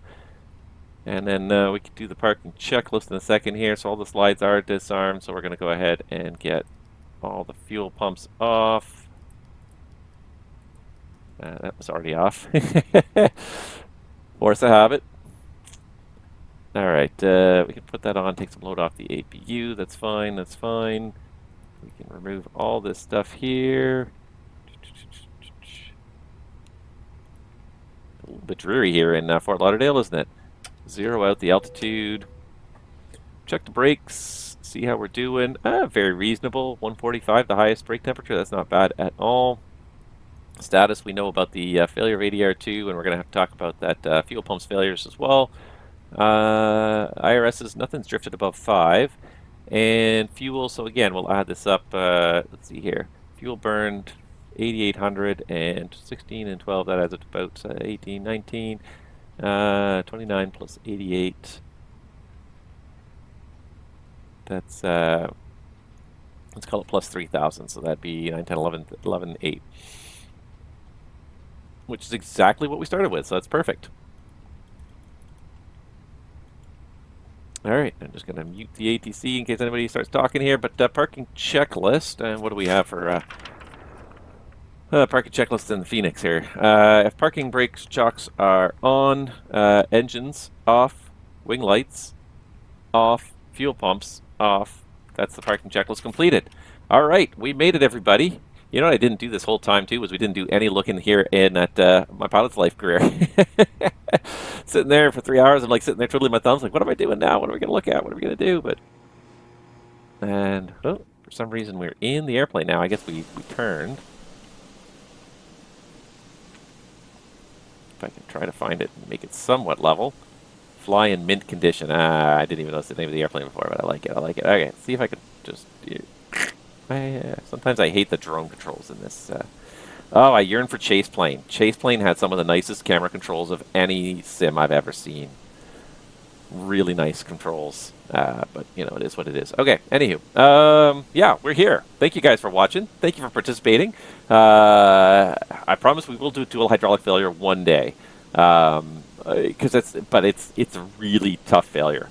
And it's really tough when you're on your own. That's the thing, as flying single pilot, I'm just going to shut down my other tracker here, but flying single pilot, that's going to be a real tough failure to deal with. Because it's hand flying as well as a whole bunch of other procedures, so it's crazy. All right, but we did finish the flight, so let's submit it before we have a chance to forget. Hopefully that stall in flight did not... and we never actually got to the stall. I did the stall recovery, even though we never triggered the stall warning because the protections were all on. Like, in order to do it, you have to not only take off the auto thrust, but you got to turn off some of these protection computers in order to let it stall. There we go. All right. Anyways, next leg will be back to LaGuardia eventually. Let's see here. Dashboard. Did we get a promotion yet? Oh, so close. Less than 300 points to go. 208 points to go till I get a promotion. We're getting there very slowly but surely. I've got a fair bit of money in the bank account. Not enough to get that 777 type rating yet, but we're getting there. Need another $1,200, less than $1,200 in there.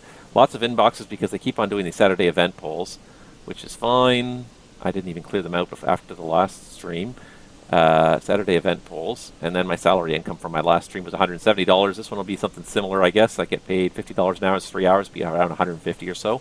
That's okay. And the other thing I wanted to see was, did that stall cost me? Because it was such a benign stall, because we never really stalled the airplane, and I guess it didn't cost me because there you go.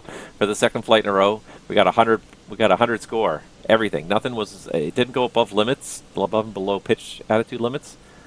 Pitch angles plus or minus 20 degrees. You'd have to pitch down a long way to be at minus 20 degrees. Bank angle 35 degrees. G-force 2.5. 2.5 is possible. Overspeed never indicated. Interesting, because we did indicate the overspeed. Stall never indicated. Well, we passed. Gives you 7 points for never stalling the airplane.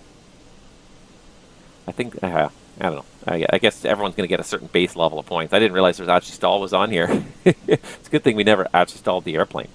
We got to go talk to maintenance now. We got to talk about fuel pumps. We got to talk about potential overspeed of the flaps at some point, and we have to write an ASR about that potential stall and why the autopilot or the auto thrust kicked off and let us decelerate there. But anyways, and then why I kicked off the autopilot and pulled back, I don't know.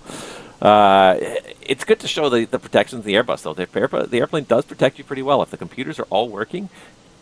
There's not a lot you can do to get yourself into a stall situation. You'd have to pretty much have some kind of an engine, some kind of a failure before you could probably get yourself into stall. You'd have to work very, very, very hard to get yourself into a stall otherwise. Anyways, I think that's it for me today, guys. Our next flight, I don't know when it's going to be. Sometime in December. I'll try and get this one done. We're going from Fort Lauderdale back to LaGuardia, up and down the East Coast. That's all we do. West Palm Beach, JFK, Fort Lauderdale, Mo Bay. That's somewhere I've never been before. That'll be a new one eventually. So we'll come back to Fort Lauderdale eventually, and then go to Mo Beach from there. That'll be an interesting one. That'll be a bit of a short stream too. 471 miles. It's not that far. So most of these ones were averaging the 2.5 to 3 hour range, 900 to 1,000 miles. Surprised Boston hasn't appeared in here again, but. Anyways, I think that's enough for me today, guys. It's been fun. That was it was a good flight. Glad we got to talk about stuff, demonstrate some stuff, and I'm glad we had some fun there.